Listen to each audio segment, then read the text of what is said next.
Test, test, test, test. 1, 2, 3.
Get started with special presentations. The time is 6:10.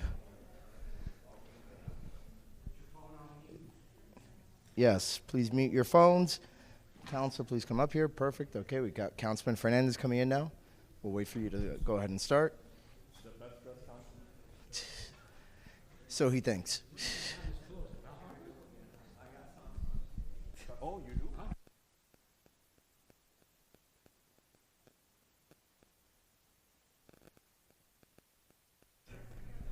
Perfect. So we're going to go ahead and get started, and we're going to begin with a special presentation by the Miami Lakes Bar Association. And so at this time, I want to introduce Melissa Alvarez to come up, the president of the bar, and to present the award, along with Mayrelis Castilla. Thank you, everyone. So good evening, Mayor, council members, and everyone here in attendance. On behalf of the Miami Lakes Bar Association, it is my honor to present our 2026 Scholarship Award to a gentleman by the name of Gabriel Diaz. If you want to come up.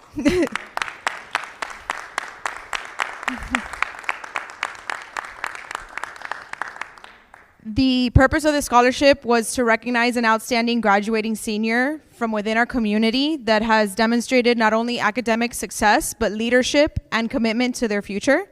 And Gabriel exemplified all of those qualities. We had a committee that voted for him pretty much unanimously to award him this scholarship.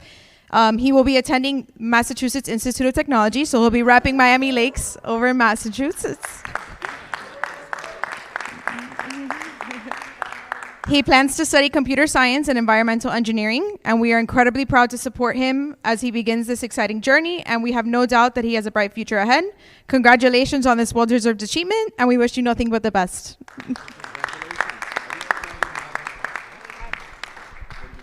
Let's go ahead and present them the check and get a few photos, and then we'll get to the proclamation.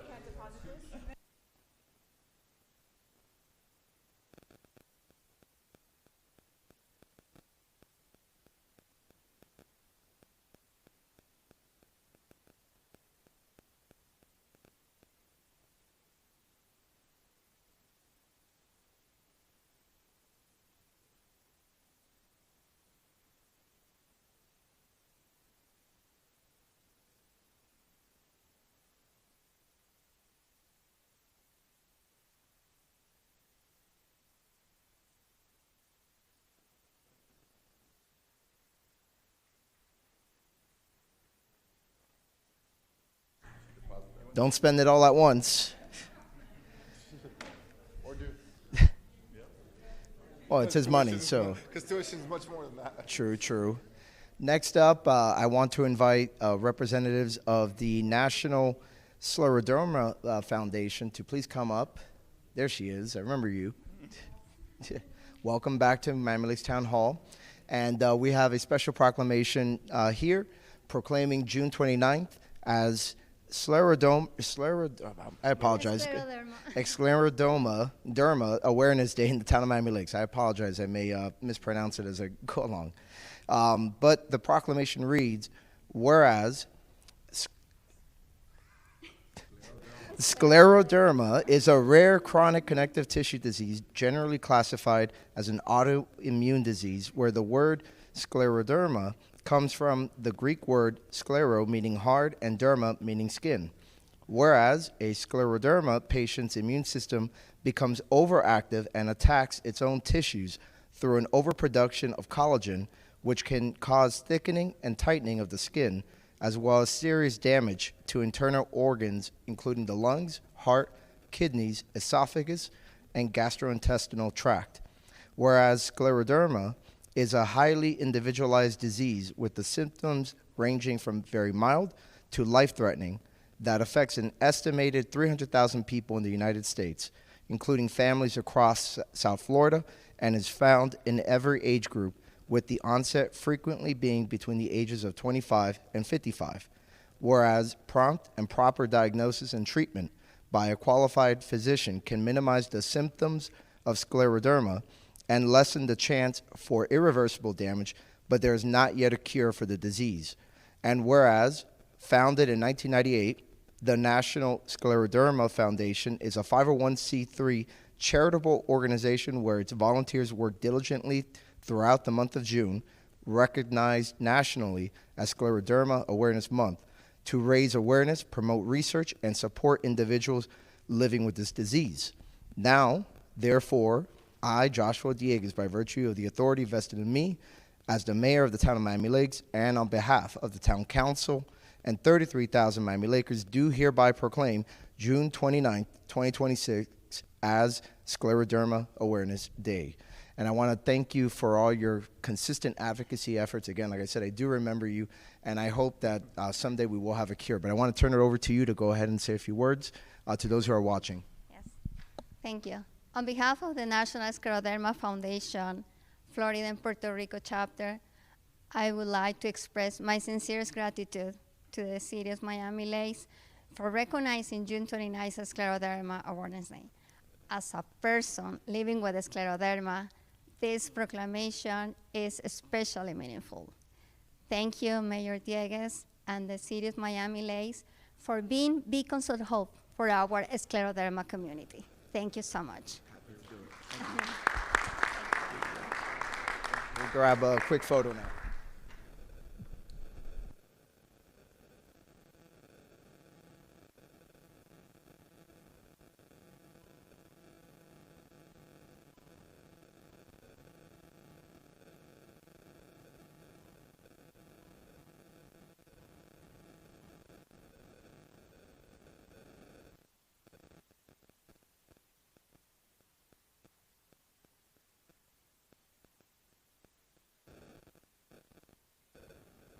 All right, it's 6:15. We will come back at 6:30 to formally kickstart the meeting.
Good evening. The time is 6:31, and I'm calling the June regular council meeting to order.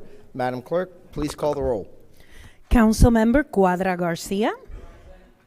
Councilmember Hertzberg. Present. Councilmember Fernandez. Present. Councilmember Sanchez. Present. Councilmember Garcia. Present. Vice Mayor Morera. Mayor Diegues. Have Mayor, quorum? you have quorum. Excellent. Thank you. Everyone, please rise for a moment of silence, which will be led today by Councilman Steve Herzberg. Thank you, Mayor. Ask everyone to bow their heads. Dear God, we ask for your guidance and wisdom this evening. Help us listen with respect, seek understanding, and make decisions that serve the good of our community. Amen. Thank you very much. Remain standing for the Pledge of Allegiance, which will be led by Councilman Sanchez. I pledge allegiance to the flag of the United States of America and to the republic for which it stands, one nation, under God, indivisible, with liberty and justice for all.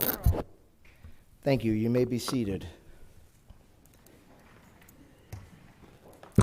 Council, we're on the order of business. Are there any additions, deferrals, or deletions? Councilman I'd Fernandez. like to pull from the consent 12B and 12C and 14B. They're all in regards to Optimus Park, so the folks here don't have to wait all night for those. Wait, so just to be clear, you want to move or pull 12B And 12C and 12C and then 14B. and 14B. Sometime sooner, I'll let you make that call. So you want to take that up right after public comments, maybe? That'll be amazing. All right. So after public comments, we have 12B, 12C, and 14B. Mr. Mayor, Councilman Sanchez. I move to move items 10A and 10B, the committee reports, to after public comments. Both reports? Yes. Okay. So let me get that. 10A and 10B. 10A, 10B. Anything else, Council? Through the chair. Councilman Garcia. Yes, I apologize for not being there. I'm just not feeling well, and I don't want to expose anybody to my germs. I'd like to pull my item 16H. 16E. Is it E? I'm sorry, I apologize. 16. Oh, which one was it again, Councilman Garcia? 16H, I believe.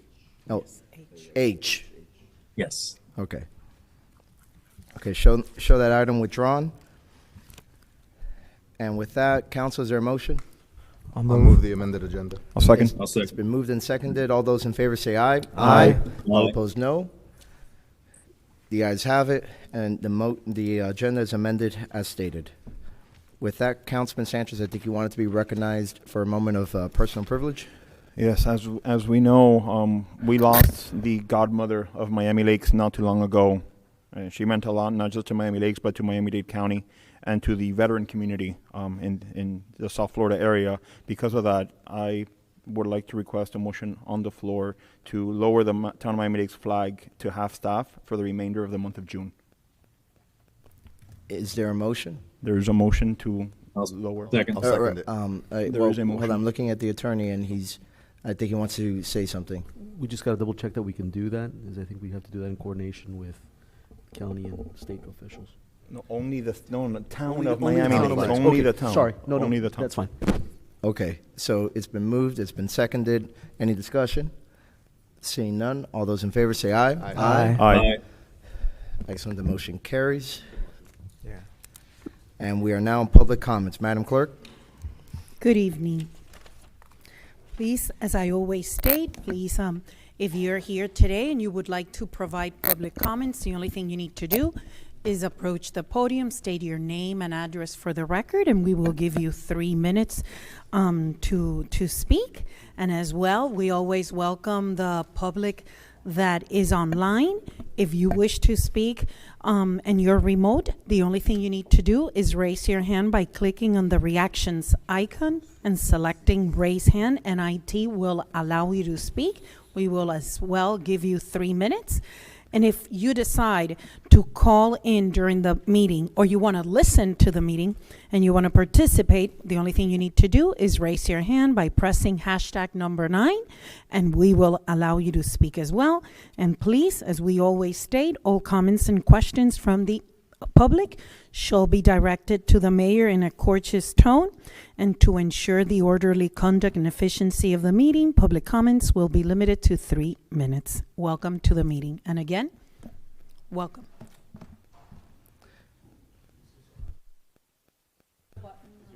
Lower on, no. Where you were, where, Is it good? No, Jim, so on the mic itself, It's green. it's on? Okay. Is it, speak into it? My name's Jim Hamilton. There we go. Much better. But can you raise it a little bit more just so we can hear you louder? Jim Hamilton. I live at 8528 Glencairn Lane in Miami Lakes, 33016. Mr. Mayor, to the council, to Mr. Peterman, and representing the Optimist Club of Miami Lakes and also as a resident of Miami Lakes, I just wanted to thank the council for your continued support and commitment on the park department's ideas about replacement items into the Optimist Club of Miami Lakes in the park. Some replacement items will make it a safer environment for the kids. We have over 1,300 kids that use the park through our activities each year. And by replacing the light poles that are dangerously bad and improving the lighting to LED, which will save money, we get both a safer environment and a cost efficiency for the town. We appreciate your support on that. We also look forward to working with the contractors that will be working on these park improvement programs, so we'll change our schedule of activities to accommodate whatever work is necessary, particularly when they're changing light poles and other things that, that we need to shut down on. So again, I just really wanted to be here to thank the council for your support. Thank you. Thank you very much. Next speaker. Everyone, yeah. Good evening, Mayor, council members, staff. My name is Felicia Salazar, Cultural Affairs Committee, 6875 Queen Palm Terrace. I'm here today to invite you to our fishing tournament. And we've been doing it for over 20 years, and it is a tradition. So it's for Father's Day this coming Saturday, June 20th, from 8:30 to 11:30. And we want the whole community, people watching and those here, it should be fun. I mean, one time we had 100 kids, but we hope to have as many as possible this weekend. As part of our town and country and 250th anniversary, I think we should all celebrate the freedom that we have to enjoy all these activities. Again, the first 30 participants are going to get free live bait, but you have to bring your own fishing rod and line. We're going to have raffles. We're going to have a lot of, we're hoping to see if we can get someone from the Fish and Life. I don't know if it's enough time, but we had it one time and he was very helpful with the kids.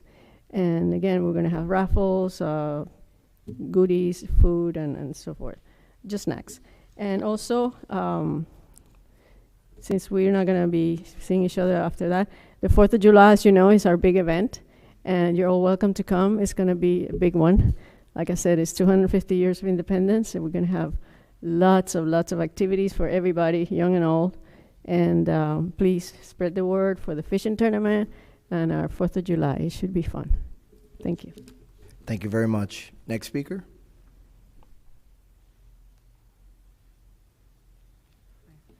Bonnie, excuse me, Bonnie Cintron, 14770 Lewis Road. Good evening, Mayor Diegues, council members, Mr. Peterman, and staff. I have been reading the detailed and well-researched information that Hope Reynolds and Boris Foster have been diligently accumulating and circulating. Several homeowners have added their words addressing you, the council, directly. There is no doubt whatsoever in my mind that the homeowners in District 1 have been treated wrongfully due to the erroneous way that their special taxing district has had their share of the taxes assessed. The argument brought forth by Mr. Foster, who is a lawyer, and by Hope, are clearly stated, and they're very easy to understand. The assessment for Section 1 has been calculated incorrectly, it would seem to me, after reading all that they have written. And it's up to you to correct it. That's my message. The ball is in your court. You have a chance to right a wrong, and I beseech you to do the right thing and change the way those taxes are assessed. I think it would not be too difficult to do that, and it would show that you really are looking out for we the people, for the people in that district have been wrongfully charged. Thank you.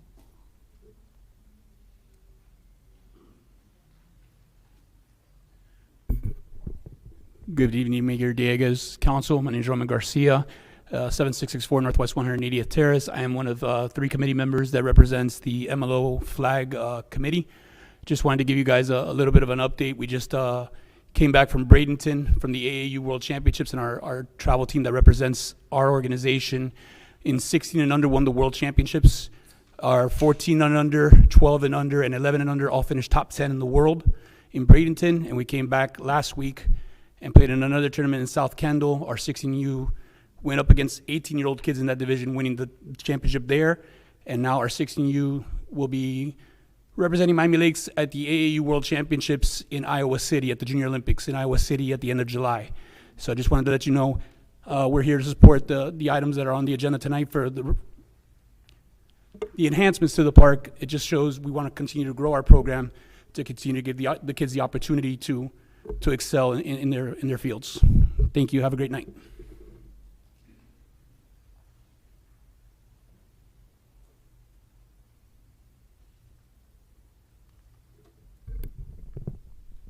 Good evening, Mayor Dieguez, Vice Mayor Morera, council members, and town staff.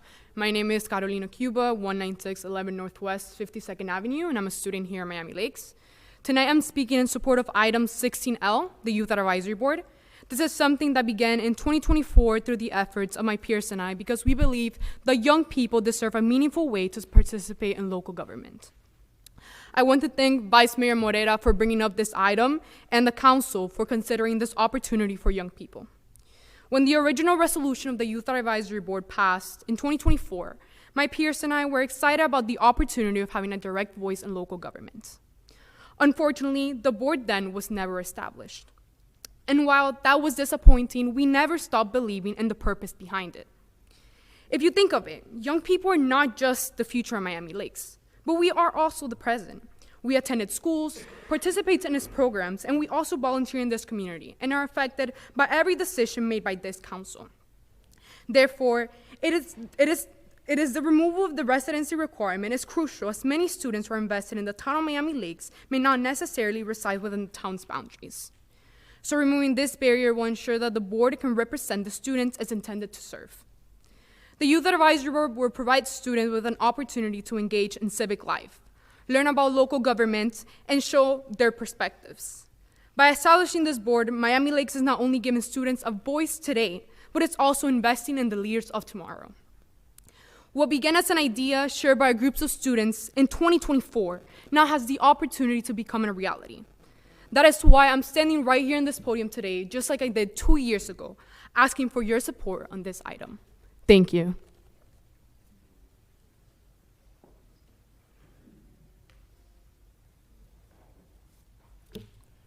Good evening. Carlos Andres, 14530 Dade Pine Ave, here in our beautiful town of Miami Lakes. Mayor, council, town management, thank you for the opportunity. Just want to start off by thanking some of the folks from our hardworking staff here in the town. Jeremy and his team working to get tree trimming, working with FPL for the tree trimming with them has been a nightmare, but Jeremy has made that smooth and very supportive. Omar getting street lights repaired now that we got that carry forward. and NDSO really just responding to calls timely. Shout out to Deputy Bellany and Beckford for always being there on the call. I want to also, it feels very good to see a lot of people here from the MLOP. I congratulate this council for taking the right steps forward to fund, the park and maintenance items. As we know, we love to say in the chamber, we say it all the time. We love to, this is a place to live, work, and play. This is the play. We just heard Roman talk about, different competitions he put in. Competition is critical, and we're being compared all the time to other cities. And here it is. We have now an opportunity to compete even more of our parks. So I'm very happy about, seeing all these items already getting work orders approved, and a supportive community here to show you that we're leading the cause. Thank you.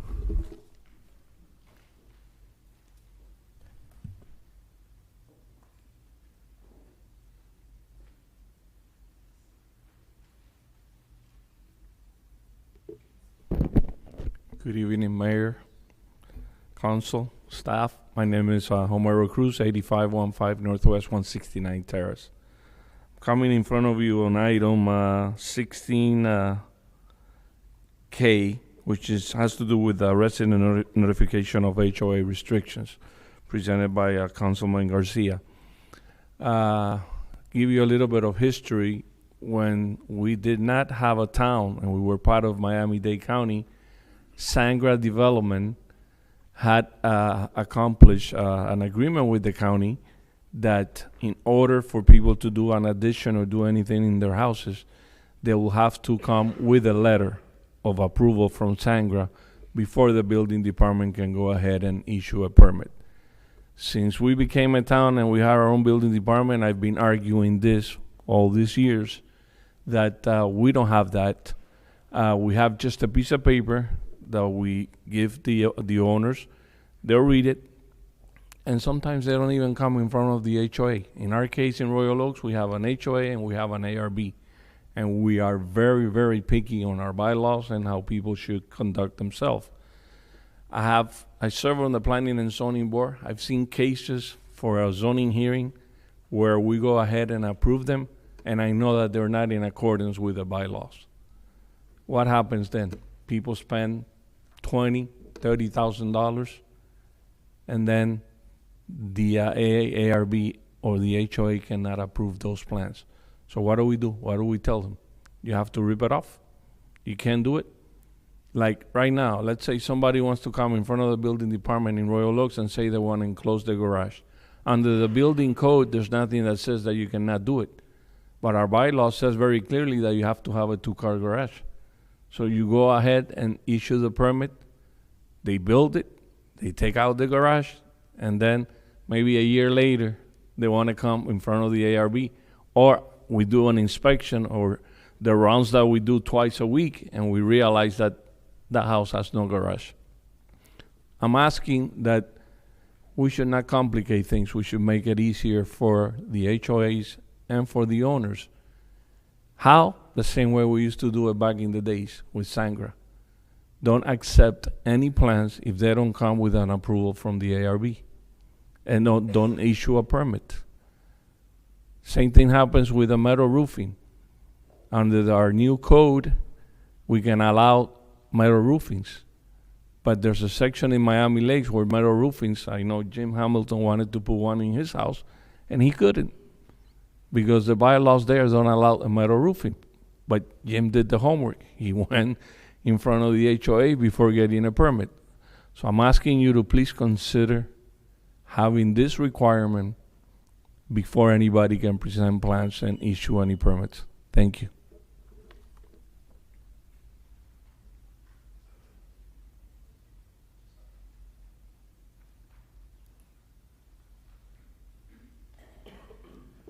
Good evening, Patrick Kunkel, 15860 West Prestwick Place. I'm also the elected president of the Loch Lomond Homeowners Association. I come to you tonight very disappointed that there's been no movement. Twice I've presented to you publicly what you've asked for, and we still don't have any movement on this. The building, we continue to do patchwork over patchwork to make it safe for the guards that live in, that are occupying the building, and that's That doesn't do anybody any favors. We also, as residents, feel we deserve something that's pleasing to our eyes, and our neighboring business has requested some cleanup also, but there's not much I can do for that. So I'm asking you to please consider, the information has been provided to you, at least acknowledge it. I'm available if you have questions. I've made myself multiple times available to you, and nothing's been asked of me since I've submitted information. So I ask that you take it serious, please the Loch Lomond residents, and move forward with our guardhouse. Thank you.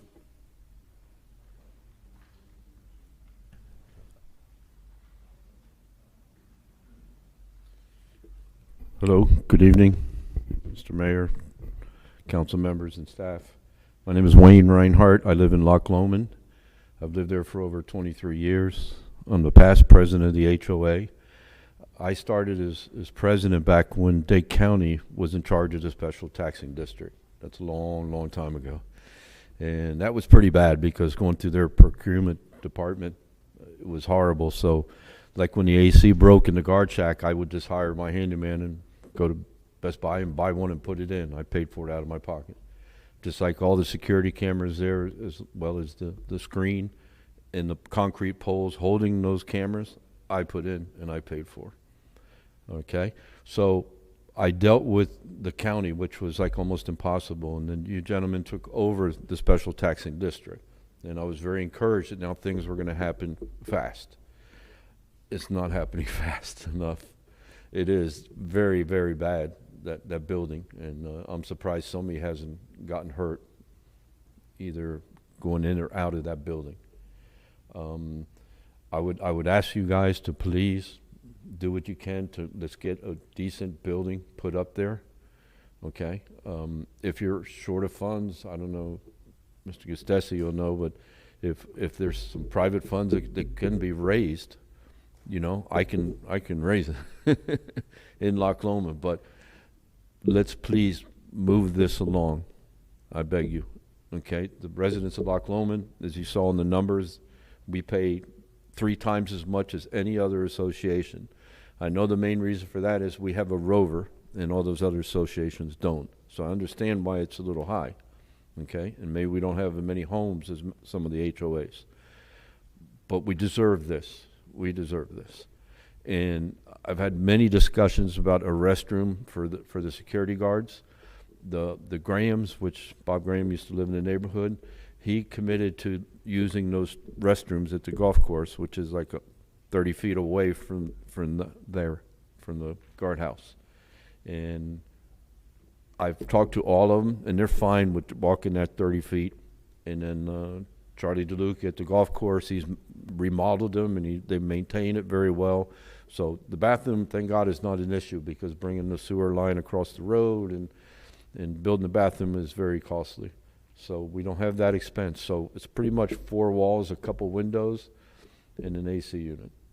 So I ask you guys to please do whatever you can to move this along for the residents of Loch Lomond. Thank you. Thank you. Next speaker.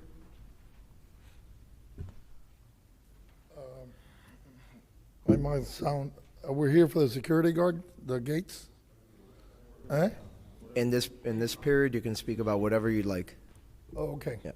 My name is Calixto Milian, 16422 Northwest, 82nd Place.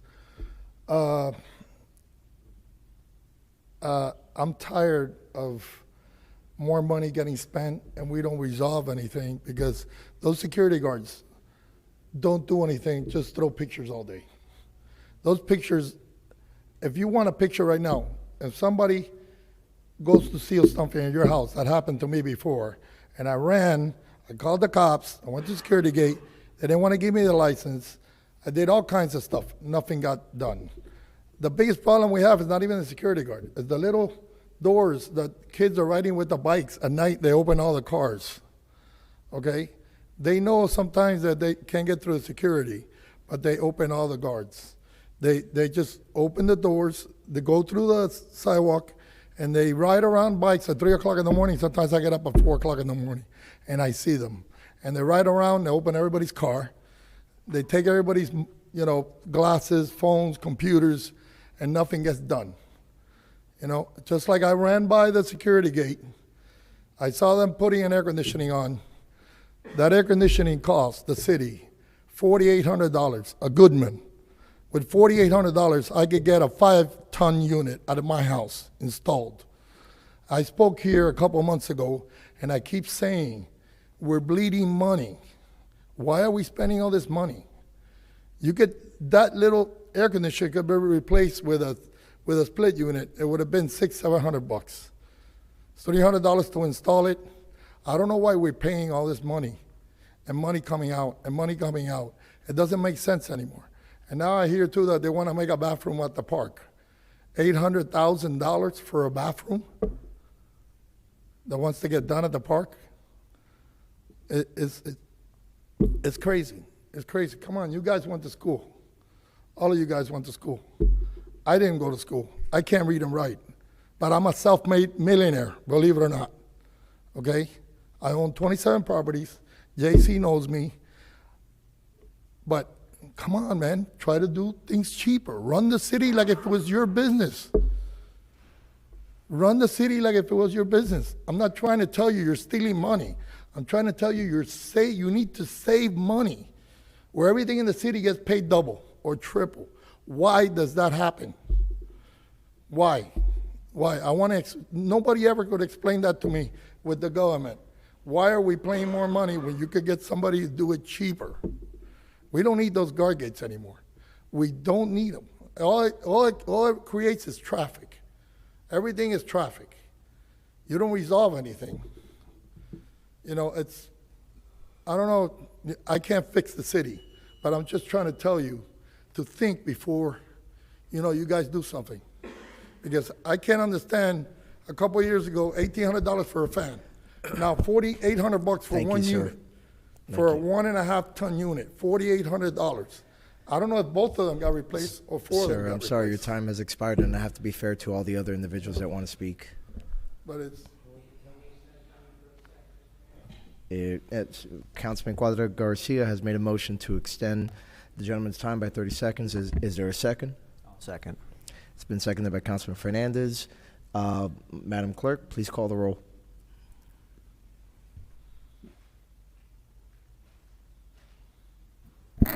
Councilmember Hertzberg, Yes.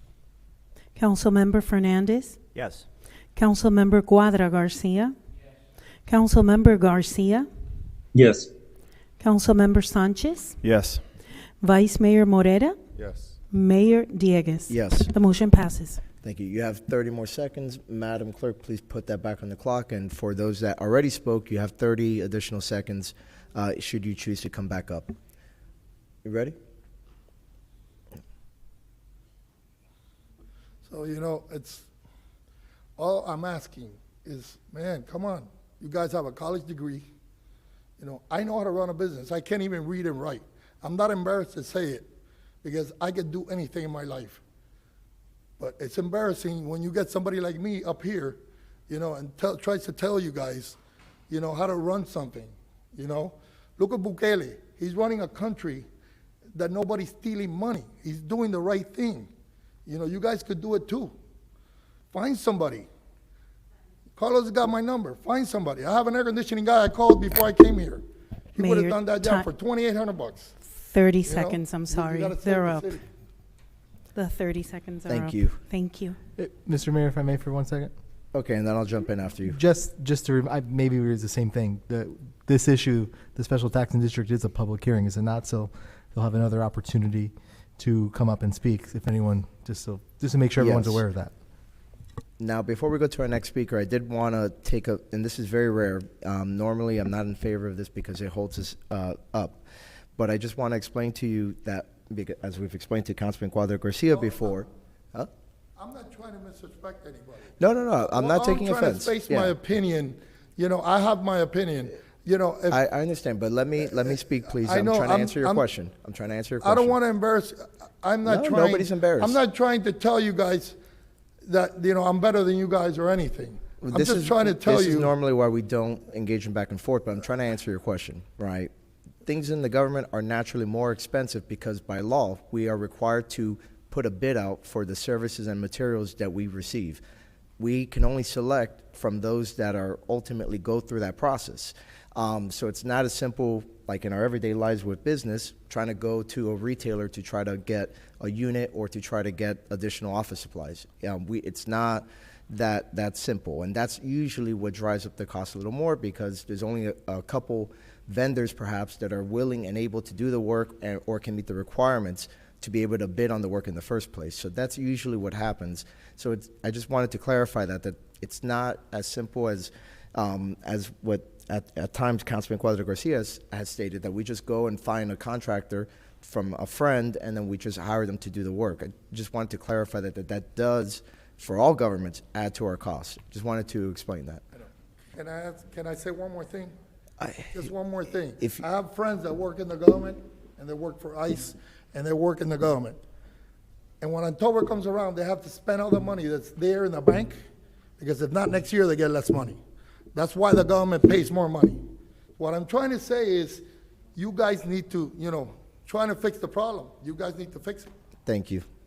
Next speaker.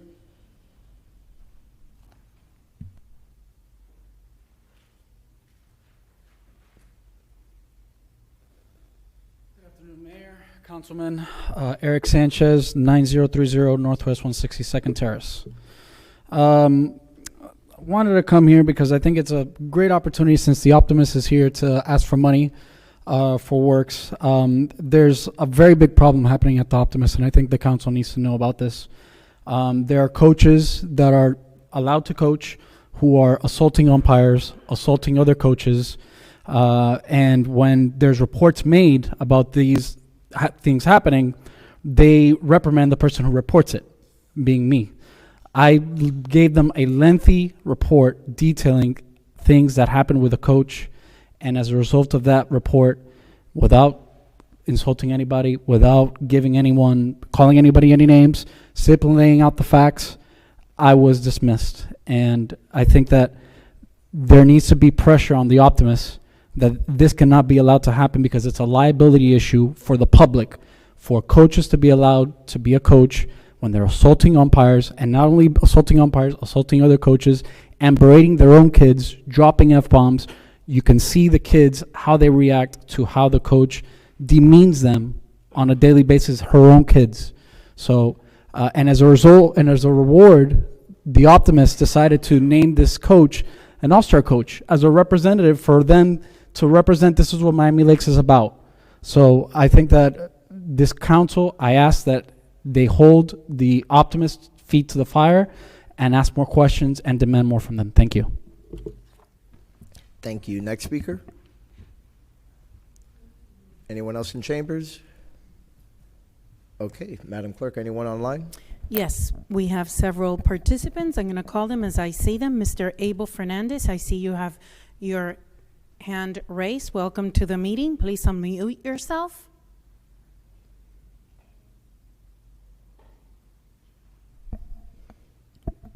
Mr. Fernandez? I see your name in the screen, but we don't hear you. Why don't we come back to him Yes. and go to another speaker? Very well.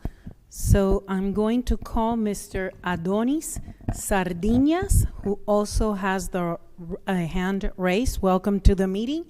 Please unmute yourself. Good evening, Mayor Dieguez, Vice Mayor, and member of the council. I come to you all the way from Tampa, Florida today as I'm traveling for work. My name is Adonis Sardinas. I'm the Vice President of Loch Ness Homeowners Association, representing 148 homes on Loch Ness Drive, joining you tonight. Just wanted to provide some quick updates from our last conversation. First and foremost, we thank you all for all the efforts and all the city employees that we've been in communication with over the last few months. I wanted to bring your attention to Streetlight that's located on Stonehaven. There's a case number 20629-317 that was submitted back in December 17th. If we could put a little bit more light on it to see, no pun intended, to get it repaired based on the communication with the Public Works Manager. Due to that, there's not enough request or demand to replace these light posts. We have not been able to replace the one in over a year. So it was first reported May 2025. Just wanted to bring it to your attention. In additional updates, sidewalk obstructions in Loch Ness, I wanted to thank Code Compliance for really stepping up and assisting the Loch Ness community with addressing some of the concerns of the residents. We still have a handful of offenders, and we are collaborating with Deputy Robin Amador on a handful of residents on how to best approach these residents and educate them on why obstruction of the sidewalk does impact some of our community members, like our seniors, parents, and joggers in the community. Stay safe. Item number 3 I have on my list, the speed humps update. We look forward to the asphalt replacements on Loch Ness Drive. I personally jog every morning, and I do jog with my family, and I do notice a few of our residents and some guests, like Amazon deliveries, that don't realize, I think, that that particular road is 25 miles an hour, and they have a tendency to just keep going. So the community, based on my conversation with a few residents, they are looking forward to the speed hump. So I thank you, Mr. Peterman, City Manager Peterman, for those efforts. Optimist Park, we are looking forward to the enhancements to Optimist Parks. I've communicated that with Park, so thank you all for your efforts with that. Update number 5 that I have for you all on my last public comments, we spoke about the investment that the HOA has made to a Little Free library. We're close to installation, and I'm just keeping it top of mind. So when we do have a date established, we would love someone from the town to join.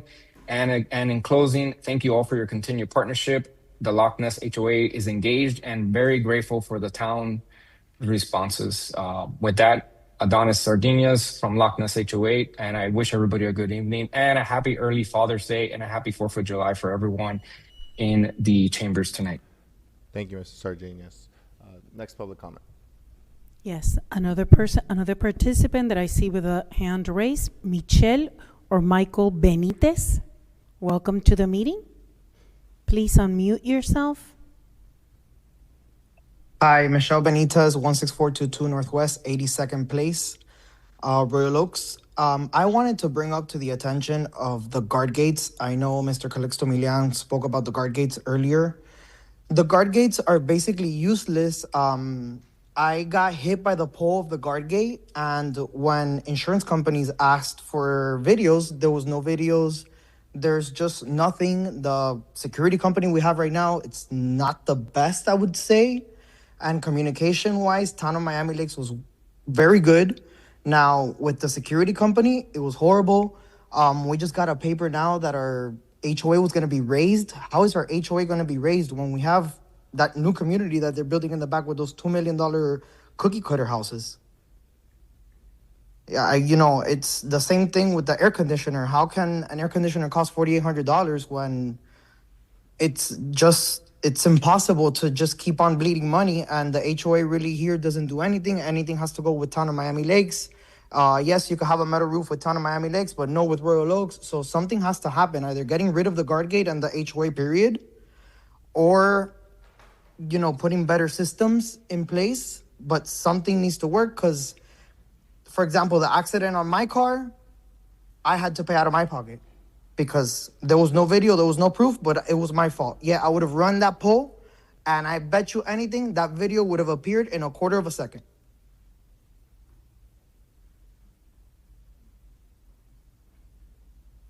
So, something needs to be put in place with the whole Miami Lakes district. Thank you. Next speaker. Mr. Abel Fernandez. Yes, good afternoon, Mr. Mayor, Town Council, Mr. Manager, Town Attorney, and Madam Clerk. Abel Fernandez, Chapter 119. I'd like to talk to you regarding the possible catastrophic vote in November to cut our taxes, and government needs taxes in order to operate. And unfortunately, this was an ill-thought process that was put forward to the voters. And I fear that the voters are going to approve increasing this tax exemption. And I hope that the town. Mr. Fernandez, I think you accidentally muted yourself.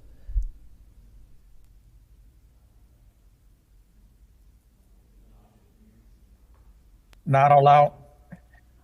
Sorry, it said that the host was not allowing me to talk, so it wasn't me. It was the Our host. apologies. Anyway, if I can reclaim 15, 20 seconds on that.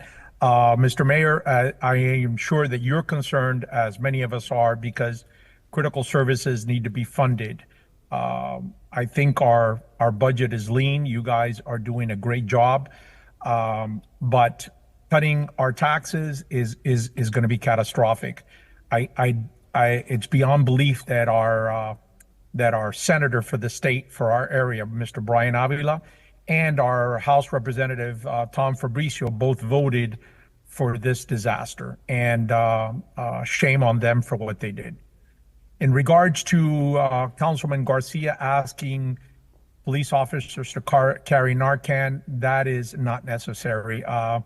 I did some reviews on numbers. The town of Miami Lakes does not experience opioid overdoses. This is an additional cost that we would have to fund the Miami-Dade Police Sheriff's Office for, and it's not necessary. We've got 4 ALS, Advanced Life Support units in this town that can cover any type of incident in which Narcan or naloxone is the correct word, Narcan's the brand, that would be needed. I don't support that. That's fluff. I don't know if it's for election purposes but this is the same thing as the useless idea of drones and the useless idea of us putting chargers in town for electric vehicles.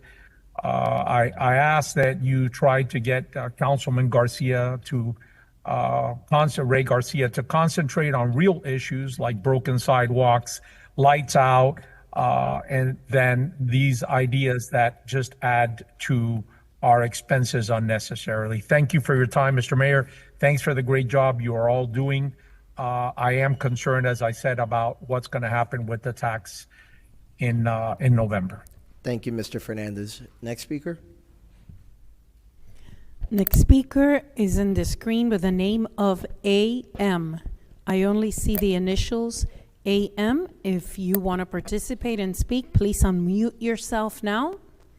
Speaker with the initials. Okay, moving on. I don't see another speaker in screen. I do have to state written public comments that my office has received. So if you allow me, this would be the time to do so. I'm going to start with a letter received from Miami Lakes Professional Center Condominium. This is in regards to it's the quasi-judicial item that we have in the agenda. It's item 15A, Education World Learning Center. They sent an email, and I disseminated that email with all the elected officials. So I just wanted to state that for the record. And I'm going to start naming individuals who sent emails to my office in regards. The common denominator is the item on the agenda 14A, ordinance in second reading, the non-ad valorem special taxing district. All of these emails are objections to that item. Email received from Rocio Garcia, objecting to the budget, item 14A. Mr. Tommy Guillen, in objection to the Miami Lakes Section 1 budget. Mr. Miguel Folgueras, objection regarding the Section 1 budget. Email from Mr. Harry E. Bollinger, objection to Miami Lakes Section 1 budget. Mr. Frank Albaijes, again, in objection to Miami Lakes Section 1 budget. Maria Santelices, In opposition or objecting to Section 1 Special Taxing District Budget proposed, Ms. Tina Gallinar. In opposition to Miami Lakes Section 1 budget, Mr. Boris Foster. In objection to the same budget, item 14A. Mr. Rene Cambert. In opposition to the proposed budget of Miami Lakes Section 1. Email from objection from Mr. Thomas Tannehill and his wife, Miss Annie Tannehill. 2 different emails in objection to the same item, 14A. Email from the name that I have here is PAC, and it's from Lake Glen Ellen HOA, in opposition as well. Miss Stephanie Gomez, in opposition to the Miami Lakes Section 1 budget. Email from Bertha Alvarez, in opposition to Miami Lakes Section 1 budget.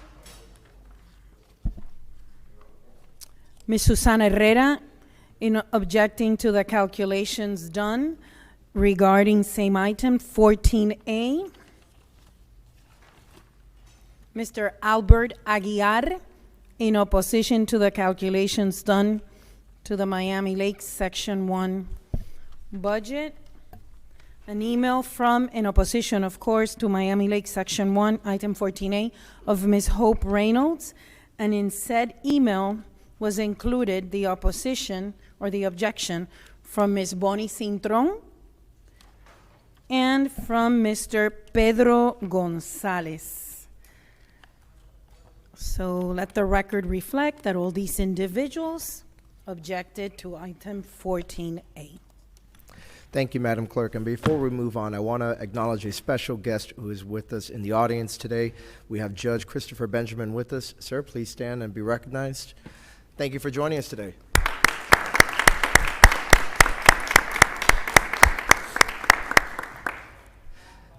He's an excellent jurist, and thank you for coming by.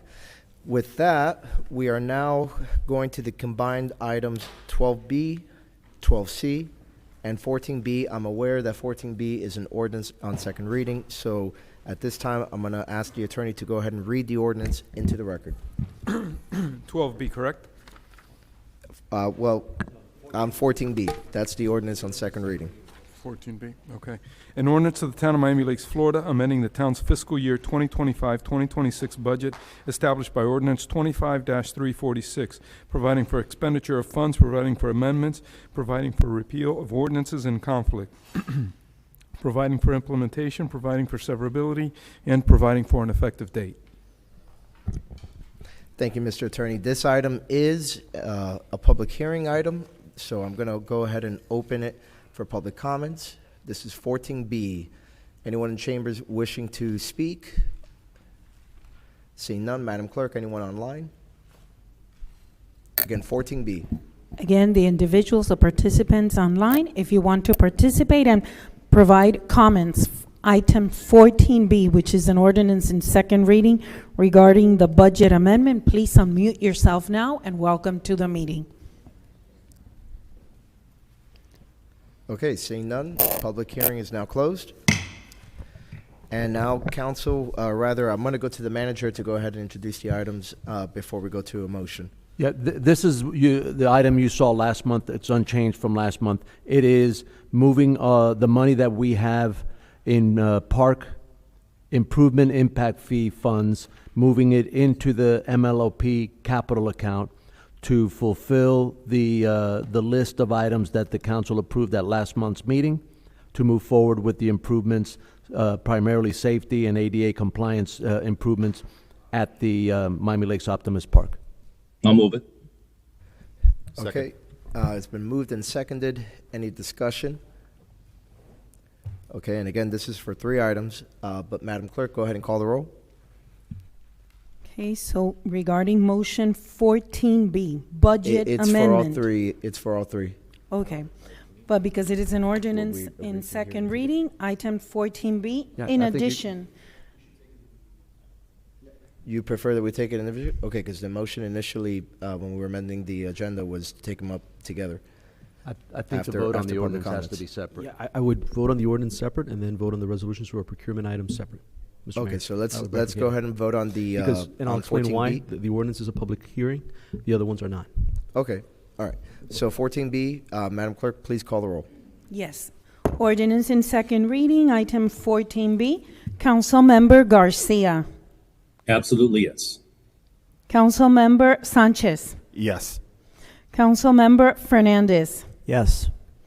Councilmember Cuadra Garcia. Yes. Councilmember Hirschberg. Yes. Vice Mayor Morera. Yes. Mayor Diegues. Yes. Ordinance in second reading, item 14B passes. Excellent. Okay, so taking up the remaining items, 12B and 12C. I'll move both. All right, it's been moved. Is there a second? Second. Second. It's been moved and seconded. Any discussion? I'll just say it's long overdue, but I'm happy to vote for it. Councilman Cuadra Garcia. On that item, I am in favor of doing the fence. I'm in favor of doing the lights. That's great, that's a positive. But I think that we need to shop the price. I hope, do we have to strike this today? You mean, do we have to vote on it today? Yes. Yes. Okay. I would make a recommendation that we do one more attempt to shop for a better price. Mayor. Mayor. Mr. Vice Mayor. My only concern, because while normally I am inclined to agree, my concern is with the school year. Right now, they're on, as it is, a pretty tight timeline to get it completed. I think it's around October. And then the school year starts and the programming starts. I think we want to try to avoid interruptions to the programming. And I want to say, given that this is both of these are piggyback contracts, I don't really know that we're going to find substantial savings. But that being said, I'll leave it to the will of the council. But timing, I think, is an important factor here. Okay, Mr. Manager, anything else you wanted to add? Yeah, I just want to make sure that everybody is clear on both of these items were competitively bid. We are using a method that's called piggybacking, which is, to the Vice Mayor's point, is to accelerate the implementation. The first one, which was the fence item, we're piggybacking on a contract that was let by the city of Miami. So that was actually, they also benefit from the economies of scales that we do not. So the city of Miami get much better pricing than we do because of their size. The second one, which is the lighting item for the replacement of the wooden poles and the fixtures, is a contract out of Clay County that was also competitively bid in actually 2023, if I'm not mistaken. So it actually even is benefiting from the fact that now those prices that were negotiated are even 2 or 3 years old, which should be lower than today's pricing. Thank you. Any further discussion? Councilman Herzberg. So to the manager, I guess the question is, you're confident that if we went out to bid, your position is that there would not be much savings, if any at all? I tend to agree with the Vice Mayor and the Councilman Cuadra Garcia that obviously we prefer, but the issue then is timing, right? Correct. So your position is that these are solid prices regardless of what, if we even were to bid? Yes, sir. Okay, anything further? All right, all those in favor say aye. Aye. Aye. All opposed, no. One nay. And with that, the item carries. Congratulations, we've got it done, or at least the first steps. So thank you very much for your time. And we're moving on now to item 10A. That would be the report of the Public Safety Committee. Good evening again, Carlos Andres with the Public Safety Committee. This is our biannual report to you all. Thank you for the opportunity and for supporting our first responders. Wanted to go ahead before I get into the order of business here with the report to council. Just wanted to stress out our budgets, right? I know that when we were having the workshop, I want to say a few weeks ago, you know, one of the things that we were requesting is to go back to our budget the way it used to be at $4,800. And I made some numbers, you know, some representations of numbers, and I want to make sure that I'm very clear. So now, in the actual column of the report, you see $426. That $426 is really offset by the $10,240 that we got from sponsorship funds. So what we've spent on what I call our operating expenses has been $3,166. That's our operating expenses. $6,500 of that was to pay the car show expenses, and then $1,000 was donated, which, you know, we all know, right? So I know it's kind of weird because it's a small number of 426. So the way you get the math with that is that you would add 10,240 to the 426, and then you would go ahead and subtract the numbers that I gave you. So I just want to make sure that's clear. Sorry that it's not as clear in this presentation, but I also think that it's very important to report to the council what we're projected to spend for the rest of the fiscal year. And I also said that during our workshop that we have $1,700 projected to be spending. We have $4,800 available. Now, I do want to call to the council's attention that during our January report to council, we made a request that was approved anonymously to earmark $2,300 for next year's car show. Okay, so I want to make sure that I know that probably I can have a discussion with our budget officer, you know, after this meeting to make sure that that happens. But I just wanted to, you know, bring that to your all's attention. And I have the minutes in front of me from the January meeting. Okay, so that's when it comes to funds where we're at. Now, current initiatives, we attended the NIC meeting with the HOAs. We launched our radio frequency identification pouches. That's to make sure that folks can't steal key fob signals. We did a Back to Nature on April 18th, which was a shredding event. Law Enforcement Awareness Month, thank you all for your support. We had Coffee of a Cop. We had presentation at the Chamber.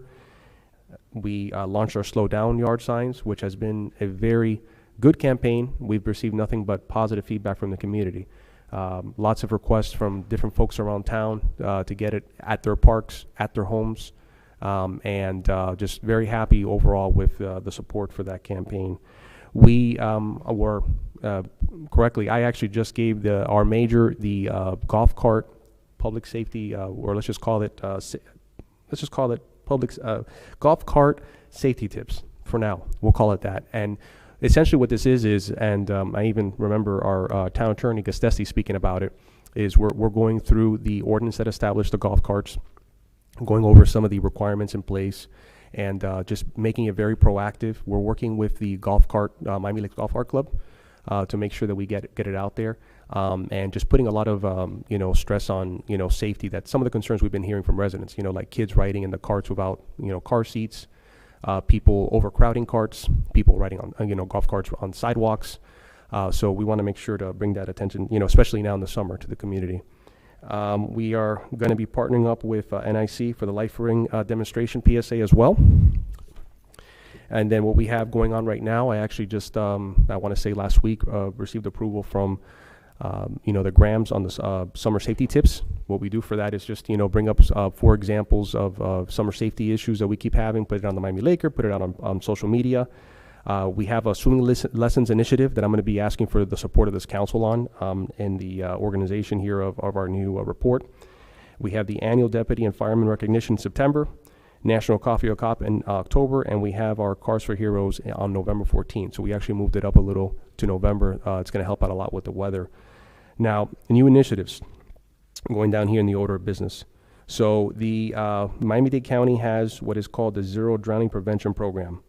And as you all know, I keep saying, almost every time I come up here to talk about a different item during public comment about how important it is for us to compete with other municipalities.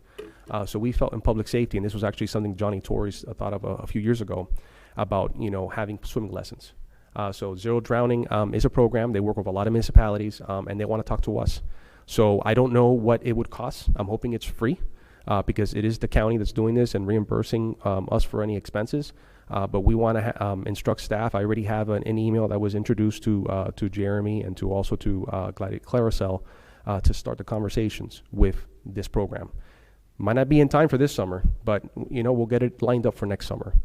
So that's the request that I have, for this, and that comes with creating a budget line item for this event, the swimming lessons, creating a budget line item for Back to Nature, which was our event that we had this year. I want to separate that and making sure it's very clear, transparent to our residents, the different events that we hold and how successful they are and how much they cost.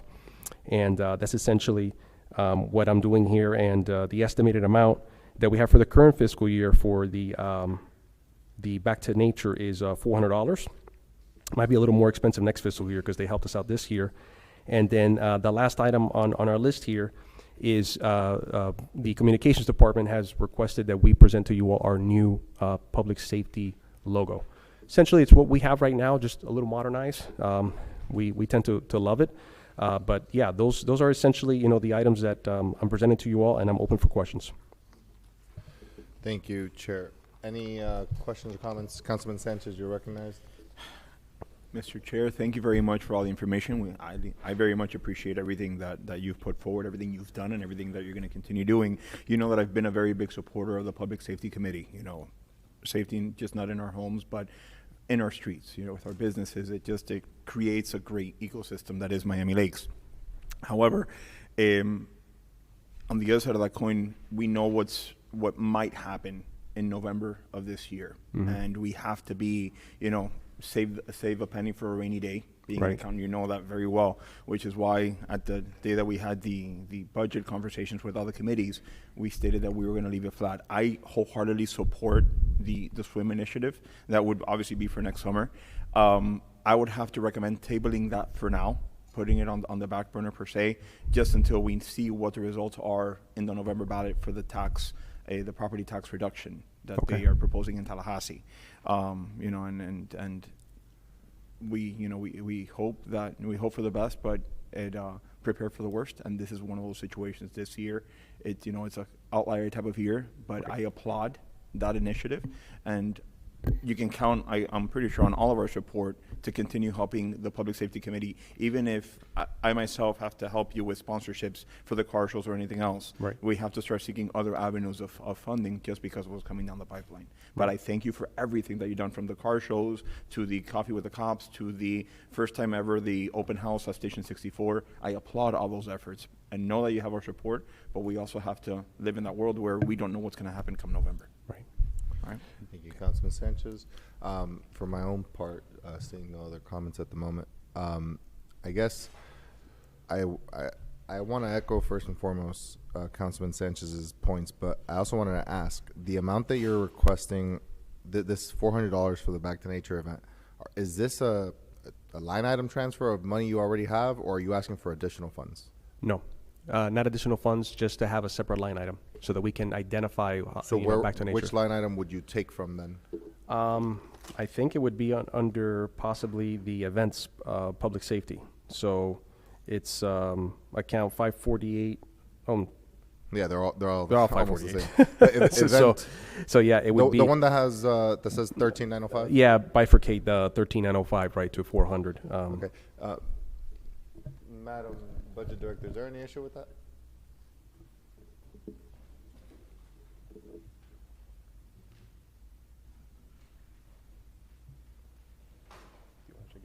Sorry, I don't know if I caught you off guard.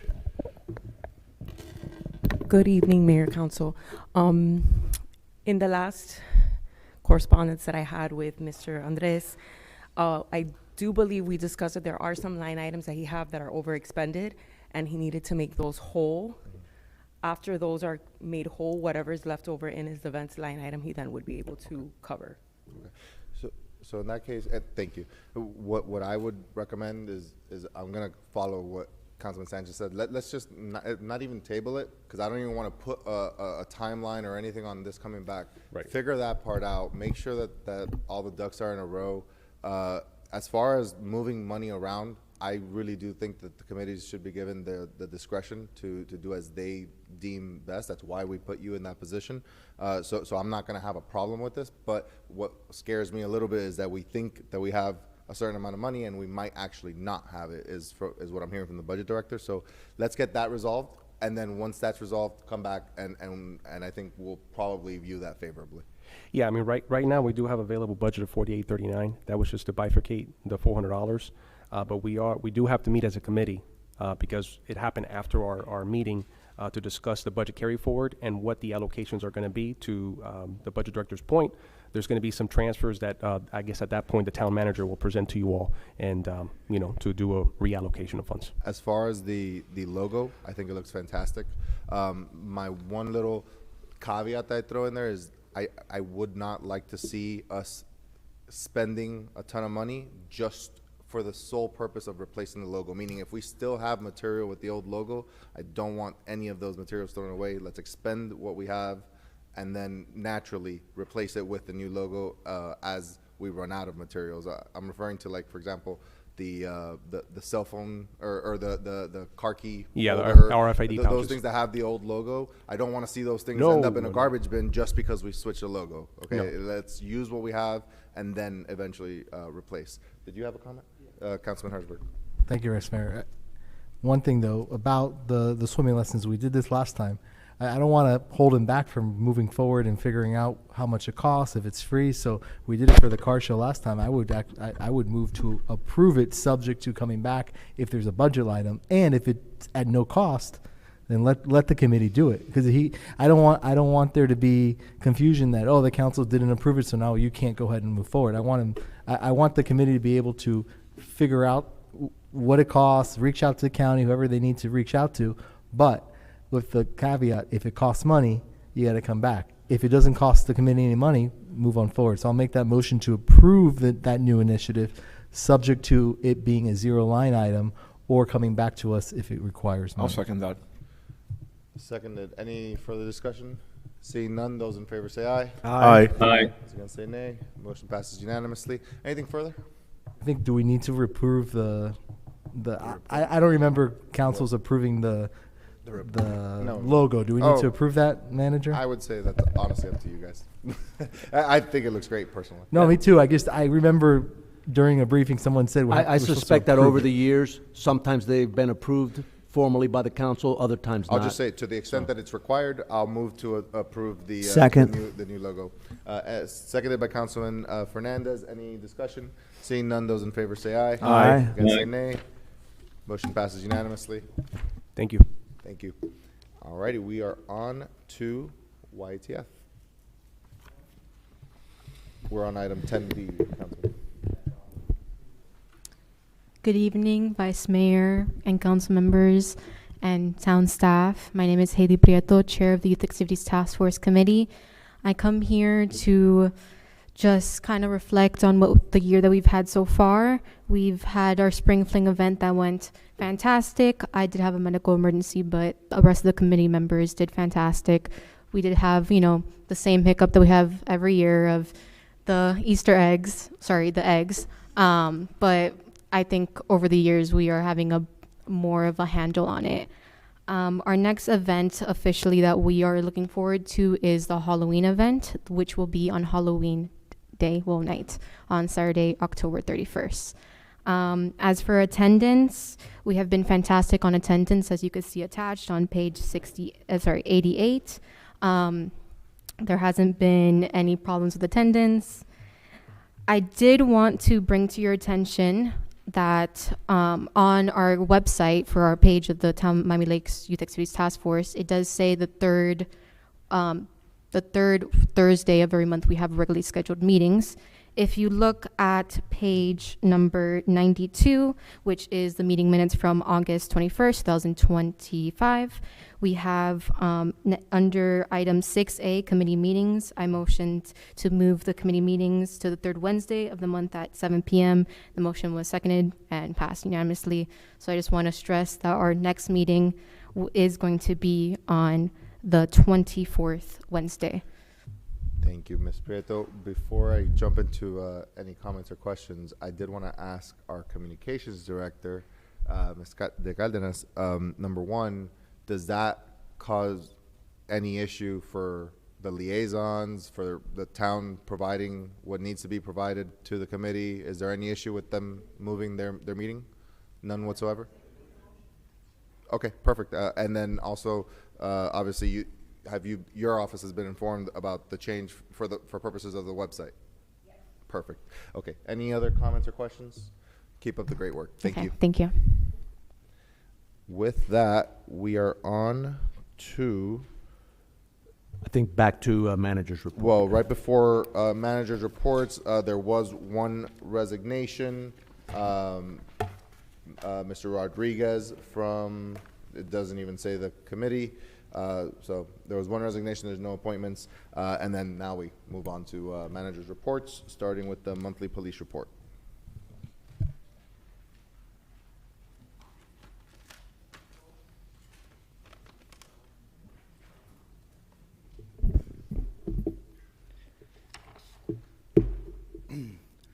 Good evening, everybody. Major Eddie Ulloa with MDSO. As it pertains to our year-to-date up to May 31st, we are currently down 44% in our overall crimes, our targeted crimes.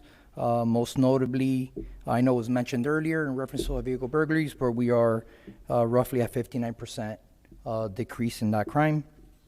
Something that did occur in the month of May is, which Danny Angel did address and helped us out with that. We had an incident where a tenant of an efficiency used a shared door between the actual garage and the house, entered the main house, stole 2 computers, and acquired the car keys from the homeowner, took off and fled in the vehicle, and subsequently crashed in Hialeah, and they were taken into custody. So I know there was a concern before that was raised in reference to a vehicle burglary, but obviously this is an anomaly that obviously none of us can really concern. The Danny Angel and his guys obviously have addressed the issue with the efficiency, so that has been taken care of on that end.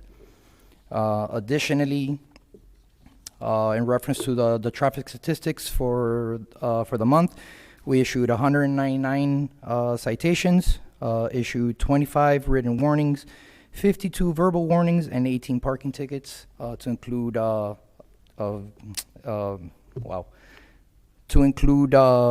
tickets for handicap parking. And that is pretty much it that I have for the month of May for the Mayor's Thank you. report. Thank you, Major. Councilman Fernandez, then Councilman Sanchez. Thank you, Vice Mayor. Thank you for all the work that you do. We always appreciate it. I just wanted to ask you, is there a protocol in place where, because what happened regarding the burglary is something serious, and I think that clearly called for you to address it with our building department and code enforcement department. But is there already kind of a protocol in place where anytime one of the officers has some conversation with somebody who we possibly suspect that there's an illegal living quarters, is there a protocol where you will alert our building department? Yeah, absolutely. Danny and I worked hand in hand in reference to not only this, but obviously other matters that comes to code issues. So if anything of that nature was to rise to the occasion and it's told to me, I will get with Danny Angel and we'll address accordingly. Thank you. Awesome. Major, good to see you. Once again, thank you for all the hard work that you do. But as you know, the summer months are here. School is out of session. And at least I've seen on social media instances where we have teenagers that are running amok and they're causing harm to animals and, trying to go around people's cars when they're not supposed to. Is there anything that we can do to try to be more visible in residential areas so that kids see that the police are around and they won't try to do that, or any other tactics that we can use? as you guys all well know, we have a high visibility detail to begin with. Obviously, the entire department as an agency has instituted obviously our overheads to be on. Yeah. Obviously for visibility purposes. Additionally, like for problem locations, we institute, directed patrols in certain areas, obviously to curtail those type of things. To piggyback off of like the whole thing in reference to like the group of kids, setting aside the details that we do on Main Street. Additionally, we've been doing, unmarked units, patrolling of the thing. So even if you don't see them per se, we are out there in unmarked cars, because obviously, they see us, they don't do much, and they continue just, going about their business regular. Right. And, we're being a little bit more successful in reference to addressing those kind of like little small matters with juveniles in unmarked cars. Okay. All right. Thank you. Thank You're you. welcome. Through the chair. Councilman Garcia. Thank you, Vice Mayor. Major, thank you again for everything you do. I mean, we can't say it enough. Quick question. I know there's a crackdown on, one of the councilmen talked about the handicap signs. I've noticed a lot in shopping centers where people park in the handicap with the handicap sign. Is that connected to the car or is that connected to the driver? Because I see a lot of young people jumping out. They look pretty spry and healthy to me. I mean, you can't really ask them what's going on, but how do you tell if someone is using somebody's car with that, or maybe to crack down on that? Because I'm seeing a lot of that happen. Yeah, I mean, it's just so it's technically addressed to and assigned to a specific person. Okay. Sometimes it is assigned to a vehicle. Sometimes the vehicle owner obviously does have the handicap, and they have other people driving them around, which obviously still constitutes for them to be able to have accessibility to get in and out of their vehicles. So typically what we do is, obviously when we're going to address those types of issues, we obviously check the registration to that placard and make sure that is being used correctly. I appreciate that, because I know on the weekends, that's when parking gets really difficult in the shopping centers, and that's when usually people use that. And I know you have officers here anyway. So, and I know you're working on it, so I appreciate that, sir. Have a good day. Oh, you're welcome. Thank you. Thank you. Seeing no others, I'll just make my comment, which is I'm staring at the 2025 and 2026 numbers on page 13 of the agenda. And, last year, I feel like we sat here every month and kind of oogled over these numbers when it was your predecessor. And it was, constantly seeing lower and lower numbers. And I just want to say you really have hit the ground running. Our streets are safer, and a 42% reduction in overall crime is no small feat. So congratulations and thank you for everything you guys do. No, thank you very much. Thank you. Alrighty, with that, if there's nothing further, we'll move on to our Public Works Monthly Infrastructure Report. Director Santos. Good evening, Vice Mayor and Council. Omar Santos, Public Works Director. So I'll highlight two projects. The Northwest 59th Avenue project, important milestone was reached. We've completed 60% design, and it's already with DOT in review. The next project is the Park West. I mentioned this in the last meeting. So in today's meeting, you will be approving the construction award and the authorization to negotiate with the selected inspection company. Once we complete that, our plan is to get construction started as soon as possible. That's all I wanted to highlight in the infrastructure report. If there are any questions about any item, I'll move on to the next. Thank you for doing it like that. Yeah. Any specific comments, questions? Councilman Sanchez, Fernandez, excuse me. Thank You're you. recognized. Thank you, Vice Mayor. I think we spoke about this, but I just wanted to ask if I can get my colleagues to, I don't know if I'd have to make a motion, but again, the LED lighting, for us just to get an estimate of cost for us to be able to put those LED lights underneath the overpass.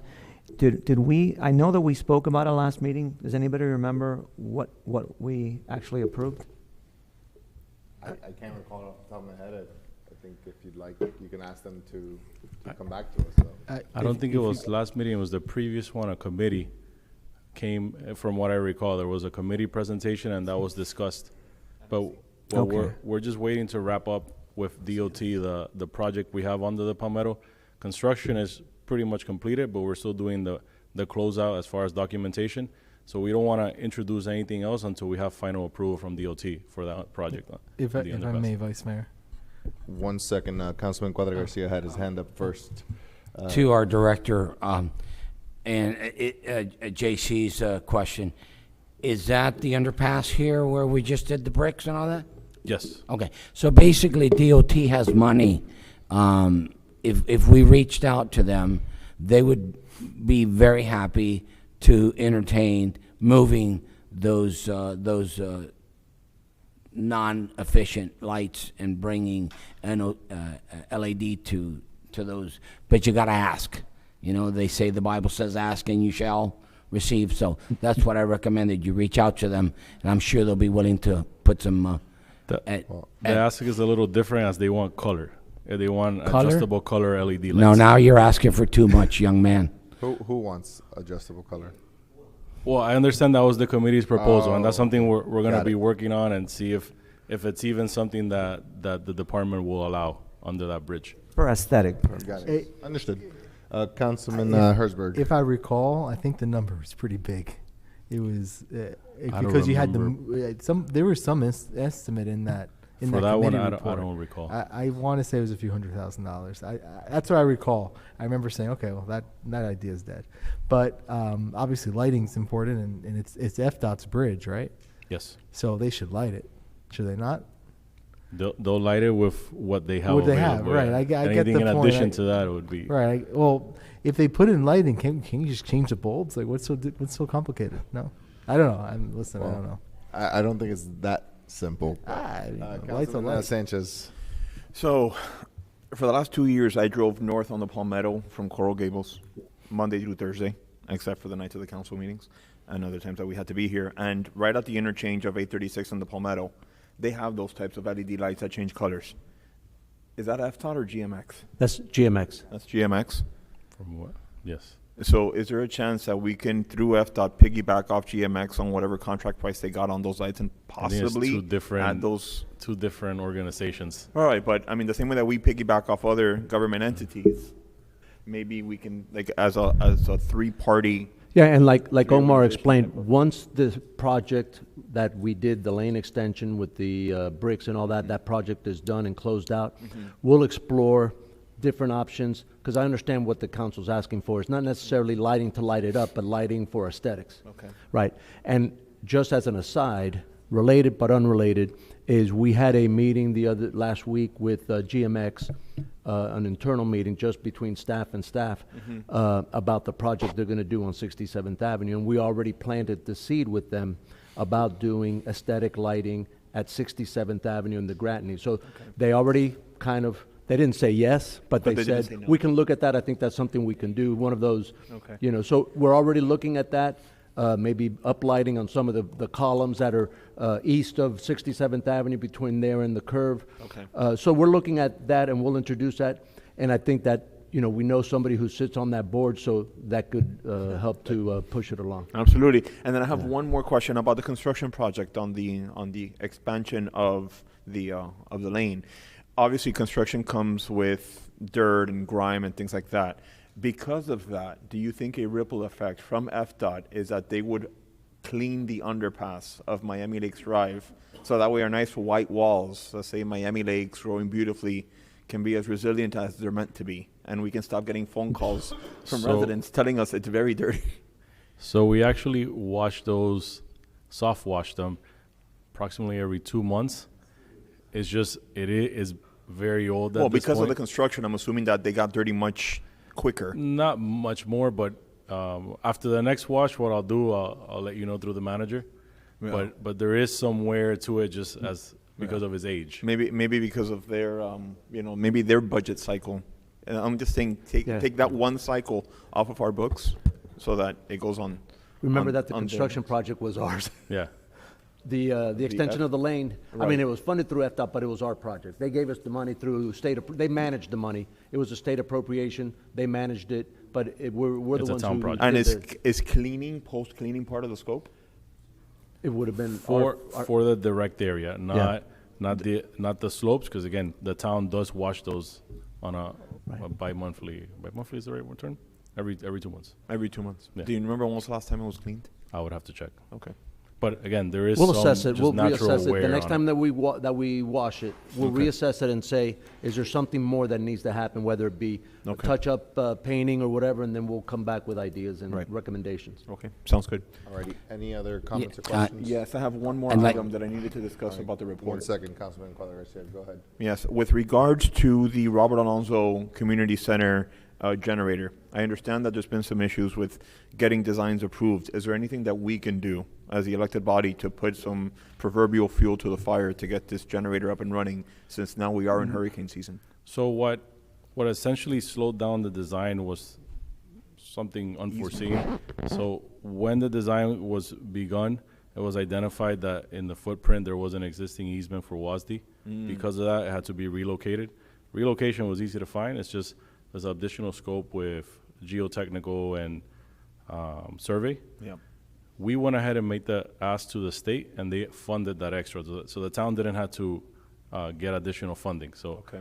we just had to wait a little bit to get that approval. That has already been done, and the design has resumed. Okay, so by when do you believe the design portion will be completed? I will have to get that updated back. schedule from the designer. Well, Okay. we're currently, the PM is working on that to see what's the new finish date. Perfect. Yeah. Thank you, Omar. Councilman Cuadra Garcia. Thank you. I wanted to take a point of personal privilege to ask Omar. I don't know if it's Omar or if it's Jeremy. We were out there a couple months ago to see some issues at Barbara Goldman, that canal area that was cleaned up. So basically, I had talked to the manager a couple days ago to see if we can transfer some type of money to get that area cleaned up. I took pictures, I sent it to him to see if we can remove those Brazilian peppers and clean that area or put a pathway through there. And where are we? Do you I remember? apologize for cutting off Councilman Cuadra Garcia, but that is not related to the infrastructure that we're talking about in the report. And for your edification, though, I'm already working with Senator Rene Garcia to go ahead and use some of his district funds to cover additional fencing and other things to stop people from littering and putting other debris there. Thank you. And then I'll add one more thing to see where we are. I just want to be clear. The I point got of you. personal no. The point of personal privilege is not a backdoor way of injecting something that is not part of what's in front of us. It's what it states, right? A moment of personal privilege. So I go ahead and finish your thought, but I just want to be clear that we're on the monthly infrastructure report specifically. Okay, so when do I ask what I want to ask? That's why we have the monthly canal council embankment situation, so we can, when can I okay, ask?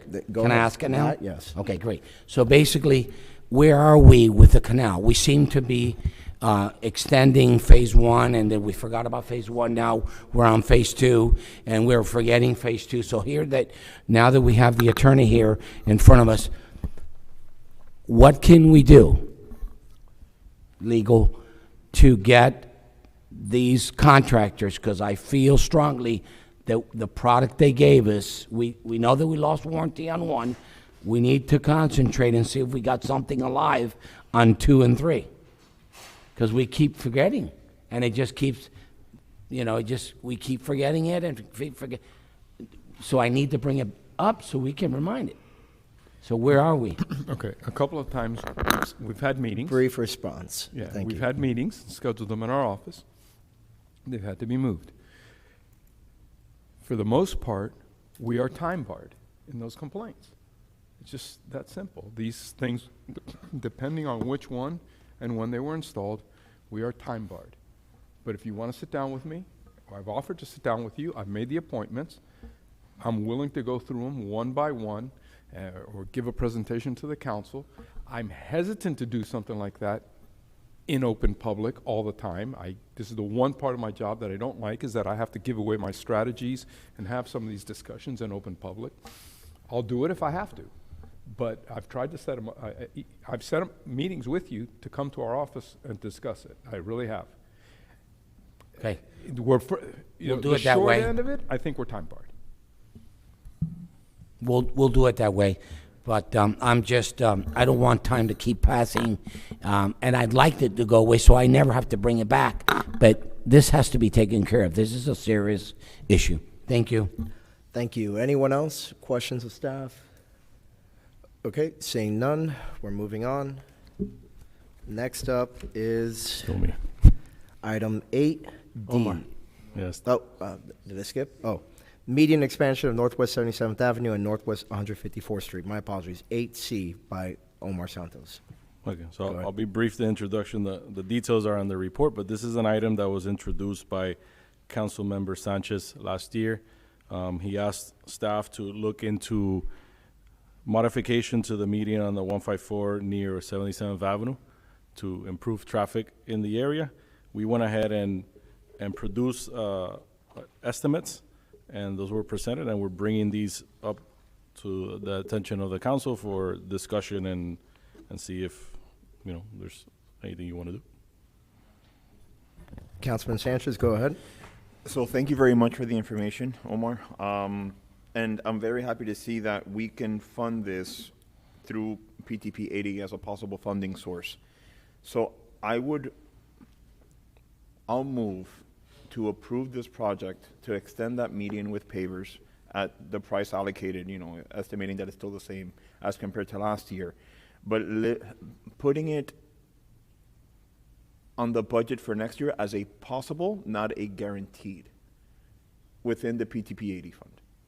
So depending on if there's things that are higher priority than this, and obviously those would get funded through the PTP 80 fund prior to this. But if there are things that are lower priority, this would take precedent. So my motion is to approve this on PTP 80 for next year, contingent that it fits within PTP 80. Is there a second?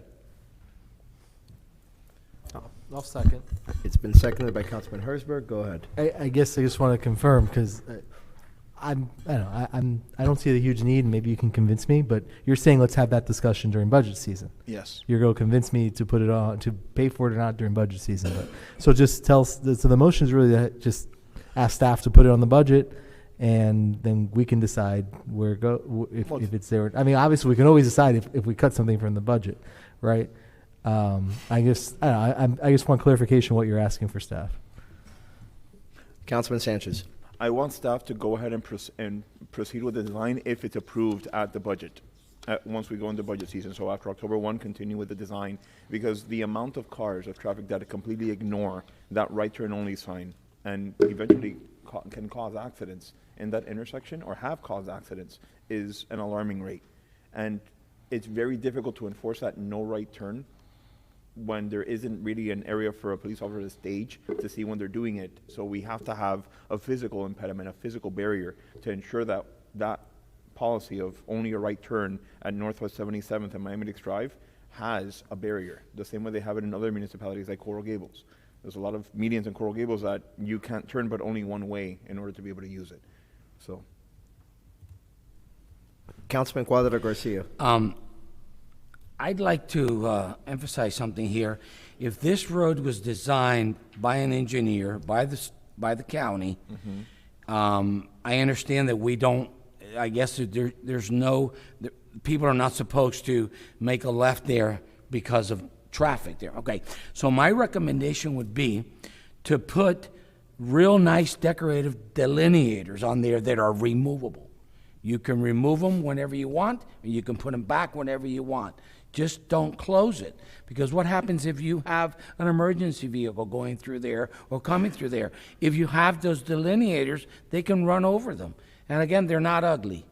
Whoever tells you they're ugly, there's all kinds of colors, blue, white, all colors. So I recommend that we do the delineators.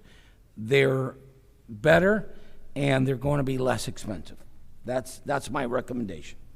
Councilman Sanchez, you want to respond? I'm not in favor of the delineators just because of the express lanes on 95, the Palmetto, I-70, oh, not I-75. Cars run over them all the time. They need to be constantly replaced. They get dirty extremely fast. They can be an eyesore. And I know what the delineators that you're speaking of. They're about 3 feet tall. They bend to the will of anything that passes over it. This is more aesthetically pleasing. It fits the image of Miami Lakes with our trees, with our pavers, everything like that. And it's a strong, it's not going to be broken. It's something that's going to be there for a long time in perpetuity, and we don't have to worry about that maintenance of having to be replacing them constantly with an extended cost. I know, Councilman Cuadra Garcia, that you are a very fiscal conservative, and having to replace something over and over and over again at the cost of the taxpayer, I just see this as a one-time investment, and it's a done deal. So my question is, are you going to close it when it was designed by an engineer or an architect? I am not going to close it. At one point in time, that sign of a right turn only did not exist. That came into play later on. That road, that median was designed many years before that right turn only sign was there. But now that it is there, we have to move with the times. We have to acclimate to the times. And a right turn only sign means right turn only. So all those cars that are coming out of there to make a left illegally, we can't really enforce it. So this is the best way of having a physical barrier where cars cannot make a left out to Miami Lakes Drive, especially with what's coming on the golf course pretty soon. We need to create traffic solutions now for what's going to come later. And this is a small solution that's going to go a very long way. Councilman Garcia, do you have anything that you want to add? No, I think that being proactive is a good idea, Councilman Sanchez. Looking into it and seeing, and also coupling with the new, all the construction that's happening with the golf course, I think is a good way to getting ahead of the game. So, I mean, if it's preventing accidents, I'd like to see some numbers and see how many accidents have been there over the last 3 or 4 years, because that is a very, especially U-turns in that area, a lot of people tend to create their own lanes, if you will, especially when it's busy. So, yeah, being proactive, I think, is a good idea, and putting it on the budget just to make sure. If we need to take it out, we take it out. So I'll be for the item. Thank you. My last question, Mr. Mayor. I will recognize you for one final question, and then we're going to vote. Yes, Councilman Sanchez, whatever you were proposing, is it removable? No, I think we should consider other options. That's just my food for thought.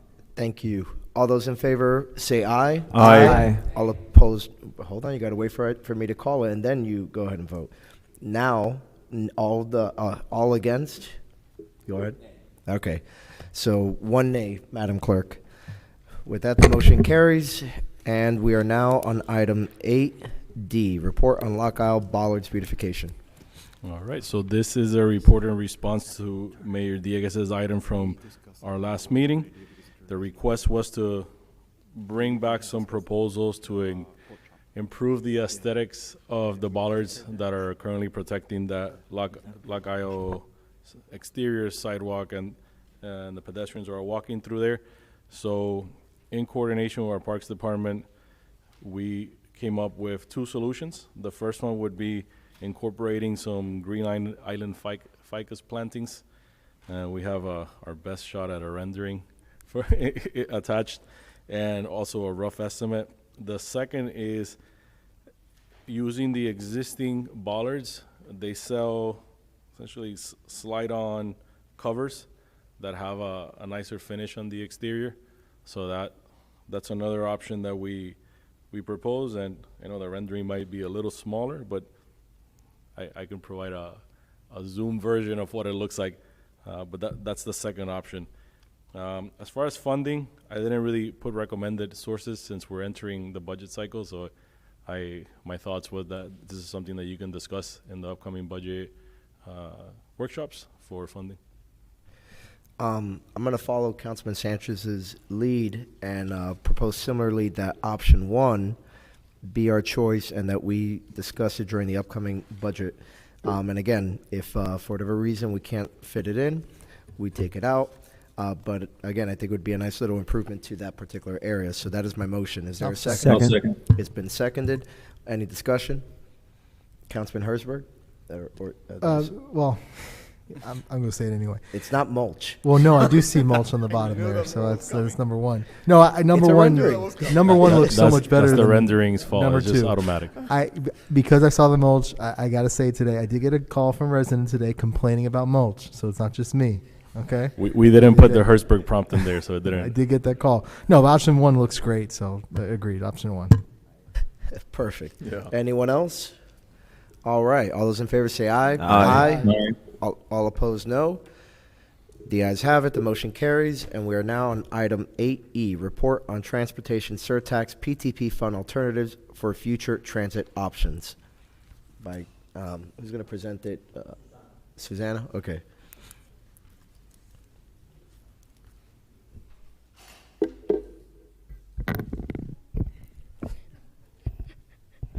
Good evening, Mayor and Council. I'm here to report on, I believe it was Councilman Hertzberg's item requesting alternative funding sources and alternative ways to utilize our PTP funding, particularly the 20% for transit. Am I correct?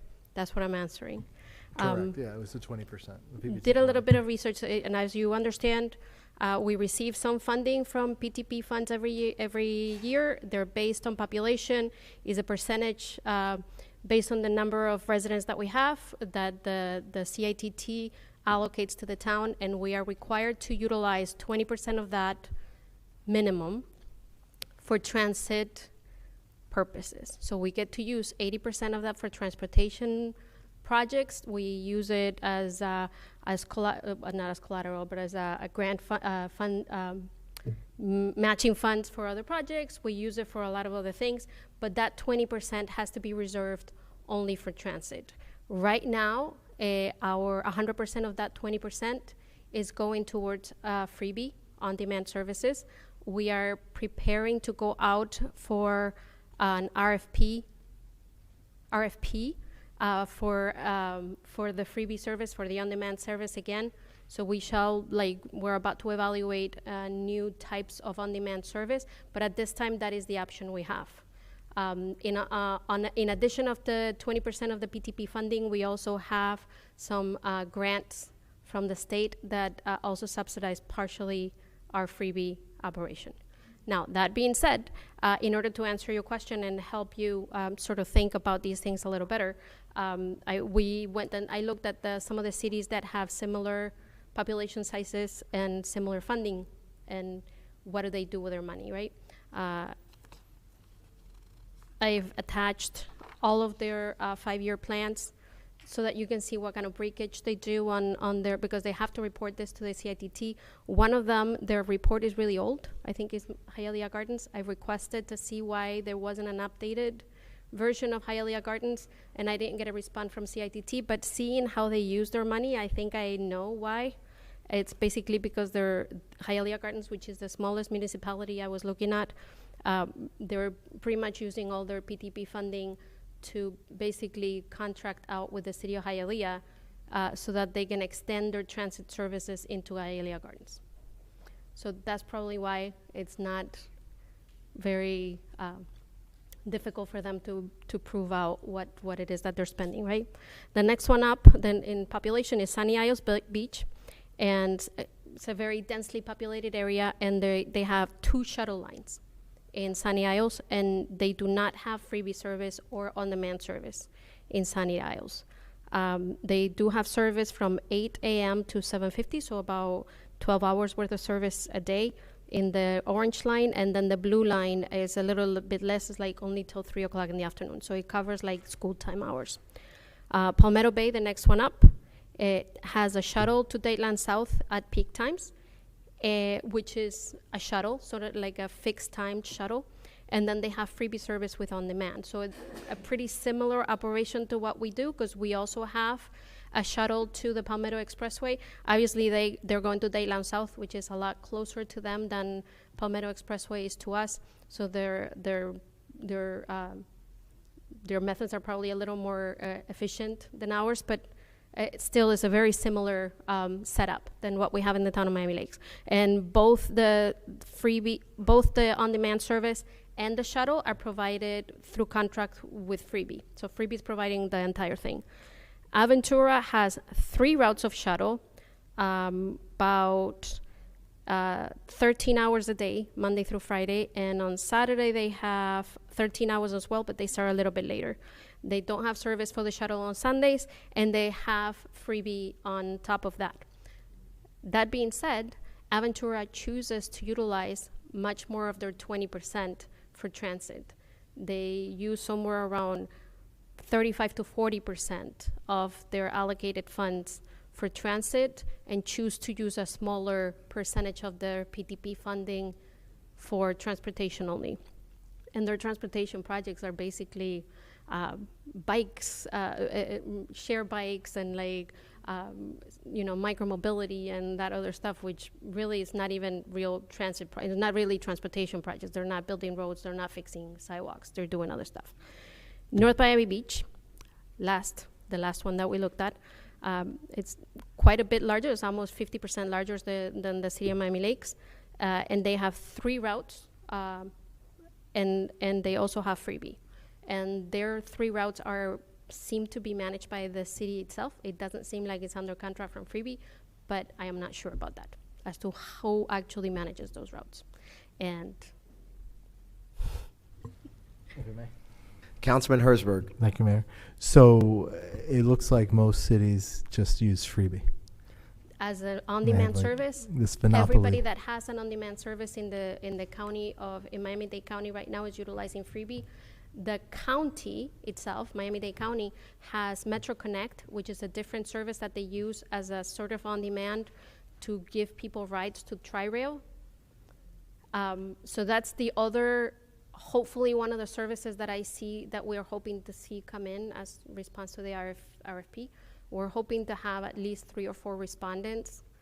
You know, some of them more creative than others, so some of them might be a different operation system than what Freebie has, and I'm excited to see what other ideas people have as to how to provide the service. But And the RFP would be for the next fiscal year or the year after? for next, yes, we are contracted with Freebie through October.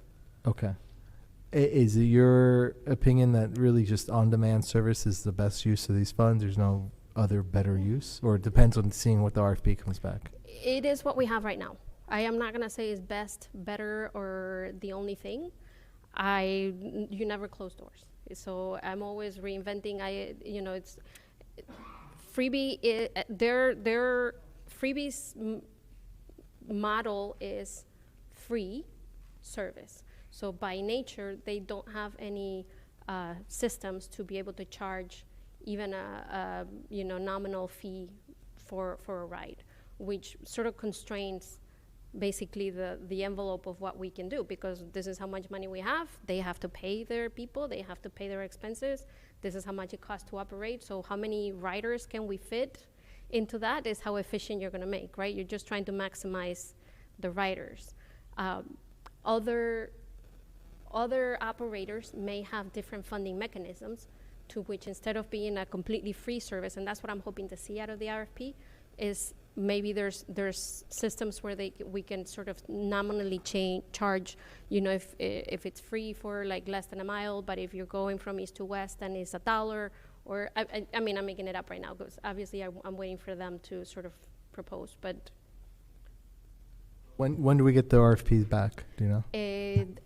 So Rosa's not here. I think when she comes back, she's going to be issuing it out, and then we have to wait 30 days for submissions. Am I right, But would sir? it be back by September, before Right, September? 100%. Okay. Yes, hopefully we should have something by September. Okay, so we'll talk about it again during budget season. I just wanted to see I honestly was most interested in what the other cities were doing. It seems like everyone's doing the same thing. I just hope that we can find something a little different. I don't know if this is the best use of the funds. That's all. Again, there's been discussions with CITT. We talk to them I meet with them twice a month. People, other cities present what they're doing all the time. They love to do little show and tells on a regular basis. This is an ongoing conversation. I think, the mayor and I were with the CITT director a couple of weeks ago. We are in constant communication with them. Anytime anybody else has a different idea, we know. None of this is kept secret. They request reports from us and presentations on a regular basis. I think I put on your agenda the last presentation we gave them, which was like at the end of last year.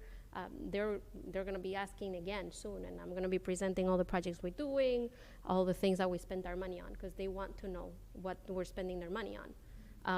So when and if other products come to the fore, I think it was last year, around May, they actually determined that Uber can now be responsive because their ADA requirements can be met by Uber by some changes that they had done within their organization.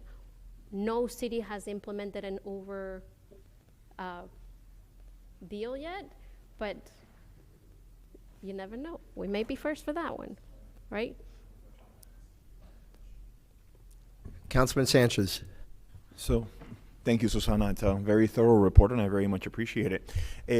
I've seen in other municipalities, I know you mentioned that Freebie is the most used. I've seen in other municipalities that there are companies that, for example, use a Volkswagen electric bus to transport. Actually, Freebie is about to get those. Right, but I'm just saying, in the past I've Right. seen those. And I know, I'd like to put into consideration when the RFP is put out, I've experienced Freebie myself. And there's been a point of frustration at times where I've requested a freebie and then it goes from 15 minutes to 30 minutes to 45 minutes. And the reason why that's happening is because those freebies, they keep them in circulation even though they're on break. So one time I saw it and it was parked on Main Street for 15 minutes without moving. I'm like, I'm waiting for this freebie to come pick me up and it's just sitting on Main Street. And I was the next person to be picked up. So I got in my car just to see what was going on because I tell them every once in a while, oh, I'm on my break. That's why I haven't left. I would like to, for whatever new company comes into play, or even freebie, for whatever cars are on their scheduled break, to be taken out of circulation so that the people that are waiting on those freebies are They don't not see them, yeah. waiting.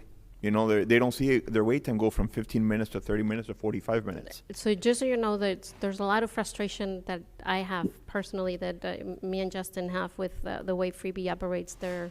Yeah. Not all of it is wonderful. Let's Right. just put it that way. We get complaints about things like that. We get complaints about, if I'm here and somebody else is picking up, why are we not picking up two people at a time? And that's my favorite thing. Like, you don't have. This is not Uber. You don't give people single rides. Right. You are supposed to be picking up 2 or 3 people at a In time an area, yeah. and coordinate that, right? So that's Right. These are the kinds of things. And obviously, anytime that happens to you again, because it's important that I give them feedback with the specific time and car number that they're doing it. And I have a dashboard on my computer that I can check where every freebie is at all time, and I know which car number it is that is or is not doing what they're supposed to do. I would really appreciate if you let me know so I can actually make the report right then and there and really give it back to them, because that's, again, we meet with freebie every 2 weeks. I give them feedback all the time on things that I see of, people that have complained to us of, and one, sometimes the complaints are handled really well, and sometimes the complaints are handled,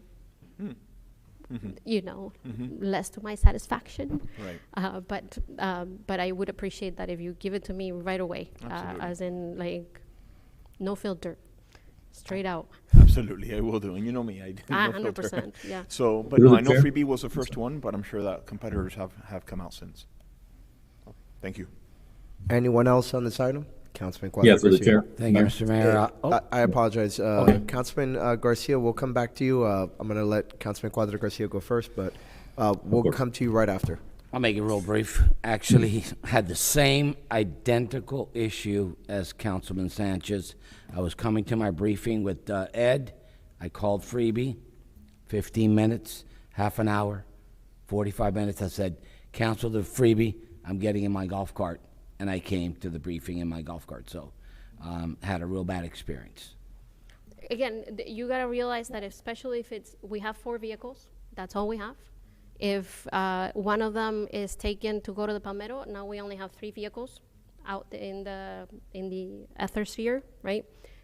If one of those is going from West Lakes to Costco, that's another one that is out of circulation for another 20 minutes. And now you only have 2 vehicles. So this is sort of like the same thing that happens with Uber sometimes, right? And because it is a very similar service model, not funding model, but service model, only we don't have congestion pricing. So basically everybody has the same idea at the same time. And then supposedly the algorithm decides the most optimal route for the vehicle to go in and service all the passengers. Sometimes I see it, sometimes I don't see it, right? And this is always my conversations with Freebie are always like, can this algorithm be made a little more efficient, right? Can it be made more to prevent precisely that kind of situation? Just wanted to share my experience. 100%, yes. And like I said to him, the same thing. Anytime you have a negative experience or a positive one, we also like to hear the positive ones. They're also very nice to a lot of our community that has trouble getting in and out of their vehicles, and they have them as family members almost, right? So they also do a very good job of being ambassadors to the town and providing a service, especially to the elderly, right? And to the disabled that cannot drive. So, by all means, do please let me know so that I can make sure. Again, and maybe it's just a problem in the algorithm at that particular point. It's just a coincidence that you were asking at that moment, right? Councilman Garcia. Thank you, Mayor. Just to Susanna real quick. I know previously the town had its own shuttle, service, and then we went to Freebie.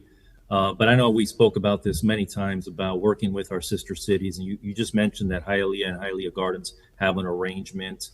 Hialeah is right there. You can get through 87th Avenue to Miami Lakes, through 67th, through 57th. It might be a good idea to look into to see if there is a way to coordinate with the resources Hialeah has. If we pool our resources together, we might be able to have more routes, serve more people. It's all about supply and demand. When we have only 3 or 4 of our, our freebies, and one's always at the Palmetto station. We talked about this before. Maybe that's another route we can go. Maybe we can share resources with Hialeah, and everybody saves money. This is the kind of thinking we need to have, especially now. If we start lowering, if in November we have to make some cuts, I think working with our sister cities might be a way of finding efficiencies that serve everybody. So that's something you might want to look at. I like that idea about working with a sister city. As a matter of fact, sir, our prior configuration, when we had the fixed route, it was through a contract with the city of Hialeah that it was operated. So and that's why we had to sell it back. Yeah. Okay. Yes, that was the fixed route that was discontinued in 2017 or 2019. It was through a contract with the city of Hialeah's transit services. Lack of use, is that what it was? That we went with the Ubers? I mean the freebies? There, that was death by 1,000 cuts. There were some problems with the design of the route.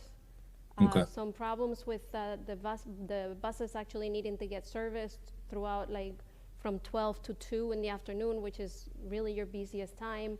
And that was the only time that they could get service. There was issues with drivers and other things. So there was a million little problems that were not easily solved by the configuration that we had at the time. Is that something that we want to revisit? I'm happy to. It's certainly something that I would love to revisit. Well, maybe a hybrid model, using maybe a hybrid model. using the what we've learned over the years.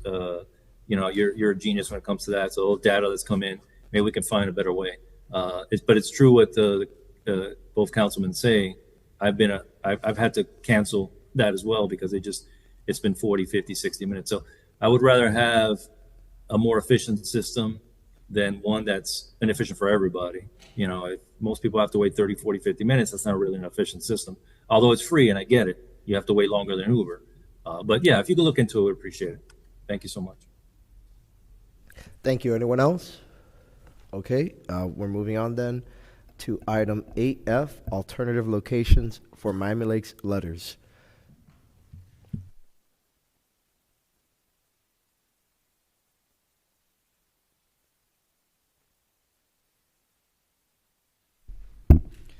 Good evening, Mayor and Council. Jeremy Bagdown, Director of Parks and Recreation. At the last council meeting, we discussed some of the struggles we were having with trying to finalize some of the FDOT permitting and engineering documents needed to continue with the location that we were looking at implementing the donated letters from the Miami Realtors Association. In doing so, we've gotten some comments back from the engineers in which they are starting to have troubles with meeting some of the FDOT requirements. And in this conversation, we decided to go ahead and look at alternative locations where we can install these letters, have them in high visible locations, and also kind of, for the most part, out of the 4 options, look at a way to make them a little more interactive where people can be closer to them and kind of utilize them for photos and something that can be picturesque. So the report in front of you lays out 4 different options for implementing the letters. One option is rotating through the main 4 parks. The second option is utilizing kind of one of our unique parks in P74 East, also known as Grand Park, with the pond and locating it within the water. Another option looks at another high visibility area, which is the off ramp, but within an area that we already maintain outside of actual highway grounds. And then option 4 would look at potentially a partnership with the Grams as far as trying to implement it within Main Street. Any questions? Yes. Yes. The Vice Mayor and then Councilman Sanchez. Thank you, Mayor. So on the option 1, the rotating around the parks, as well as the Grand Park option and the 826 off-ramp option, are you anticipating power in all of these in terms of electricity for lighting? At this time, no. There is no lighting that is incorporated. As far as looking at, once we select on a location that we're looking at, that would be part of what will come back to you with a full scope and cost, and if lighting is going to be something considered by this council. If I recall correctly, when we initially requested the FDOT location, we had asked for it to have power. Is that what's causing some of the issues with meeting the FDOT requirements? It's the entire development and engineering of the actual unit being installed in the location that it's at. Okay, so it's not necessarily. It's not just that. That's Yeah. one of the components. Okay, as far as this, I struggle with, I guess, the potential logistics, I guess, of the rotational one, and damage over time to the unit. I think that the one on the lake, floating on the lake, looks absolutely phenomenal. And I mean, even if it could just be a solar light, just to give it a little warm glow, it doesn't have to be well lit. It just has to glow a little bit, right? Because it's going to be, there's not a lot of lighting in that park anyway, so whatever amount of light it has will make it stand out. I think that that'll make it a truly nice landmark in the town.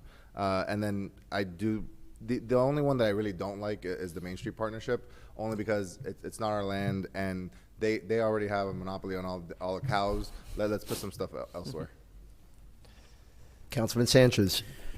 Jeremy, thank you for the report. I like it, very thorough. The one that I really like is option 3, but I do have for 2 reasons. Number one, we don't have an entry feature at that entry point into Miami Lakes. We have one on the east side, but we don't have one there, something that I discussed with the manager earlier today. But something that does worry me, the second thing about it, I know we maintain it, but do we own that land?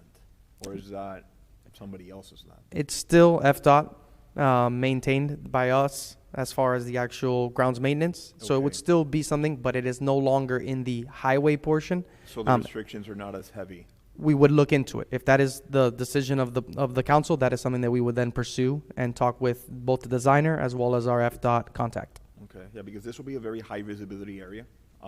Everyone in Miami Lakes will see it there. I like the idea of the lake. It's very nice. I completely agree, but it will be very hidden unless you're going to either Main Street or the farmers market or that micro area. It's it's going to be out of sight. So yeah, I would vote in favor of option 3 if we can pursue it. But I would think that it's still a foundational item to have the engineering for it for hurricane damage and things like that. Yeah, the installation itself would be installation that we'd install anywhere as far as meeting building code and so forth. But the biggest thing is the location and what are the requirements for next to a highway, the distance from the center of the road, and that's where kind of the issues are arising. Okay, now I'd be in favor of option 3. You want to make a motion? Yeah. Okay, go ahead and make the motion, and then we'll continue discussion. I'd like to actually move forward with option 2, Grand Park. I think that's honestly the nicest option.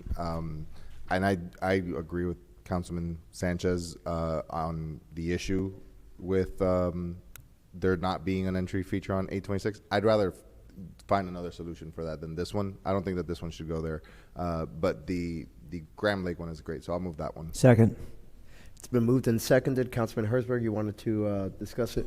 Yeah, no, that's my position. I think the lake one looks awesome. I think it's a great idea. Hopefully, we can add some solar lights or something, but that's just different. Miami Lakes, it makes sense to put in a lake like that. All the rest are just, on the side of the road. This is different. I love it. I mean, that's what they are. The rest are on the side of the road. This is not. This is in a lake, and Miami Lakes in our parks. That's us. So option 2 is by far my preferred item. I wouldn't even vote for the other ones. And to that point, the goal of that also is if you were taking, let's say, this is some of the ideas that we thought as staff is if you're taking senior pictures or any type of pictures, you can be positioned on the bridge with the letters directly in front of it and kind of catching you as well. So it was definitely a definitely unique spot that we decided on. Through the chair. Councilman Garcia, then Councilman Cuadra Garcia, and did any of you guys want to say one more question? And then Thank you. Councilman Option Sanchez. 3 looks great. Especially we do a hashtag Miami Lakes campaign along with it on our Instagram page. It'd be great with the solar lighting. The only caveat I would ask you is this park is, especially at nighttime, a lot of kids go to this park to hang out. When I was a kid, I used to do the same thing. We need to figure out a way so they don't have access to that little island. It can't connect to the shore. It has to be. It can't be reached by jumping over or jumping on the bridge, because the kids are going to jump there, and trust me, they will. Councilman That's Cuadra it. Garcia. Basically, at the entrance where we had thought about it would be choice number 1. I think that we should try to reach out to whoever it is that we're having the issues with. I know that they're not responding to phone calls. Let's try visiting them and see maybe if, by visiting them that they might give us a response. If not, then this is beautiful. The lake is beautiful, but have we thought of placing it in the entrance of the town, right where the fire station is? 6-7, our entry? Can it be put there? I'll answer that. Yes, that is what we've been discussing for the longest time to do. Unfortunately, it's No, just 6-7. He's talking about 6-7 by the oh, library. 67. Okay. By the library. I don't think there's enough space there. Right, I thought about The that library too. redevelopment is supposedly doing some kind of an entry feature on their redevelopment, so we'll have that entrance captured. So I think that's why they looked at the southbound Palmetto exit onto 154 as one alternative. But if we're moving forward with the lake, then we'll put all the dot all the i's and cross all the t's and come back to you with exactly what that entails. But I just want to remind you that the vote that we're going to be taking at the end of this discussion is going to be for option 2. So, when it comes time to vote, you are going to have to make a decision now, though. Option 2 is the lake. Yes. Lake. Okay. So just wanted you to be aware so that when we get to the vote after Councilman Sanchez. Okay. All right, Councilman Sanchez. So just forward thinking, how is the sign going to be anchored to the lake? Will it be moving or just stationary? Stationary, we look at, it's not that deep, that pond, so we'd have Okay. to go ahead and talk and work with Omar Public Works to get a solution that is going to be stationary. As Okay. mentioned, we would want it to avoid moving so that it cannot be moved. Okay. And also that it's positioned in a way that it is not susceptible to vandalism and nefarious acts. And then the second part of that question is maintenance. At times, someone's going to have to go out there to clean it, exposure to animals in the area flying over and rain, and it's going to get dirty. It's white. What is the plan to get someone into the middle of the lake to be able to clean it? We'll bring that back up as part of the cost when it comes back to fine tuning, as the manager mentioned, and crossing the T's and dotting the I's. We'll bring that back as a maintenance plan, what it's going to require, what we anticipate to maintain it at a pearly white letters sign. Is it easy to put like a small boat into that lake to be able to get somebody out there? It can. We can also look at, because of the depth being so short, we can see what are our other options Somebody can too. walk? Oh, Yeah. okay. It's short? Okay, yes. All right, perfect.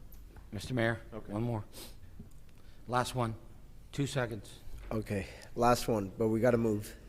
I like the lake issue, but I'm concerned, and we should all be concerned on safety, where kids can be going up there and, thinking that they're Superman, taking selfies, and we need to take that into consideration, that they might fall into the water. Thank you. All those in favor, say aye. Aye. Aye. All opposed, no.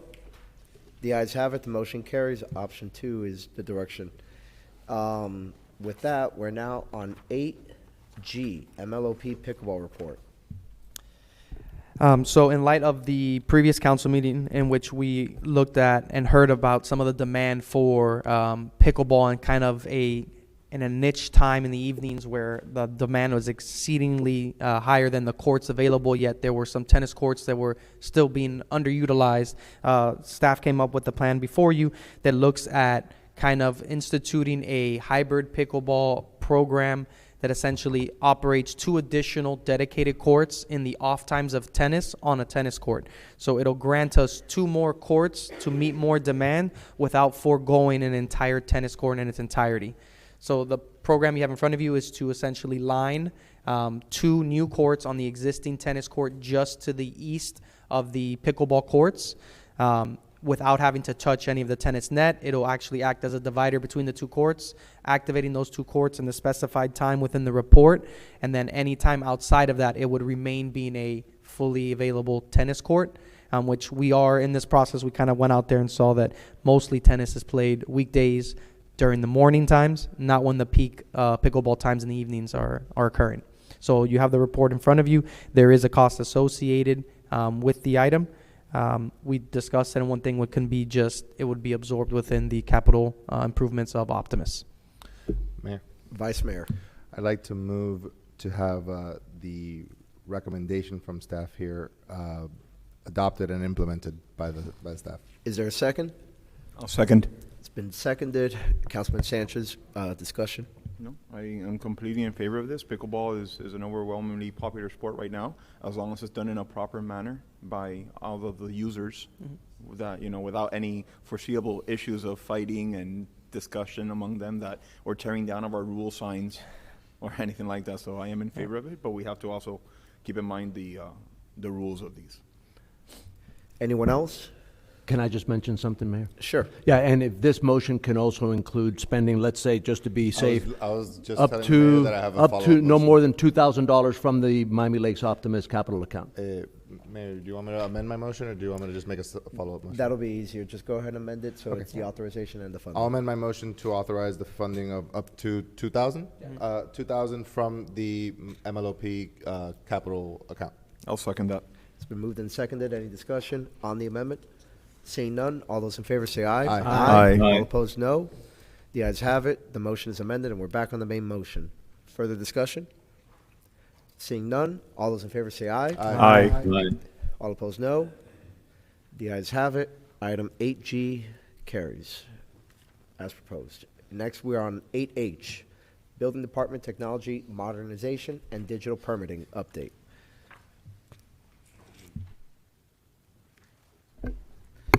Ms. Parks. Good evening, Mayor, Vice Mayor, Town Council, Daniel Angel, Director of Building, Zoning, and Code Enforcement. The report in front of you is in response to Councilman Sanchez's technology upgrade new business item presented at the February council meeting.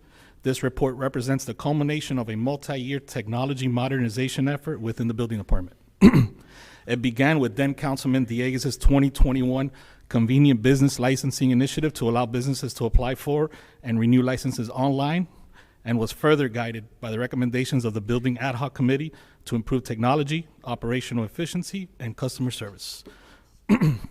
After rebuilding operations, modernizing our systems, expanding online services, and enhancing our existing software platform, we have now successfully processed more than 100 digital permit applications and plan reviews through our electronic permitting system, and this is all with a soft launch with no announcements. This accomplishment fulfills the vision established by prior council initiative and advances the objectives outlined in Councilman Sanchez's NBI by delivering a modern, customer-focused digital permitting platform.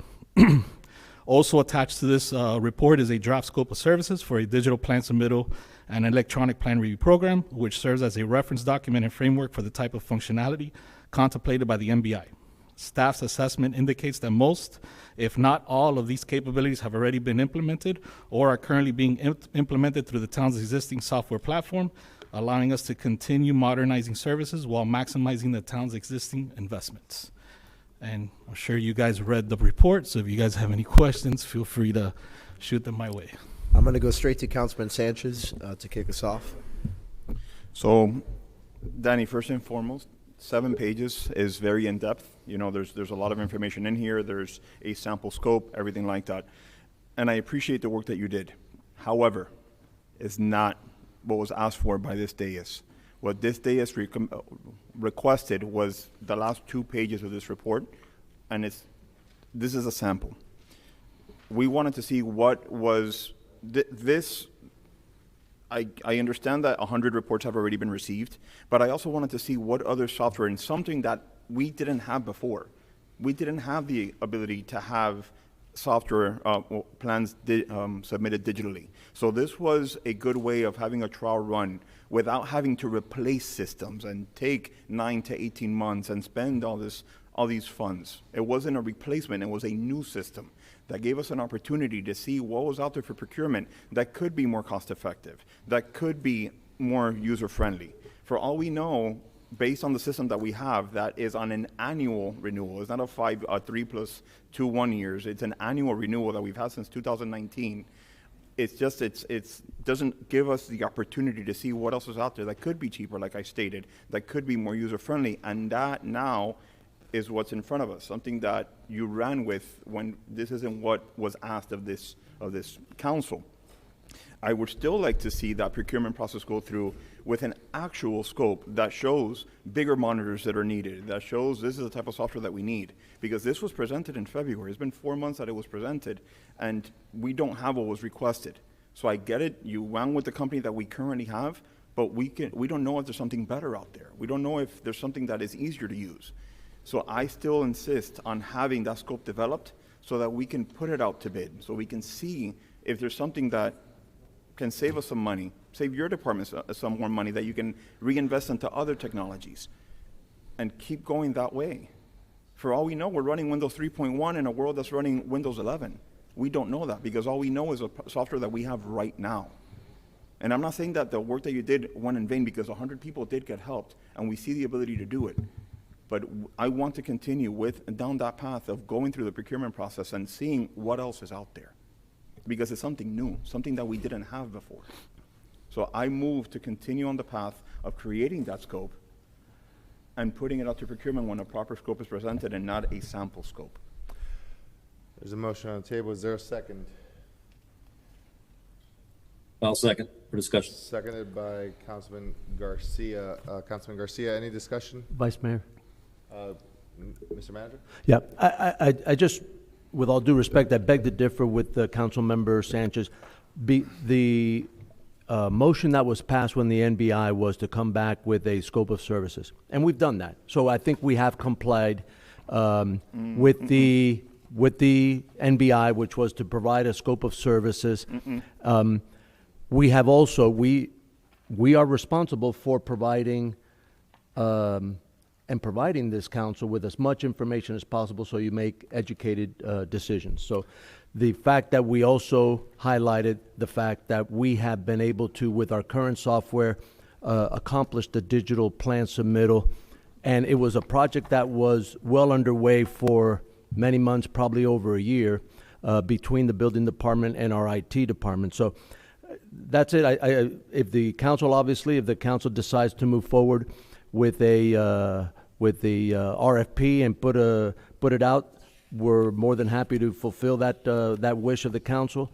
But I'd like to just state that we did provide the scope of services for an RFP, and we feel obligated to provide you with as much information and background as possible so you make as educated decisions as possible. Okay, Councilman Sanchez, for the benefit of all of us, because I heard it from this side as well, there's a little bit of confusion. I don't think we really understood the motion. If you could elaborate and explain it a little bit so that we understand what it is you're requesting. Absolutely. Earlier today, placed on your desk, you have this document that has 8H at the top of it.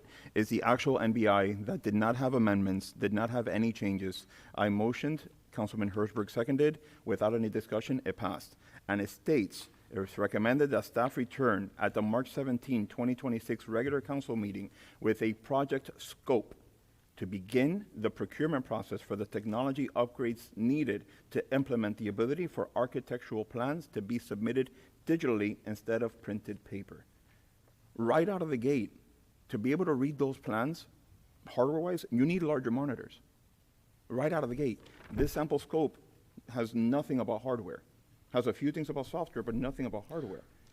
So it wasn't to go ahead and run with it, and I understand that staff understood the spirit of it was to start implementing it, but I just wanted a scope to be developed so we could see what else is out there. What other softwares are out there? Through the chair. Hold on, Councilman Garcia. I'll let him finish. Yeah. May I? Okay. Respectfully on that point, isn't the answer to this how is the report that is provided as 8H on the actual agenda, starting on page 69 through 74. 74 with or 75 of today's agenda? How is that report not the answer to this, the project scope? It's not, because it also includes things for BTRs. It includes information that isn't part of this. And I understand that it was an item on the past that Mayor Dieguez brought up, but the scope of this specific NBI was just for something, to implement something that we didn't have, period, for online submission of plans. Okay. It's to me, it's filler information, and instead of putting it out and listening to the letter of this NBI that states just to create a scope so that we can approve and say, yes, this is what's needed, start the procurement process, it was just ran with, and we don't know if there's something better out there at this point that can be more cost effective. Okay. I also just want to say, because you were mentioning hardware and software, and I'm not going to lie to you. I read through this lightly because it's a dense report, but I did read through it, and it seems that we're good. My concern is substituting what is my judgment on what is needed versus the department head's judgment. And for example, as a moment ago, you were saying we definitely need larger monitors in order to read plans, but the guy in charge who's paid by our town to read plans was shaking his head and seemingly in disagreement. And no offense to you, I kind of take his word a little bit stronger when it comes to reading plans, because that is pretty much the only thing he does. And so if he tells me he doesn't need larger monitors and I don't have to waste money on a larger monitor, I'm going to go in that route. And again, credit to him, because most of the time when a government says we're willing to give you money, they don't hesitate, and he did, so thank you. But I'm still struggling to understand, what do you need him then to, I guess, extract from this report the parts specific to your NBI and then put that into its own report? Is that what you're asking for? Develop a scope that we can put out for procurement. Okay. Is that understandable? Is that something that can be done for the next meeting? So keep in mind what you have in front of you and what the councilman asked in his NBI is a portion of our total enterprise system, which is considered community development. Within community development, you have a land track module that ensures that the GIS locations for every permit that is pulled is tied to that folio number. You have permit track, which is your plan and electronic review submittals for building permits. You have code track that essentially oversees all of our code functionality. You have projects and planning that archives all of Susana Alonso's variances, development orders, things of that nature. You have a contractor registration portal that archives and activates all of our current contractors. So in essence, this is an enterprise program that encompasses a lot of functionality within the development community. Councilman Sanchez's specific item, as he read on his MBI, was to intake digital plan reviews, which the manager correctly alluded to. We've been working on this since 2021 after the ad hoc committee, where one of the initial successes that we had, which was reported to this town council last year, was the success of our business tax renewal, where we collected historic amounts of revenue just based on leveraging our current technology. So with the successes of that, and we felt that it was very important to incorporate that into the report so you guys could understand what has occurred in the last 5 years in the building department. It's a lot of technology that we have put into that. Sure, digital plan submittal was one of them, and we finally achieved that. We're already up to 100 digital plan submittals and reviews, and we just launched that in April. We're working with Clarissa and her team that once we go live, we're going to launch this, and we're going to make this a goal for everybody. So right now, we are currently, with the existing software, we are currently successfully doing what the spirit of the MBI had. Councilman Garcia, go ahead. Thank you, Mr. Mayor. I think that no other department has made more improvements over the past 5 or 6 years in the building department. Past councils, past mayors, current councils. We see when you bring in new technologies, the improvements you've made. Part of this report kind of says that. But I think the spirit of what, and one of my new business items as well. I know Danny's going crazy with the council, really so involved in the building department, and what Councilman Sanchez. I think what the spirit of what he's trying to say is, hey, are we consistently reviewing the brand new software or brand new technology that's out there that consistently gets updated? And sometimes you need new screens because of that or whatever. Are we consistently putting that up to RFP?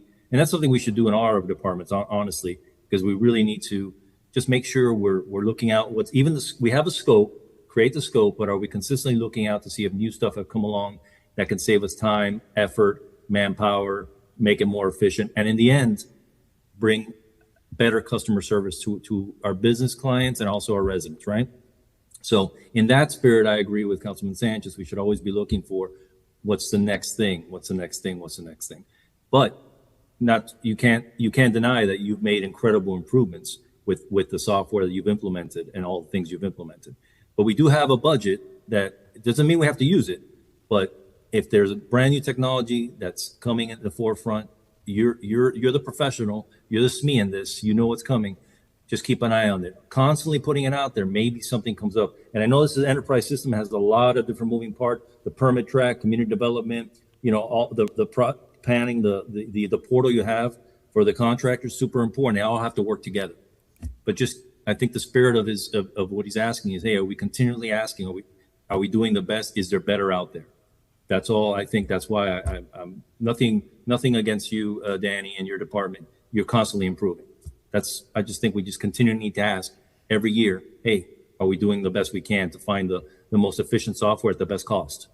I think that's why I seconded that the councilman's item motion. I'm going to let him respond to you, Director Angel, before we go over to Councilman Fernandez. I appreciate that, Mayor. And it's not really a response directly to Councilman Garcia. It's basically to pose this out to the council. If we go this route of putting this RFP, the current vendor that we have is most likely going to bid. Very likely they could probably win as well, too.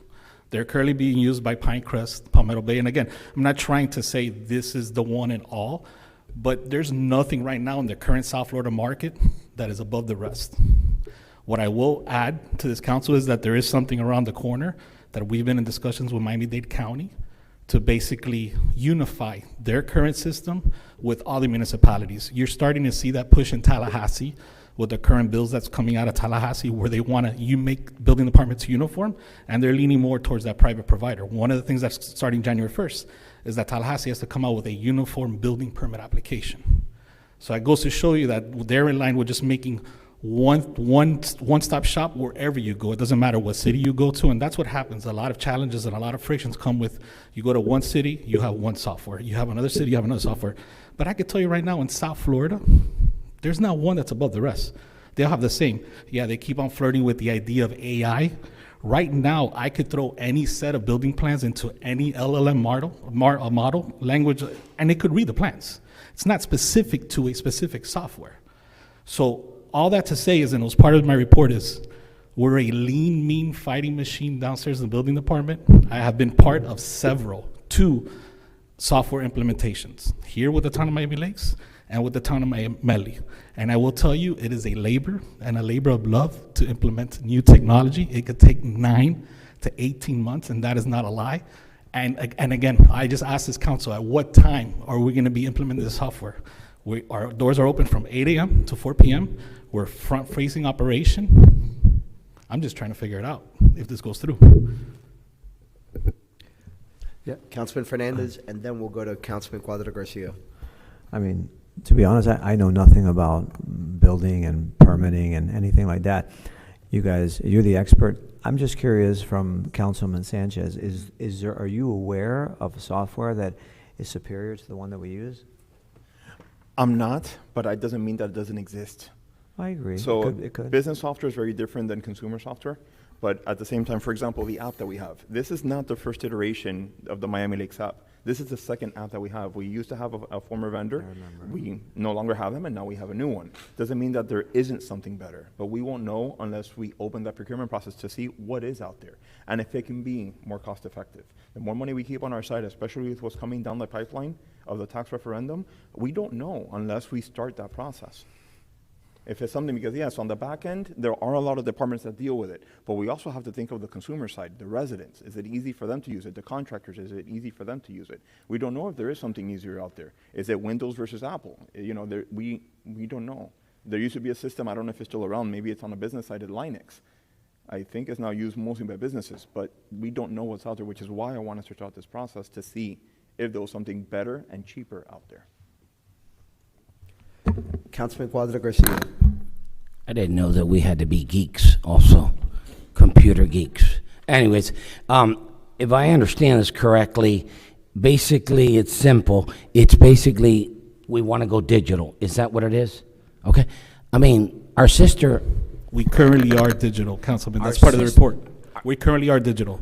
Oh yeah, our sister Miami Gardens is digital. So what is the whole? I'm trying to understand this. What is it that we need? Do we need enough? What is it that we need?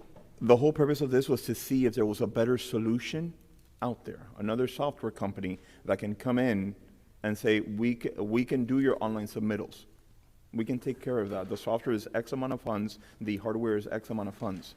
But we instead went with the in-house that we have, which was not the spirit of this item. It was an exploratory type of item. An idea. An idea to see I got what you. else is Okay. out there. Is there And it would something help you. that could And it be would help you, that could Danny, I would be assume, right? more cost effective, cheaper, something that's easier to use. But now we don't know that because it's been implemented. The only way to find that out is to create a scope that says we need this type of software or this type of hardware and putting it out to procurement and see what comes back. So if what we have is the cheapest and the most, not the most user-friendly and the most cost-effective, then we keep what we have. But we don't know if there is that existence out there. Well, let's then direct staff to look into it and do some homework and get back to us. Well, look, we got to keep moving. So Mayor. we have a motion. Mayor.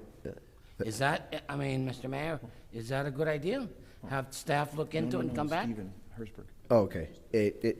No.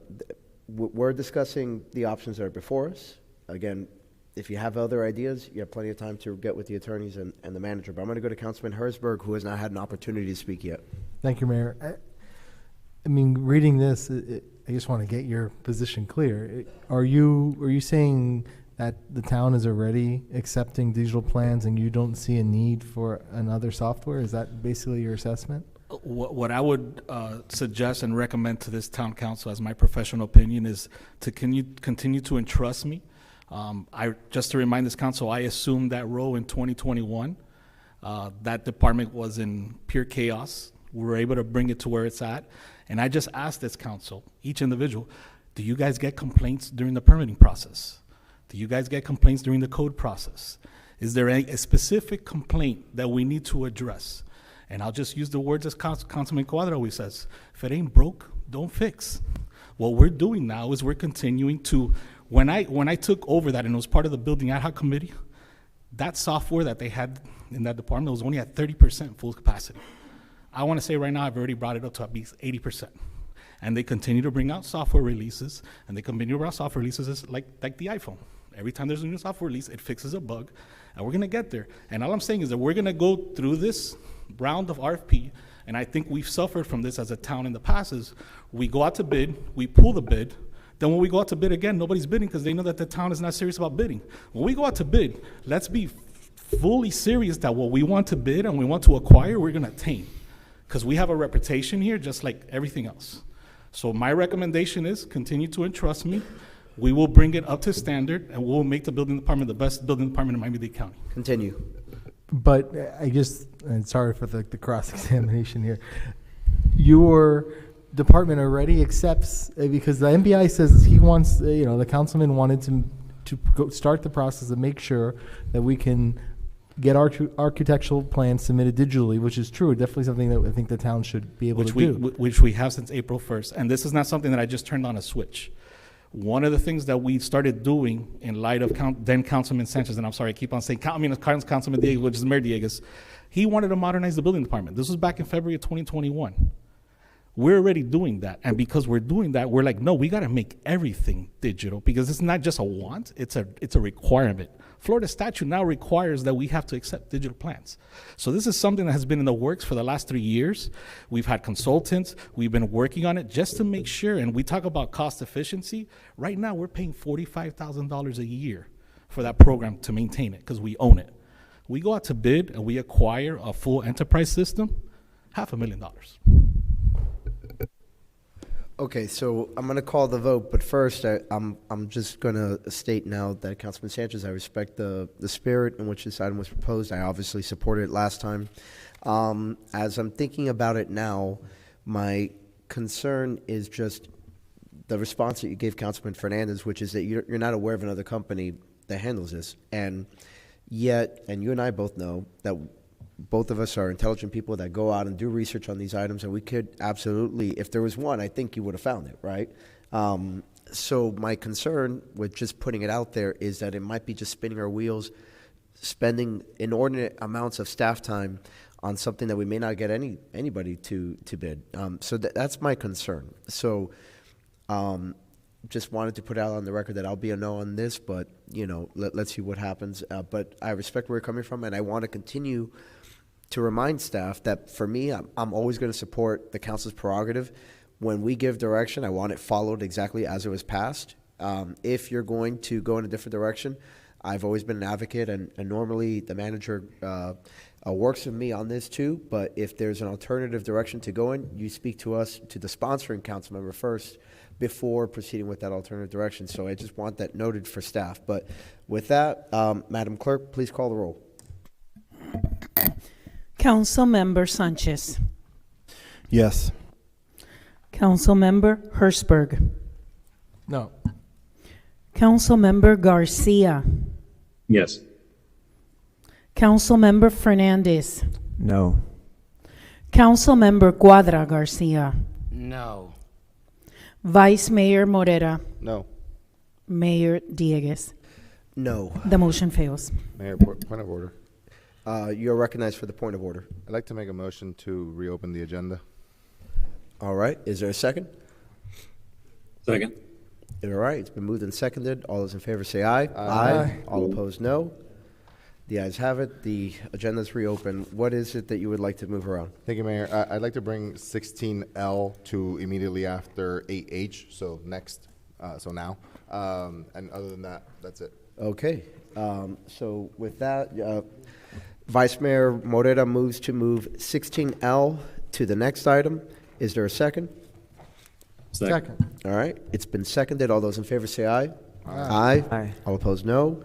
The ayes have it. The agenda is amended, and we are on 16L, which, did that require a waiver? Yes, it does. All right, so go ahead. You're recognized for the waiver. Thank you. I'd like to move to waive Section 7.2 of the Special Rules of Order as it pertains to item 16L. Second. Wait, what? He seconded. Oh, no, I saw Ed move toward the mic, so I thought it was him that was. I was confused. Yeah, no, it was throwing me off. All right. So with that, all those in favor of the waiver say aye. Aye. All opposed, no. The ayes have it. The rule is waived. You're recognized to proceed. Thank you, Mayor. So first and foremost, I want to say that this item is here because of one person. That's Ms. Carolina Cuba, who is here in the audience. She was here during public comments. I don't have to even explain to you guys how impressive she is in her public speaking and in her own advocacy. But my motion here is going to be to adopt the resolution that's attached to my NBI as Exhibit A. It seeks to reestablish a youth advisory board for the town of Miami Lakes, and it seeks to supersede Resolution 24-1993. So that resolution was adopted back in April of 2024, just before I came in. At that time, they sought to create this youth advisory board. Would you like me to actually pause for a second, or no? Okay. So at that time, the council basically said, yeah, we're going to go do this, but as sometimes happens, it was more lip service than anything else, because immediately after it was passed, nothing happened. No council member appointed anyone. No applications were sent to the schools as the original resolution required. And again, but for Ms. Cuba bringing this up, this would have completely gone by the wayside. And in so doing, and in so bringing it up, she proved the need for a youth advisory board. The spirit and purpose of such a board is to ensure that the voice and the opinions of the youth are taken into account. As a great example, today we took up a very important item, and that's the MLOP items. This would have been an item in which I think that the youth advisory board would have definitely had an opinion, given that it directly affects the youth in our communities. You guys can read the resolution as well as the NBI in greater detail yourselves, but this does envision the council members having a certain amount of flexibility. If you wanted to offer them shadow opportunities, you're welcome to do that. If you prefer to not be bothered, you don't have to give them that opportunity. But the primary thing is that they would be able to deliver a report to us. And just as we're given these here on the dais prior to the meetings, they would hand in their report. It would necessarily be after close of agenda, because they would need to receive our agenda, and then they'd be able to have their report commenting on the items that they deem are important to the youth, and then we can reference it or not during, we're not obligated to, but I think it is important that it be considered. Other than that, I'll go ahead and move for the adoption. I'll second for discussion. Thank you. Okay, the first one I heard was Councilman Sanchez, so I'll go to him first, then to Councilman Garcia. If I may ask, Ms. Cuba, can you come to the podium for a moment? Thank you. Ms. Cuba, if I understand it correctly, you do not live within the boundaries of the town of Miami-Lakes, is that correct? Okay, there's a reason I asked that question. I want to amend this NBI, but first I have a question. Claricel, Communications Director, really quick, because she knows more about the committees.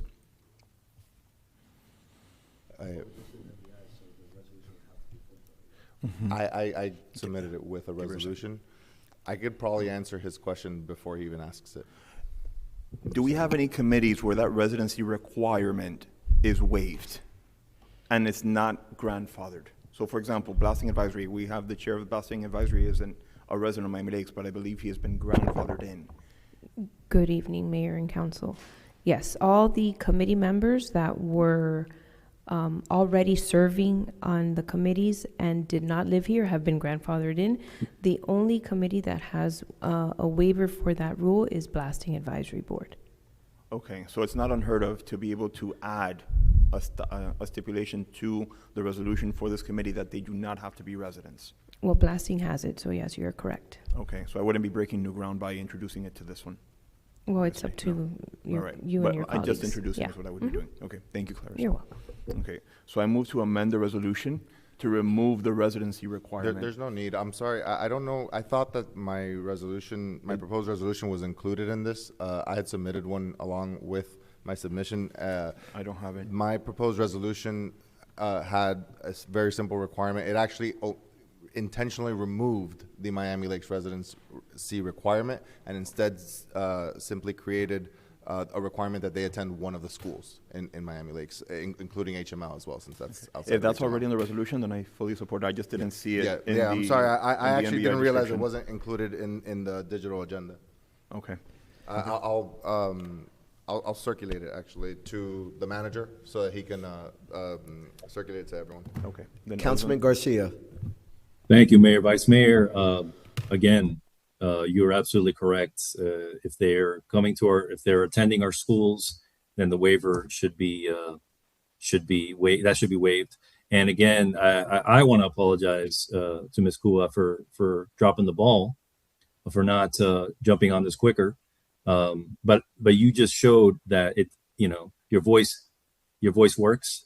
You came to us, you talked to the Vice Mayor, and look, it's getting done. And I agree. I think that it would be a great idea to hear from more students in the town.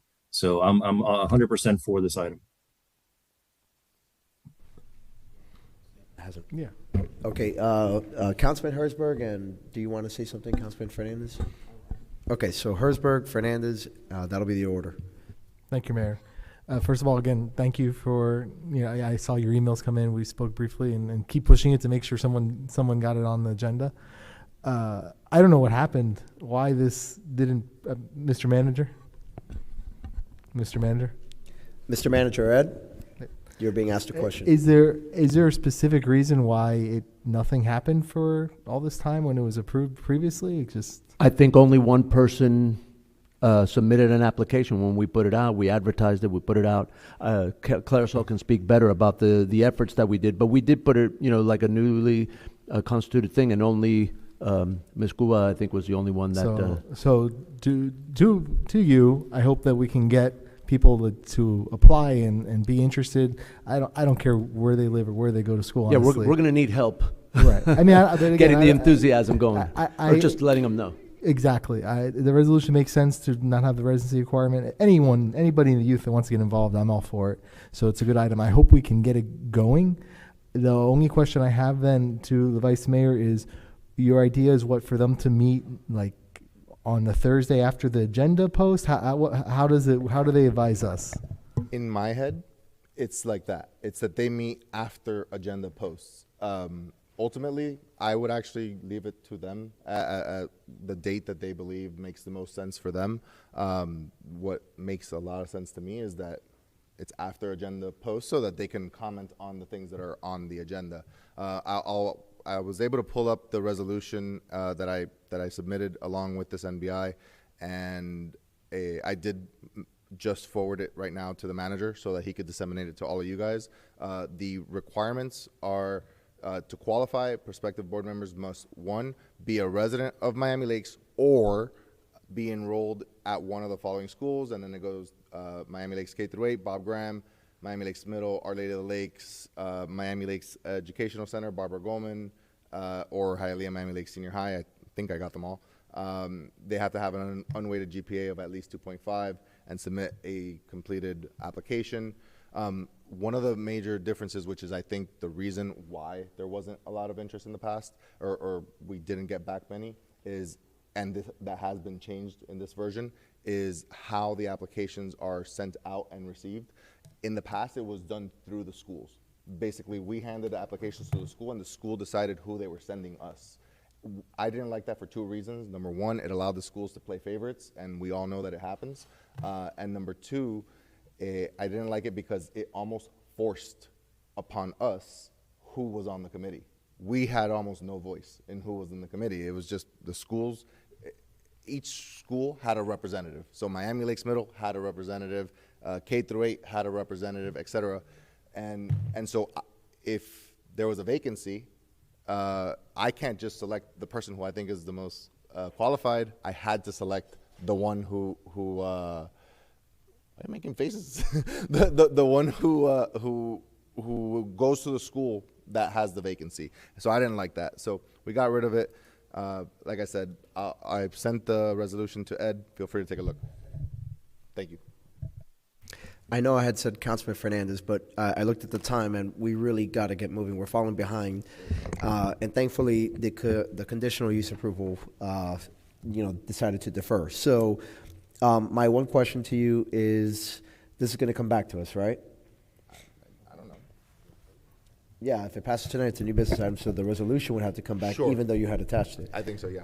Yeah. So, I have a lot of questions. I'm deeply skeptical. You know how I feel about creating any new boards. And, so it has nothing to do with you, Ms. Cuba. I think you're great. And No. My personal beef is with just endless committees, right? That's always been my beef. As you saw today, look at what time you're here, right? Look how many reports we have to get through. So, and to hear from different groups, it really takes a lot of time. And so I'm going to review it in depth and think of alternatives that can get me on board. I'm going to vote it forward tonight, but just to move us along. But, I guess you and I will be scheduling a meeting so we can discuss it further. With that, all those in favor say aye. Aye. All opposed, no. The ayes have it. The motion carries. Thank you very much, ladies. All right, going back into the regular order of business. We are now, wait. Remember that. The attorney's report number 9. Number 9. We don't have anything to report, which is fantastic. That is the best report ever. Yes. All right. Consent calendar. We're now on the consent calendar. Is there a motion? I move the consent. Is there a second? Second. All those in favor say aye. Aye. All opposed, no. The ayes have it. The motion carries. The consent calendar is passed. And we now come to 13A, the revised lien reduction ordinance. I just want to remind everybody we're on first reading. There's no need to, beat this up too much. So with that, I'm just going to move, well, after the attorney reads it, I'm going to go ahead and just move it, and I would ask that we just advance it to second reading. All right, Mr. Attorney. An ordinance of the Town of Miami Lakes, Florida, amending Chapter 8, Section 8-7 of the Town of Miami Lakes Code of Ordinances, titled Recovery of Unpaid Civil Penalties, Unpaid Penalty to Constitute a Lien, Interest to be paid on liens, Foreclosure, Prohibition of the issuance of permits, licenses, certificates of use and occupancy, or zoning approvals to violators with unpaid civil penalties or liens, civil penalty reduction, to temporarily reinstate prior lien mitigation schedules, to require town council approval prior to foreclosure on non-homestead property, providing for inclusion into the code, providing for repeal of ordinances in conflict, providing for severability, and providing for an effective date. Excellent. I move to adopt the ordinance as proposed. I'll and second. Get it to second reading. It's been seconded. Any discussion? Hopefully not. Okay, with that, Madam Clerk, please call the roll. Ordinance in first reading, item 13A. Councilmember Sanchez. Yes. Councilmember Cuadra Garcia. Councilmember Garcia. Yes. Councilmember Fernandez. Yes. Councilmember Hertzberg. Yes. Vice Mayor Morera. Yes. Mayor Diegues. Yes. Ordinance in first reading, item 13A passes. Excellent. We're now on 13B, again, an item on first reading, Budget Amendment JAG Grant. Mr. Attorney? An ordinance of the Town of Miami Lakes, Florida, amending the fiscal year 2025-2026 annual operating budget adopted in accordance adopted in ordinance 2025-346 to recognize and appropriate grant funds awarded to the town by the Florida Department of Law Enforcement under the Edward Byrne Memorial Justice Assistant Grant, JAG, program for the purchase of police equipment, providing for the increase of general fund revenues and appropriations in the amount of $4,054 as set forth in Exhibit A, providing for authority, providing for implementation, providing for repeal of ordinances in conflict, and providing for an effective date. Thank you. Go ahead, Councilman Fernandez. I'll move. I'll second it. It's been moved and seconded. Any discussion? Seeing none. Madam Clerk, please call the roll.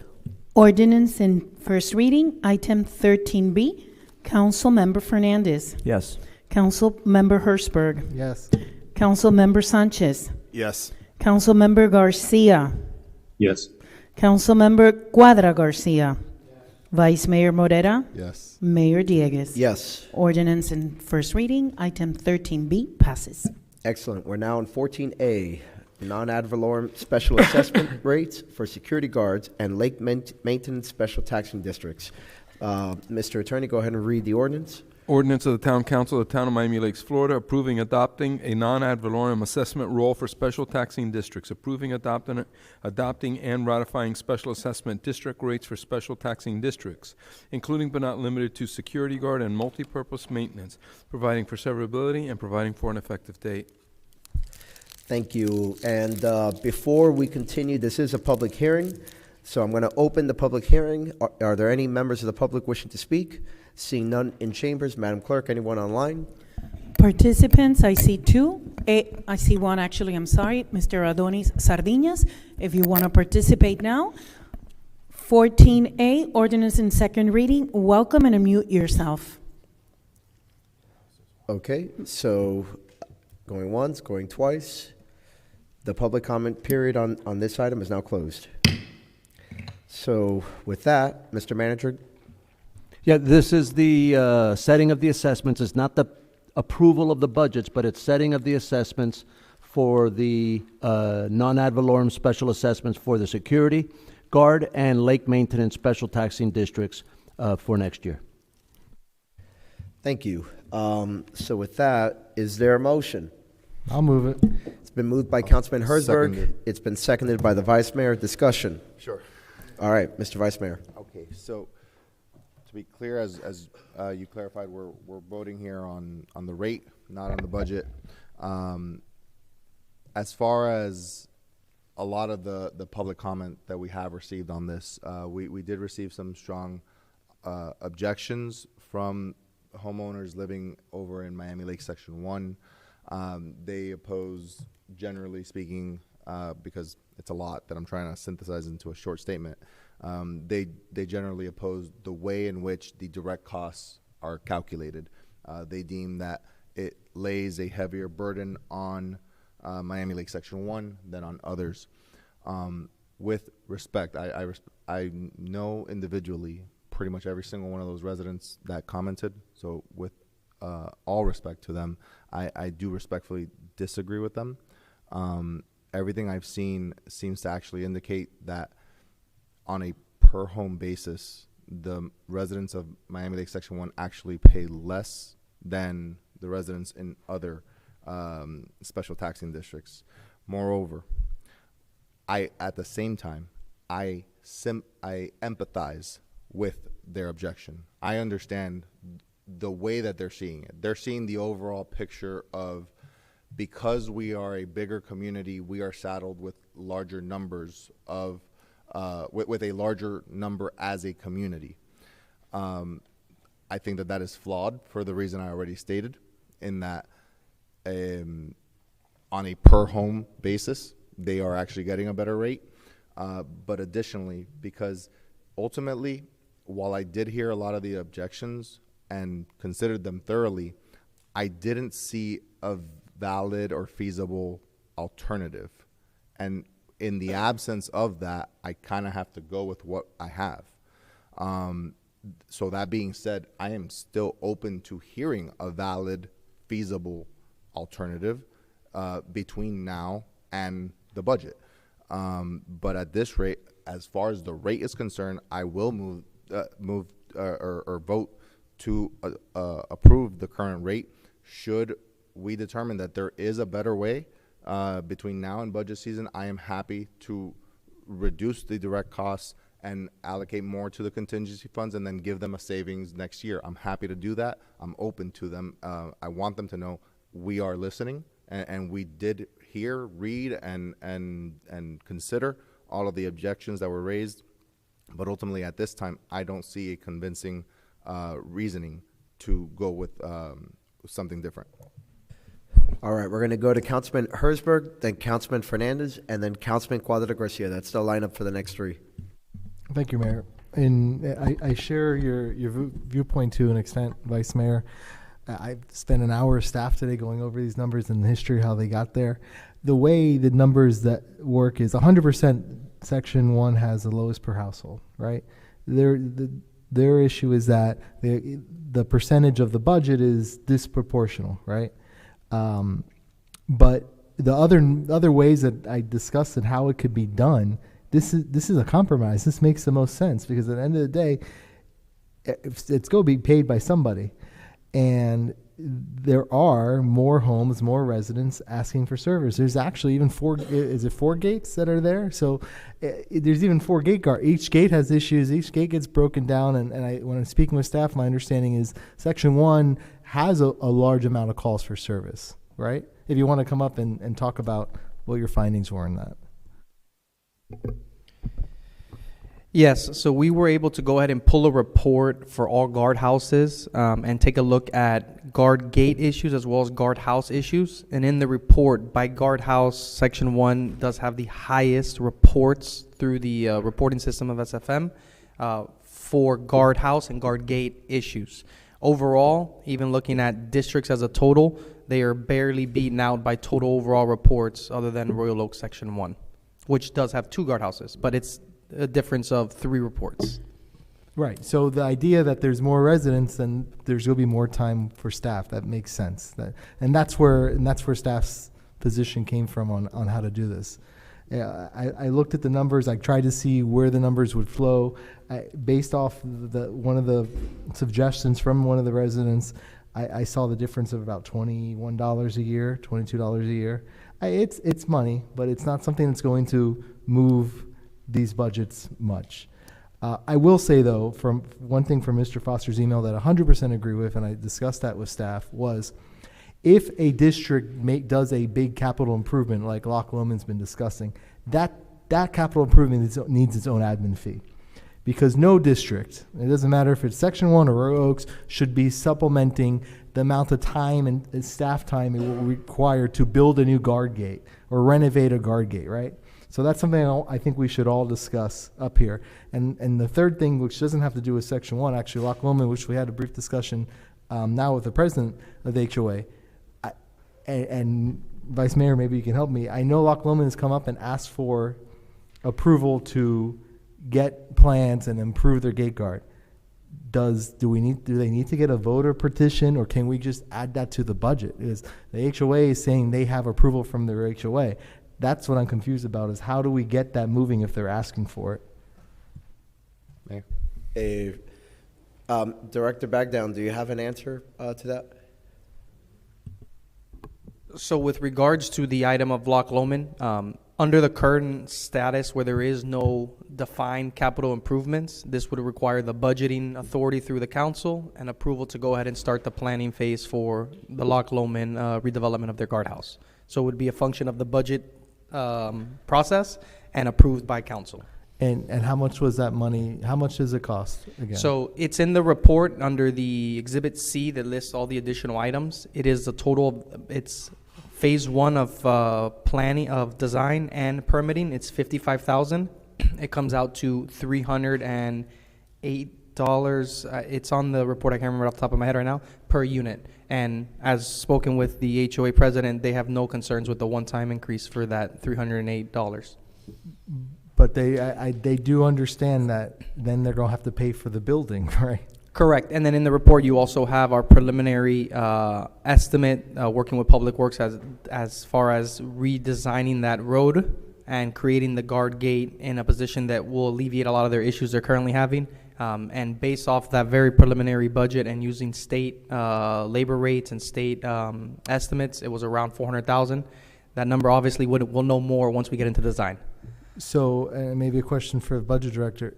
Do we need to make that decision now? Because if we set the rate, there's not going to be room for $50,000, right? Right. So if I guess I'll make a motion.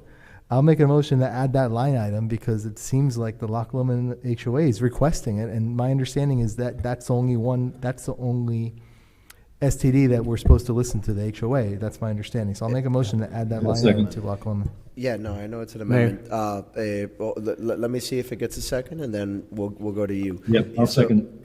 Okay, so the amendment is being seconded by Councilmember Garcia. Mr. Manager, before we continue just to discussion. remind everyone, that's similar to the millage rate, that once you set the cap, it's the most, but during the budget process, you can lower it. What you're doing here is setting the assessments. It's the maximum assessments. And correct me if I'm wrong, Melissa, during the budget process, you can lower the assessments. So you're better off setting a higher assessment now to take in those capital improvements. And if during the budget process that doesn't pan out, then you can lower the assessment back down. Okay, so if I may, Mayor. So yeah, I definitely am.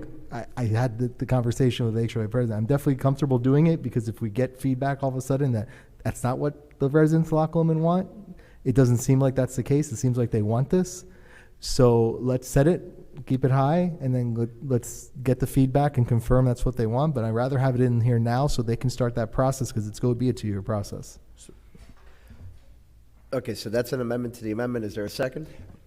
I'll second. Okay, well, what is it, Mr. Vice Mayor? I just think that it should just be clarified that really all he's asking for is the current rate that is given to us in our agenda, just add $308 to it as far as Loch Lomond is concerned. That's a much correct. simpler way of putting it. So let's just call it like that. Okay, so we'll just say that you restated, Restated what the Vice Mayor you said. clarified the existing motion. There we go. So, okay, so with that, or no, actually, the order discussion was Councilman Should I Quadro. create a buffer? 315. Okay, so, and again, this is only for Loch Lomond, right? Only for Loch Lomond. All right, so just to get us moving, I'll go ahead and I'll second it. All those in favor say aye. Aye. Aye. All opposed, no. The ayes have it, the amendment passes. Okay, now Councilman Cuadra Garcia and then Councilman Fernandez. Thank you, Mr. Mayor. Mr. Mayor, I have to speak on behalf of my residents on my side of Royal Oaks East after listening to all their objections, and cannot support raising any more money to these security gates, at least on my side. What I would like to recommend, I don't know if I'm in the right channel to ask through the manager, through the mayor, and to the manager and to staff, is to see if we can look into living in the 21st century, if we can remove these guard gates, not the guard gates, the security guards, and implement cameras or systems where they take over these guards. Is there a possibility that could be done? Is there a possibility? Yes. Under the current verbiage in the ordinances that created them, no, those would have to be modified. So I believe that there's an item later on in this agenda that is a new business item by Councilmember Herzberg for him to work with staff to develop some different options, some different alternatives, some different models or methods on how to manage these taxing districts, plus what would be the steps necessary to make those changes happen, and then bring it back to this council for you to make a future decision on the management and the different protocols in those guard gates. That'll work. Okay, Councilman Fernandez. Well, I just want to state for the record that we do read all the emails. Unfortunately, I don't respond to all of them, but we certainly heard, we heard from the residents that had an opinion on this. I'm going to refer back. So I wanted the staff to do a little bit of research, and it came back, and it was told to me that the item, because I wanted to know how long had we been charging in this manner, had we allocated the percentages of how we were going to be collecting administrative fees, and apparently it was, I think, since 21, if I believe. 23. 23, and it was Councilman Fernandez, Tony Fernandez, and he, in fact, lives in that section. So, you know, I think it stands to reason that it's the fairest way to collect these fees. And I'll just add that at the end of the day, I think that the logic is I don't see any other way that we can collect, and we can proportion out how we're going to collect it, because the administrative fee is an amount that is going to be collected one way or another, and I think this is the most logical way that it's being collected at this time. All right, we're going to go to Councilman Sanchez and then to Councilman Garcia. Okay, same as everyone here, we've received the emails.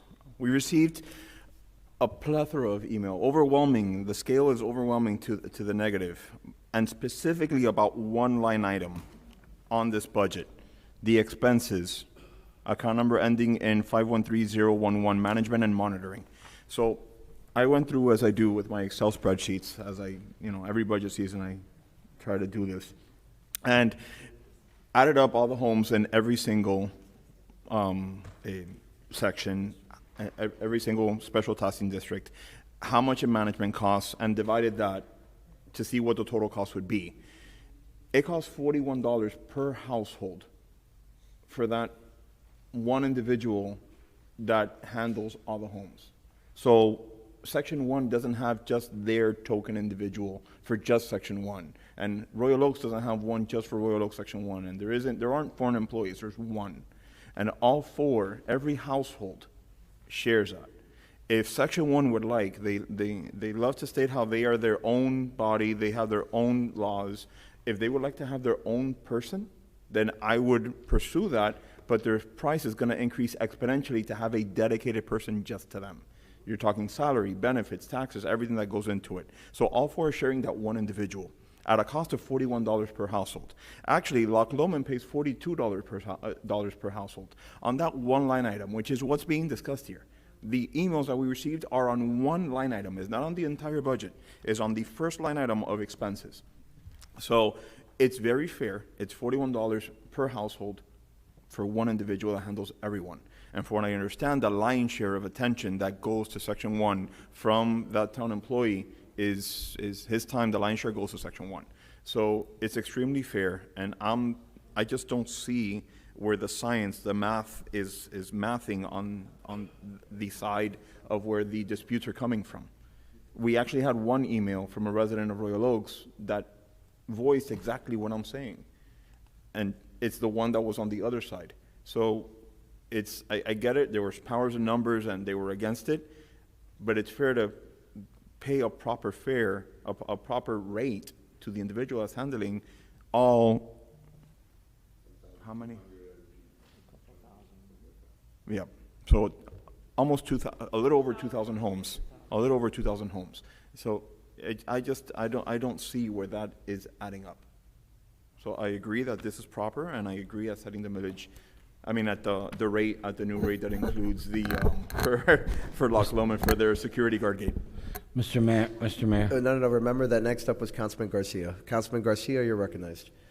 Thank you so much. I have to agree with my colleagues in this. I mean, we've all asked the questions, is this the best way to do it? Not everybody's going to be 100% with everything, but I think this the way we're doing it now, the way we've parsed it out for this fee is the I guess the most fair possible at this time. So I'm going to be voting yes on this. Okay, so you're on the second turn, so just so you're aware. But go ahead, Councilman Cuadra Garcia.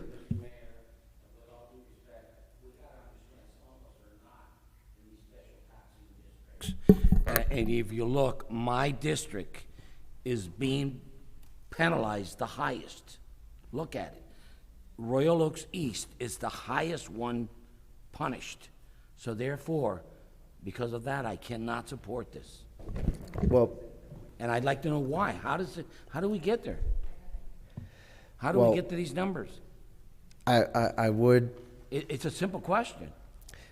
Yeah, and I would respond, but in the interest of time and considering the statements already made by my other colleagues that I agree with wholeheartedly, I think it would be better just for us to go ahead and vote. So, Madam Clerk, please call the roll.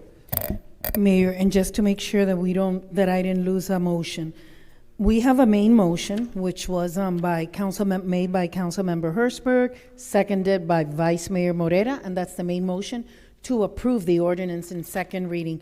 We had an amendment by Councilmember Hertzberg, seconded by Councilmember Garcia, which was to add the line item for Loch Lomond to guarantee the guard gate district improvement. And to that motion, we had an amendment which was by Vice Mayor Morera, seconded by Mayor Dieguez, which, according to my notes, was to provide $315,000 to the added budget of capital improvements. $315 Yes. added per household to the assessment that's already in the That item. amendment that Manager Peterman just stated passed. But according to my notes, we have that we still have to have the vote in the amendment, motion to add the line item for Loch Lomond for guard gate district improvement by Councilmember Hertzberg, seconded by Councilmember Garcia. That's the first amendment, right? You're right, and maybe basically the vice mayor's amendment was like a strike all. Okay, At the end of the day, it all got to the same conclusion. So we don't have We that don't need- amendment anymore pending? We're voting, right. you're voting on the main motion? That is as correct, amended. as amended. Okay, I just needed And clarification. the manager just wanted to protect your inbox from getting inundated with the 315,000 number. Okay, so main motion, ordinance in second reading, item 14A, Councilmember Hertzberg. Yes. Councilmember Cuadra Garcia. Councilmember Fernandez. Yes. Councilmember Garcia. Yes. Councilmember Sanchez. Yes. Vice Mayor Morera. Yes. Mayor Dieguez. Yes. Ordinance in second reading, item 14A, passes. Thank you very much. We're now on 15A. I'm going to move to defer. It still exists. It's still on the agenda. We have to defer it. So with that, I'm going to move to defer 15A to the July regular council meeting. Second. It's been moved and seconded. All those in favor say aye. Aye. All opposed, no. The ayes have it. The item is deferred to the July RCM. 16A, evaluation of security service modernization options for special taxing districts by Councilman Herzberg. You are recognized. Thank you, Mayor. So, Yes, Mayor. 15B. Item 15B, resolution. The pages were stuck together, so I apologize, Councilman Herzberg. So, sorry. 15B, resolution. Yes, 15B, authorization to accept grant funds for Miami Lakes Green North Grant. Now, go ahead. Is there a motion, is it on the? Move it. Yeah. Yeah, this is an old grant, there's a grant that's about a decade old, and we have to accept this from FDOT, and it's for there's been a lot of changes on this project, and Omar's negotiated with FDOT real well it's a shared use path that'll go from 154 to where the project that FDOT concluded, that right by more or less about where Bob Graham is, and it's a shared use path for that stretch. I'll move it. I'll second for discussion. Well, before we go to you, I just want to remind the manager that normally we go to whoever's presenting the item to present it first, and then we go to motions. So, all right. So with that, Councilman Sanchez, you wanted to speak, and then we'll open it up to everybody else. Ms. Shaw, good evening. How are you? Good. Just wondering, the funds for this, so a third of it would come from grants and 2/3, give or take, it's a rough estimate, would come from PTP funds. Yes. The grant funds, do they have to go specifically to this project? Yes, this was something that we were awarded back in 2015, Okay. but because it was delayed due to that FDOT project that would have interrupted, we would have constructed it and then they would have had to tear it up doing the construction that they were doing there. So it got delayed until now, fiscal year 2027. So now as we're trying to execute the agreement with FDOT, we have to give them a new resolution showing your guys' support or authorization to move forward with the project. But with that, yes, it is specific to this project. It's what we were awarded with that scope. Okay, I guess at this point, I bring that up because of an earlier item that came up during the manager's report of PTP 80 funds and me trying to find some funds for a project that I have for traffic mitigation. And to dedicate that amount of funds is a heavy amount, and for an area that might not be used that often.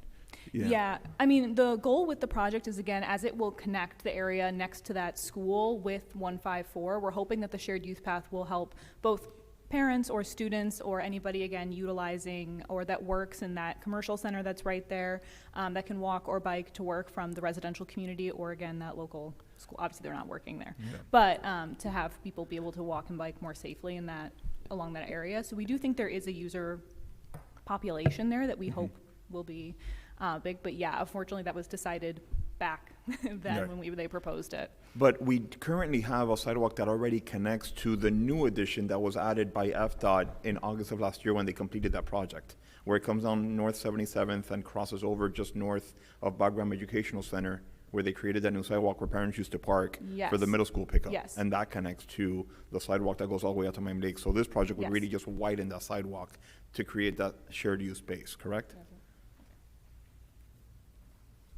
Correct. So this would complete the circuit. It would connect it and provide a full facility for both pedestrian and cyclists. Right now, where that FDOT section ends is not considered a bicycle facility. So if they would end there, they would essentially have to get on the road. Okay, so the one that FDOT created is already wide enough to be shared use. Correct, and they went ahead and did a crossing for the town, which now we don't have to deal with that with the county. Okay. So we just need to finish this small portion, considering their overall size. The Vice Mayor has a point of clarification he wants to make. Director Santos, you gave a great explanation during my briefing about what exactly this project is, and I can hear that there's a little bit of confusion on the dais as to what exactly this project is, because the actual item that's here on the agenda doesn't really talk too much about what we're doing. So could you just talk about the project? I know you explained that, was it FDOT Yes. that paid for, I think, over half of it. Yes, So so- it ended up being a lot cheaper for us, and they did us a great So- service. Go ahead and explain it, please. So the project initially, which is the green, it was to construct a pedestrian bicycle facility from 154 all the way to essentially the canal crossing to connect it with the county system, which we don't have jurisdiction over. FDOT came to us several years back proposing a milling and resurfacing project of 77th Court. When they provided that scope, Susana and I at that time mentioned that we have a project in the area and proposed them building it out for us. They agreed to do the portion that they did, which is from the canal to Lucida, but the rest would have to be done by the town. When we presented this to the FDOT team that oversees our funding, they asked us to reestimate the project, essentially to show the reduction, and their idea was to reduce the funds. Our argument was that even though there is a reduction in scope, because of the changes in costs, we requested to maintain the budgets the same, so we kept the original FDOT budget and the town match. And now it's our time to, or the town's time, to go ahead and do the portion that's left over. That's what this is gonna accomplish. No? All right, Vice Mayor and then Councilman Herzberg. Thank you. Ms. Schock, the item mentions that it actually splits the town match, 248, over the course of 2 years, the fiscal year 27 and 28. Can you just clarify how much is 27, how much is 28 for our purposes as we go into budget season? We'll have to look at that. I know we haven't gotten design quotes for it yet. No, that one's already in design. Oh, it's already in design. Yeah, Perfect. that's the reason. It's just a split, but a portion of it goes towards design, and the rest goes towards construction and inspections. But is it like equal? I'm sorry, I'm very bad No, at math. I it's don't know not what equal. 248 It's divided just- by 2 is, it's but just that for purposes of distributing it, but it's not exactly 124. It's not exactly that. Thank you. So it's not exactly 124 each year.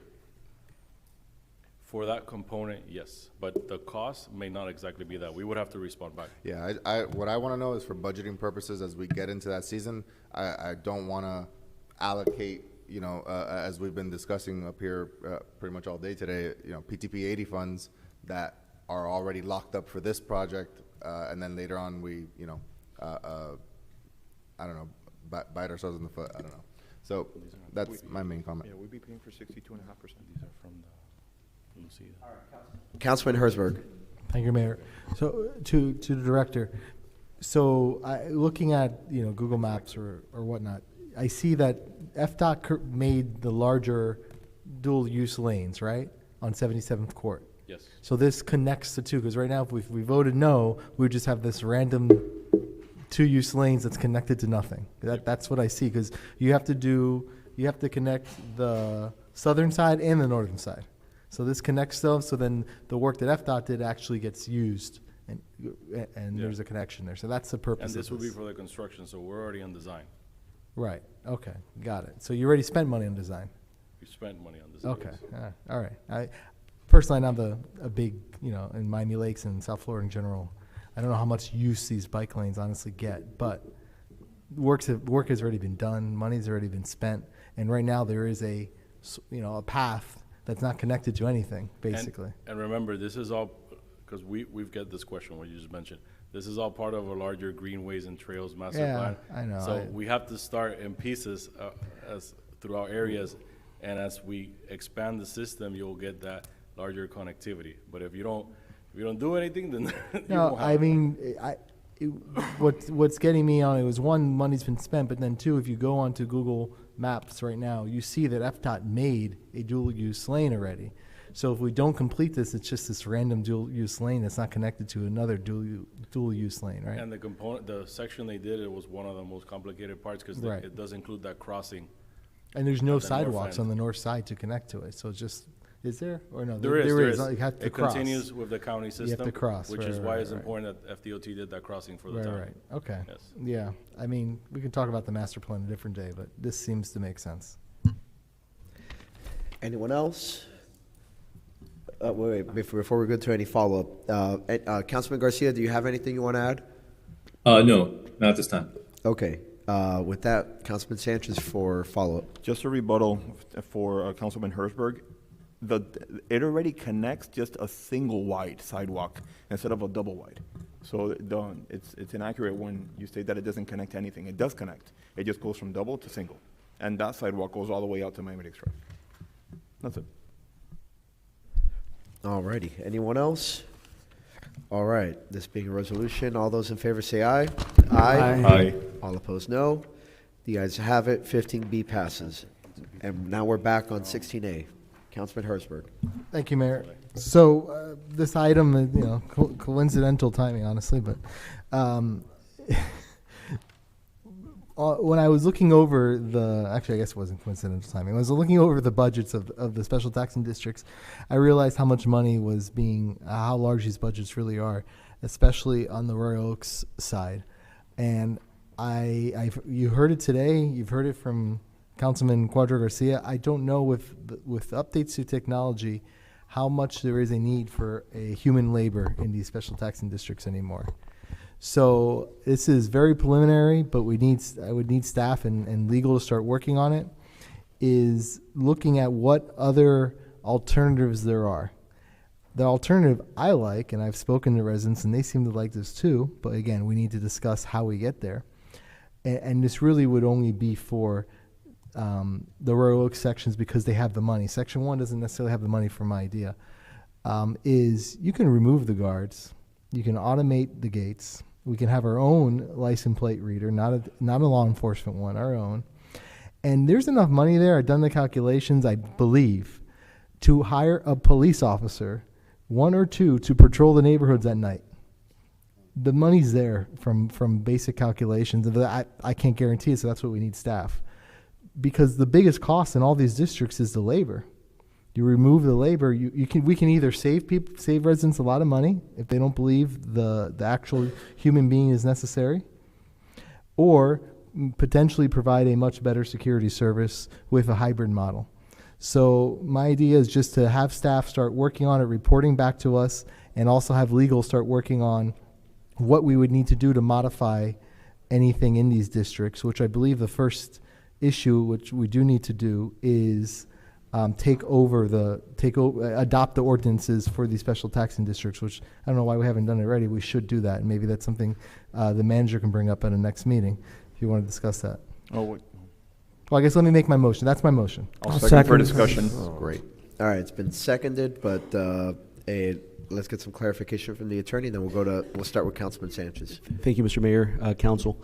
Going to what Councilman Herzberg said, yes, that's something that we should have done a while ago. Really, these ordinances were adopted by the town. We're taken over from the county, but they're not codified anywhere. So if we want to make any changes to them, we first have to have them in our books. Then we can start the process of how we're going to modify them. And I believe Vice Mayor Morera had created a process within the code of how to start taking a look at some of that. So while we can start definitely, there's I think 2 avenues. One is legally taking these ordinances and codifying them into our books. And then the second part is we can look at what other technology is out there, and then we can bring it to the residents and see if it's something that they have an appetite for. Mayor. Well, remember that Councilman Sanchez was the second, so we're going to start with him, and then I'll go to you. As someone that served in the military, I know the perceived value of having a physical body, okay? Especially, for example, we've even approved an item to have extra screening from 10 p.m. to 6 a.m., where you have a physical body there asking for IDs, and, some residents are unhappy about it, and they feel like they don't have to stop, and that's okay, because it's a public access road. But I also think of a special taxing district that's outside of Miami Lakes, Eastern Shores. I don't know if you're familiar with Eastern Shores or have ever gone in there.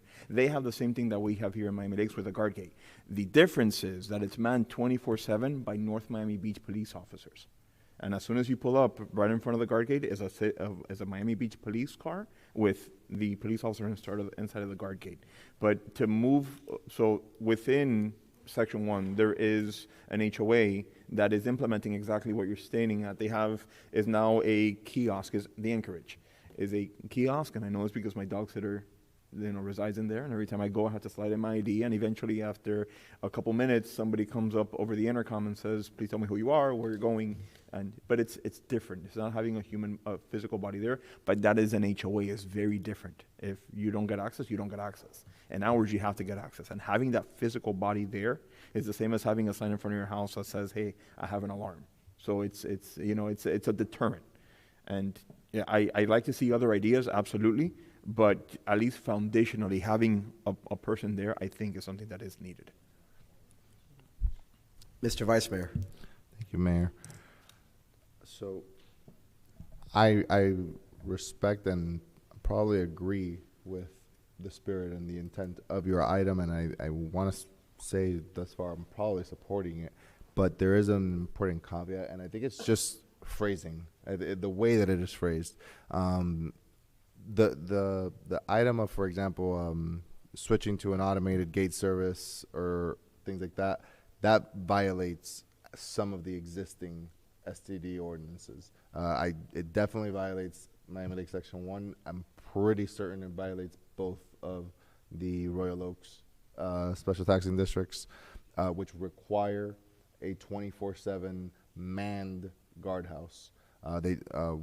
One or two of them might also require a roving officer. Loch Lomond, I think, has the roving one. So in order to deviate from that, you would require an amendment of the ordinance, which would trigger 38 I don't know which section of our town code, the amendment that I had made, which goes through the whole petition process. And again, I actually kind of also agree with Councilman Sanchez on his point that there is a strength to having a physical person, but you know what? At the same time, where I will not substitute my opinion for that of the residents. The amendment process was created to go out and get the opinion of the resident. Let them make the decision of whether, because maybe Royal Oaks agrees with you and says, we really don't need that. It's honestly annoying to give my ID after a certain time. But maybe Miami Lake Section 1 says, no, we want to keep giving our IDs. We feel a lot safer doing it. Or not just the IDs, I'm sorry. We want to keep our physical guard. Royal Oaks might say we want virtual. Let them make the decision.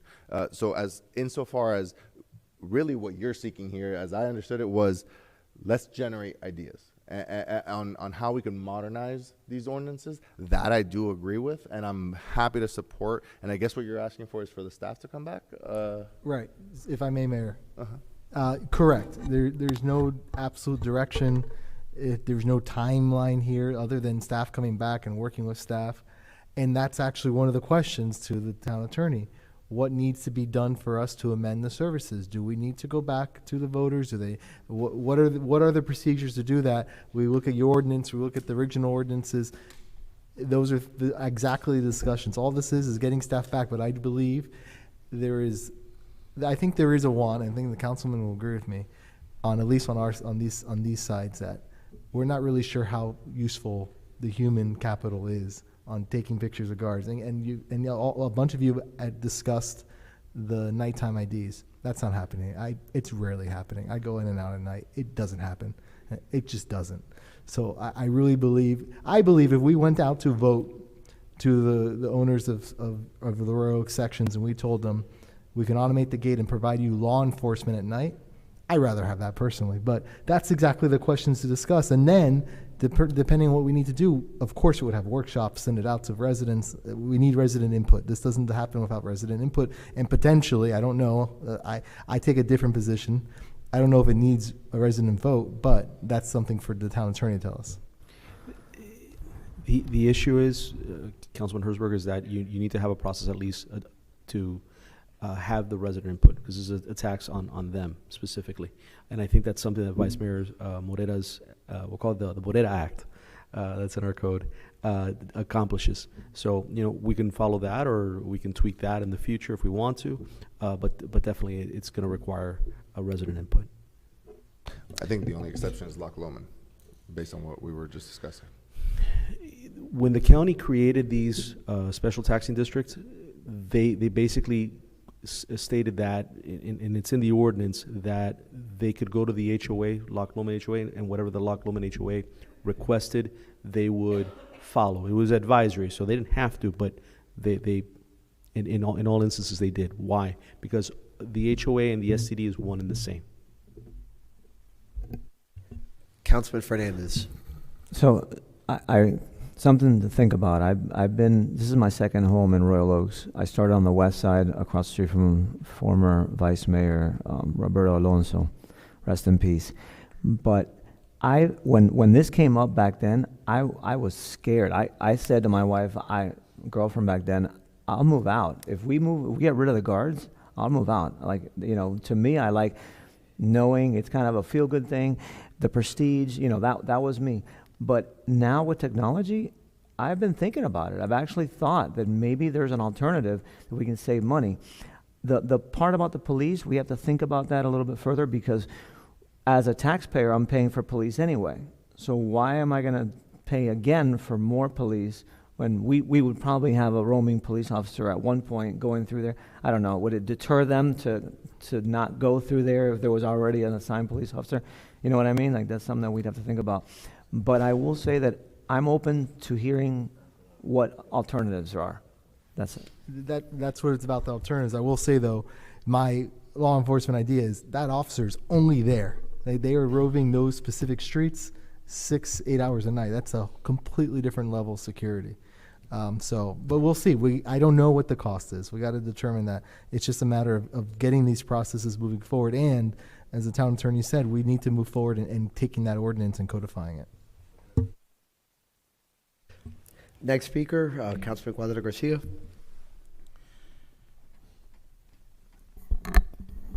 Council, I hope you consider what my colleague has presented strongly. I have been there for 26 years, and all those guards do is nothing more than a deterrent, okay? They have laughed at law enforcement. They go in there. They've done all kinds of things. They have burglarized cars. They've done everything. I understand that law enforcement cannot be at all places at all times. That's understandable. We have to help them be their eyes and ears. But we have to find something better than what we have now. What's there is not working. So if we're living in the 21st century and we have all these tools available, let's consider them. This is costing money to us. We're not getting nothing. We're really not getting nothing. We're paying for a service that they do nothing. I mean, I can get on and on and on, and some of you might laugh at it, but, you know, I have to represent the residents that are on the side.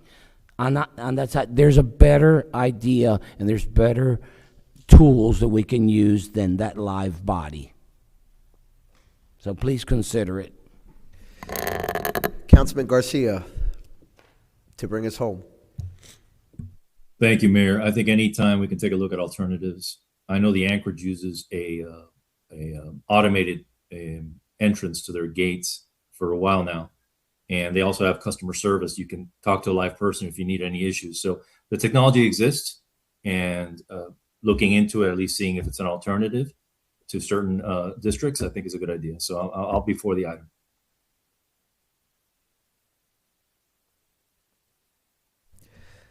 Councilman Sanchez. I just want to reflect back on the report that our major gives, where we've only had 49 crimes year to date, and we're down 42%. 49 crimes across 10,000 homes, I think is a pretty good number. Not just a special taxing district, but town-wide.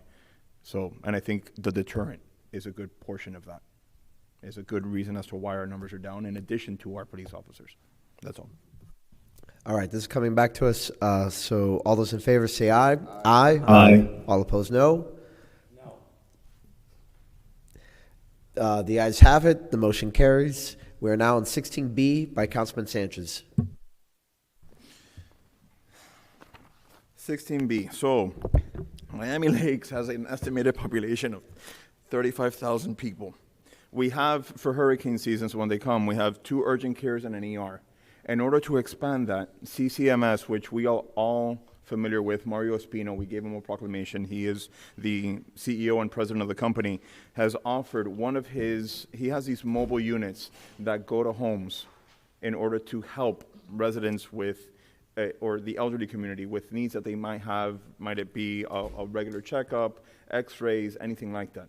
He has proposed being part of an emergency network after a hurricane. So in addition to those two those two urgent cares and that ER, we have a little bit more help when it comes to, attending to 35,000 residents. So my motion is to, with the resolution, is to direct the town manager on behalf of Miami Lakes to work with CCMS and Miami-Dade County Fire Department to include them in our circle of emergency response post a storm. I'll second. Motion. Moved by Councilman Sanchez, seconded by Councilman Garcia. Is there any discussion on the item? Councilman Herzberg. Or first, let me just ask, Councilman Garcia, did you have any discussion, or were you just seconding to move it along? No, this is for directing the town to look into the, being part, they're going to come back with Correct. the details. Correct. So They would need to come back. Yeah. Councilman I'm good. Herzberg? Right, so if this is just for the town to come back, I mean, we don't have a fire department, right? So I'm confused on what are we asking? So the when town to do? someone calls 911 after a storm, the 911 would consider the CCMS mobile unit within Miami Lakes to be a point of care, instead of having to take them to Palmetto or take them to the ER, the two urgent cares, depending on what they need. So if they have a broken bone, then they go to the emergency room. But if they're having like a panic attack, they would go to a lower level of care like the CCMS mobile. Right, no, I get all that, but we don't operate the 911 system, we don't operate the fire department. No, so that's why it would be a three-party system. It would be Miami Lakes asking the fire department to include them in the Miami Lakes circle of care. So if someone from Miami Lakes calls 911 and says, I'm having, I think, a panic attack or a heart attack or a stroke, and they would include CCMS for the ambulance to go to them. I guess my question, why the town asking? Shouldn't CCMS just be asking Miami-Dade Fire to, I like the idea. Miami-Dade Fire would send them somewhere across the county. Well, Miami-Dade Fire is going to send them where the Miami-Dade Fire wants it. That we don't have any say in what our fire department does. I like the idea of CCMS maybe partnering with the town if there is a storm, and the town saying, hey, they're over here in town hall, if you need medical care, come here. I like that idea. I just don't see why we're getting involved in 911s and Miami-Dade Fire. It's almost like we're pushing for CCMS to become part of the 911 system. This has nothing to do with it. We don't control any of that, right? That's all. I'm just trying to figure that out. Vice Mayor Morera. Thank you. So, I mean, I'm very familiar with CCMS. They're a phenomenal company. I hold them in very high regard.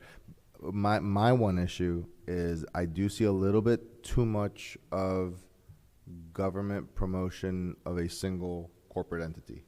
And in the vein of what Councilman Herzberg was saying, I actually do support us designating, saying, hey, in the event of a declared weather emergency, I think is how you phrase it here, Yep. CCMS can use Robert Alonzo, can set up at Robert Alonzo and at MLOP. So we have the west side and the east side covered. We don't have to worry about, road blockages after a storm or something like that. I'm completely okay with that. But again, in the interest of fairness and not playing favorites, and while, again, like I said, I hold them in very high regard, I would expect them to win. They would need to go through a competitive bidding process to be the one selected to be there at those sites, so that the mayor or the county mayor declares a state of emergency. That then opens up their having been picked after a bidding process to be the one that is there, because let's call a spade, they're not there for free. They're charging for those services. And the other concern that I have is them being private the way that they are they allowed to reject patients? Because again, we're talking about a weather emergency, declared weather emergency. if they are uninsured, can CCMS turn them away? Because when you get rescued by fire rescue, they're not asking, I mean, they're going to eventually ask for your insurance, but if you say no, they're still going to treat you. They're not going to turn you away. They're going to take you to an emergency room. My concern is the town putting its stamp of approval on a private entity that could potentially turn away an uninsured patient, and then we are the ones that are getting into problems. So that's my main concern. I think that this is a phenomenal idea that's simply just, I think I'll support the item even to allow it to come back, which is what we're voting on. But I have some serious concerns that do need to get parsed out between here and then, is my point. Mr. Mayor? We'll go to you, then Councilman Garcia. Do you want to say anything after him?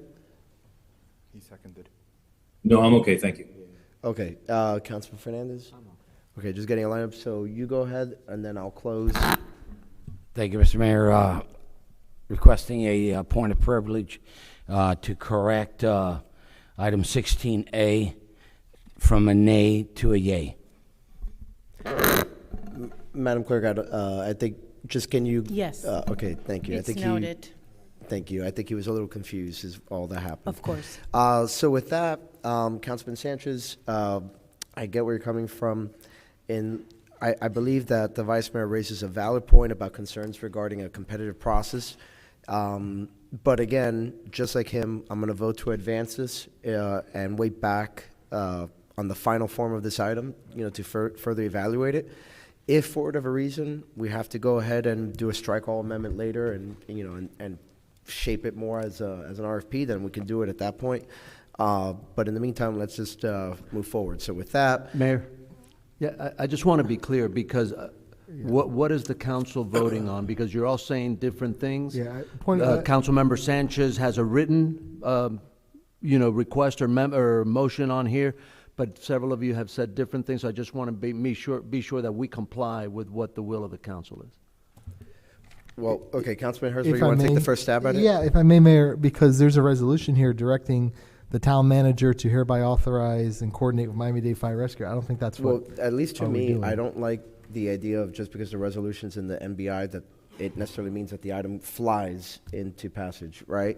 Unless it's an urging, which this is more than an urging, right? It's asking for something to be done.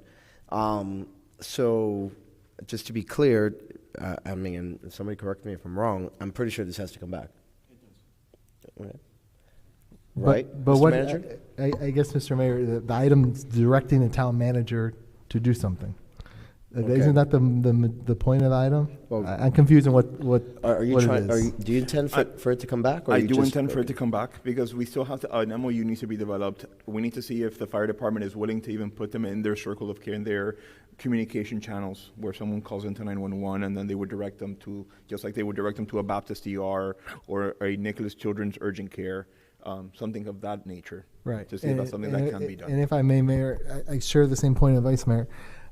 We're right now having the town manager push for one company to do something with Miami-Dade. I mean, I like the idea of promoting them, maybe seeing, I don't know if it needs to be a competitive bid. I feel like it's a service. We let them park their car, their van. We promote them because they're providing a service. Obviously, they make money in the service. But the idea of directing the town manager to see if a private company, which I agree does great work, can be part of the Miami-Dade Fire 911 system, that's the private company's job. I don't know why the town of Miami Lakes needs to get involved with lobbying for a company. That's my concern with the item. Because I want them to, or I would like for them to be within the confines of Miami Lakes to treat our 35,000 residents, to have more beds for those 35,000. But I think we got to open ourselves up to a process, not just choose a company on a whim. That's my only concern. There probably would be the best company, don't get me wrong, but then I think we got to open the process, and maybe that's what can come back, what the process is to do that. And then I don't know, I just to direct the town manager to say, hey, we want CCMS to do this, that I'm not comfortable with, right? Doing other things or having it come back with what the process is and getting more information, that I'm comfortable with, but just making that direction, I'm not. Well, I think the councilman has clarified that he wants us to come back to us. At that point, we'll be open for amendments there to improve it or just to outright vote it down. But again, we still have a couple, actually, yeah, quite a few items that we need to get through. So with that, all those in favor say aye. Aye. All opposed, no. I'm a no. Okay, one no, Councilman Herzberg. Councilman Herzberg is the one no. All right, the item carries. We're now on 16C by Councilman Garcia. Thank you, Mr. Mayor. This item stems from the Public Safety Committee's effort that we all approved for them to put up signs all over the town that say slow down. I'm sure a lot of you have seen that. Our current ordinance does not allow for those signs to be placed on town swales. After speaking to the manager, the Public Safety Committee as well, and town attorney, it's my understanding if we change our ordinance to allow town-sanctioned signs, especially signs that are for public safety, it would be more. They would be more effective. They'd be able to be visible to the residents and to people driving, as opposed to right now they're on the side, inside the parks, or not on the swales. They're not visible.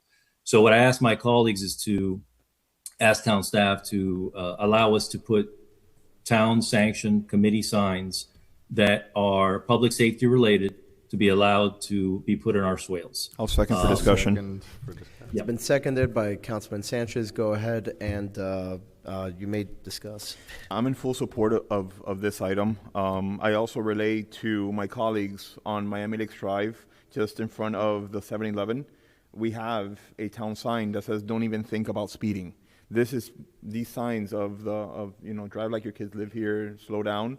They are very much a one-off of that sign, just more into residential areas. So I'm in full support of this item. Just that one example of that permanent sign that we have in a median on Miami Lakes Drive is a great example of what those types of signs are. And I just want to remind everybody that you don't have to say "me too." If you agree with the item, you can just vote yes. But with that, Vice Mayor? Me too. No, I'm kidding. I guess if I heard correctly, this has to come back because it requires an ordinance change. Am I correct on that? It's a change to the sign. So the only thing I'm going to ask is that when that does come back, please, the town-sanctioned signs, I just need a definition of what that means. All right. Obviously, I'm okay with what Councilman Garcia is proposing. The slow-down signs by the Public Safety Committee, I'm okay with that, but let's get a definition in the ordinance. Through the chair. As a response, go ahead. To the Vice Mayor, yes, it would be committee signs, but approved by the council that we allow. Because if it's a committee sign about a party or something, I mean, it has to be more public safety related. But we're the final word on what signs we approve. And they're the temporary signs. They're 2x3 that you stick into the ground and take down. That's it. Councilman Cuadra Garcia, and then Councilman Herzberg. What concerns me, I like the signs because it's about safety, and that's important. But what will worry me is if we approve these signs, right? Somebody will come and put and say, okay, well, you allow those signs. Can I put my signs and it's got this on it, and it could just turn into a chaos, But I like in what Councilman Garcia stated. Yes, it needs to come back to us, and it needs to be approved. It just can't be any sign. But those signs that were for safety, they're a go for me. But I'm worried is if we allow them, can somebody come and say, well, I'm going to put my sign, and mine's going to say La Cafeteria Pepito down the street or something, along those lines. No. And then we're just going to have the whole town full of things. Does that make sense? I mean, the answer is no, they can't do that. And Councilman Herzberg. I share the same concerns as Councilman Garcia. I'll move it, but I don't know how code or the staff is going to determine what signs allowed, or we just let it to be a council vote. I get that. So then we just got to pick, signs that we believe are okay and not. I have my concerns. We'll move it. Let's see what staff comes back with. I understand this is a safety sign, so maybe it's only road safety signs that we approve. I don't know. I guess why won't we approve the Cultural Affairs Committee signs then? I encourage all my colleagues to get in touch with staff in advance to give them their input as they're developing this item. With that, all those in favor say aye. Aye. Aye. All opposed, no. The ayes have it. The motion carries. We're now on my item 16D, Miami-Dade County 250th celebration. This was simply inspired by Waiver. an email blast. Oh, yes, correct. Sorry. Wait, what? It says here that it requires a waiver Oh, it doesn't say that on my, here. Okay. on the item itself. I'll go ahead and move to waive rule 7.2. 7.2. Second. It's been seconded. All those in favor of the waiver, Aye. say aye. Aye. All opposed, no. The ayes have it. The rule is waived. This is just simply allowing us to light up Town Hall red, white, and blue, as Second. we've done many times before. Okay, seconded. Any discussion? Seeing none, all those in favor say aye. Aye. Aye. All opposed, no. The ayes have it. And we're now on 16E, which this one says here requires a rule of, is that correct? Or It is. I want to make sure mine is consistent with what you got there. Yeah, So. I move to waive section 7.2 of the special rules of All order. right, is there a second? Second. All right, all those in favor of the waiver say aye. Aye. All opposed, no. The ayes have it, the rule is waived. 16E, Vice Mayor. All right, the way I phrased and wrote this, I already ran it through Jeremy, Manny, and Ernie at the Parks Department. They know what I'm asking for. There's a long story short, you guys know I love my senior bingo. There's a storage room in the back. I'm asking them to optimize the space in there so that the seniors can stop storing their bingo materials as well as their bottled water in the non-climate controlled outdoor storage space, which is horrible for many reasons. I don't think I could put it any shorter than that. Is there a second? It's been seconded by Councilmember Fernandez. Any discussion? Seeing none, all those in favor say aye. Aye. All opposed, no. The ayes have it. The motion carries. We're on 16F, Code Enforcement Fee Schedule and Fine Mitigation Reform by Councilman Herzberg. Thank you, Mayor. The MBI speaks for himself. We just discussed extending the lien mitigation. So I think once we come to that conclusion, we do need to revise our fee schedule for things we've spoken about and I've spoken about before. Right now, the fines allow someone to, for example, store a boat, and it's cheaper to just pay the fine 30 years later, even when the house sells, than it is to comply. So it's not about collecting money, but it's about making our code and our fine schedule make it more financially feasible to comply than to stay out of compliance. And right now, our fine schedule allows people to stay out of compliance, and it saves them money. So I'll work with staff. We should develop a good ordinance, but our fines need to make sense to make sure that people are following our code. That's my Second. I'll second. Any discussion? Seeing none, all those in favor say aye. Aye. All opposed, no. The ayes have it. The motion carries, and 16F passes. We're now on 16G, volunteer hours by Councilman Sanchez.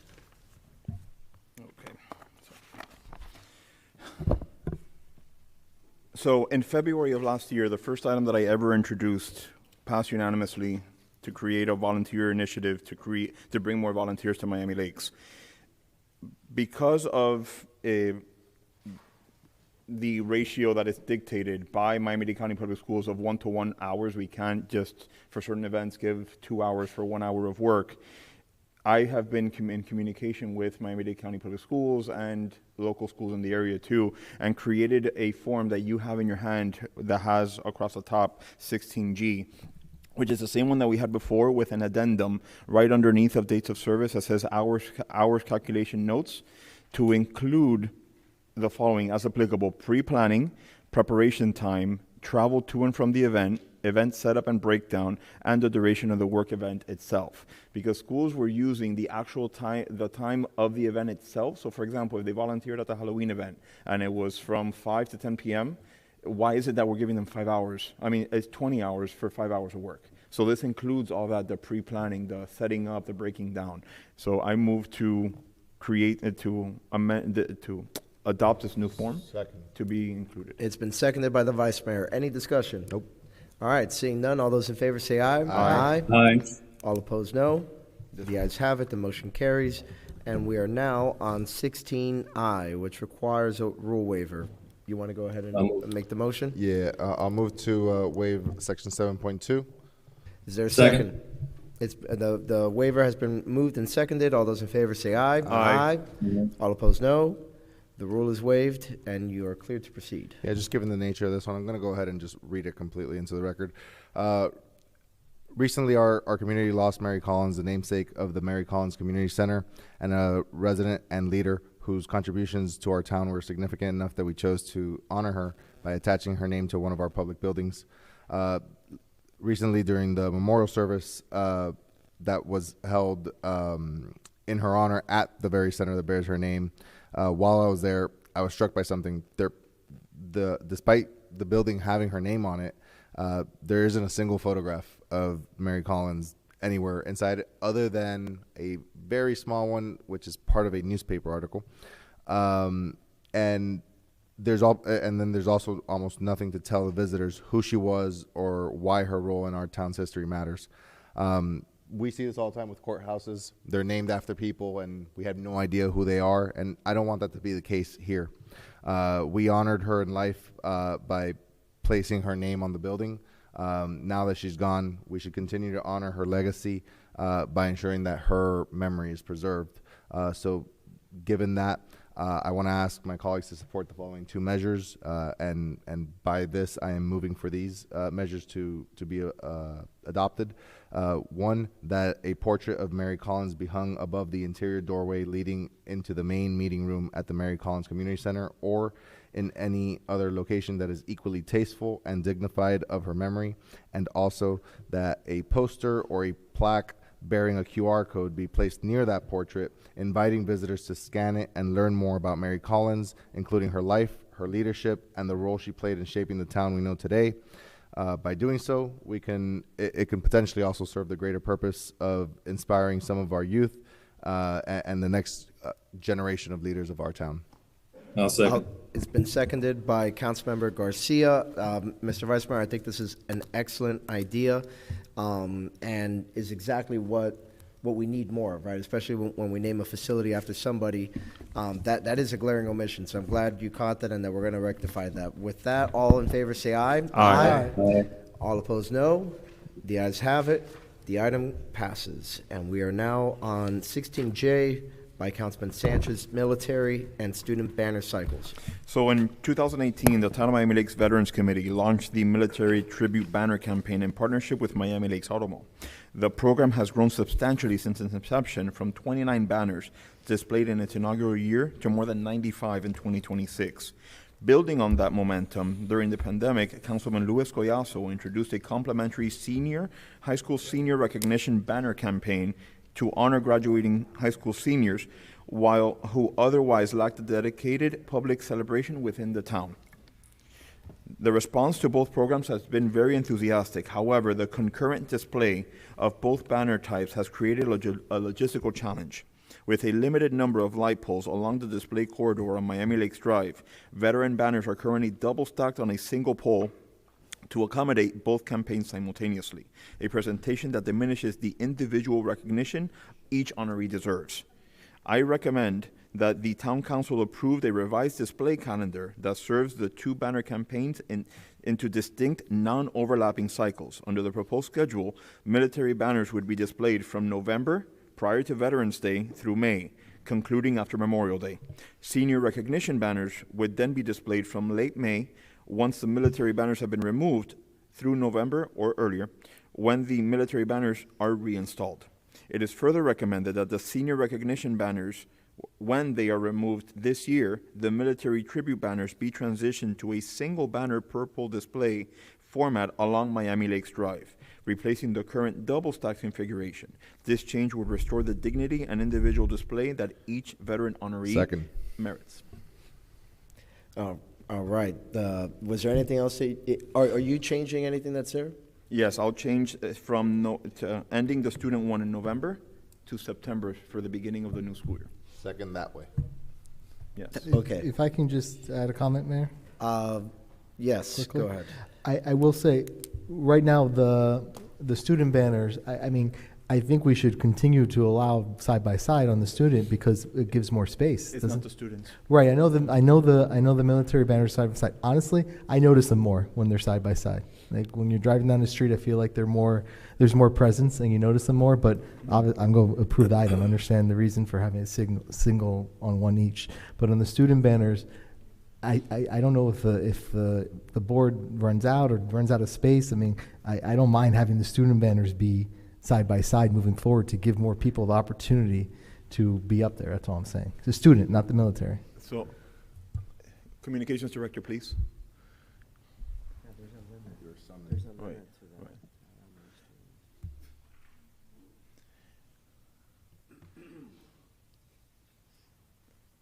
During the application cycle for the student banners, did we have to say no to certain banners because we didn't have space? Yes, we did. Okay. Okay. Was it more than the polls that if it was just students? We ran out of polls. All right, but if it was just students, would the amount that we turned down? No. No. We turned down maybe a handful. A handful. Okay. Because we did close the applications when we saw that it was getting close to that number. Okay. Because in total, how many polls can we use off the top of your, is it more than 100? Oh, yes, more than 100. Okay. What does this have to do with anything? About double stacking. Yeah, but we're now not going to stack the You're right. campaigns. No, you're right. It doesn't. If you're not stacking at the same time, then there's plenty of like. Right. polls. They're no longer at the Okay. same time, so it doesn't matter. Correct. Okay, got it. You're right, because then you won't run out of space. There's plenty of space. You got it. Right. So we have a lot of residents. Right. Got it. All right. Anything else? All right. With that, all those in favor say aye. Aye. All opposed, no. The ayes have it. The motion carries. And we are on K, 16K, resident notification of HOA restrictions. Councilman Garcia. Thank you, Mayor. After speaking to our building department, also the manager, I'm going to amend the actual item that's written here. The whole point of this item was to improve customer service for us. Our building department continues to improve, and we continue to ask it to make sure it's doing the best it can, technology-wise and also customer service-wise. My concern is, are we a resource to any person who comes in, gets something approved, and doesn't know what the HOA rules are? So if we can ask staff to contact the HOAs and have a way for us to have a link to the HOA rules and guidelines, so then our residents are well informed before they spend money on plans and already start building and spending a lot of money on their projects, and then have the HOA come in later on and say, no, this is not approved, and then there's an issue between them and it causes headaches for everybody.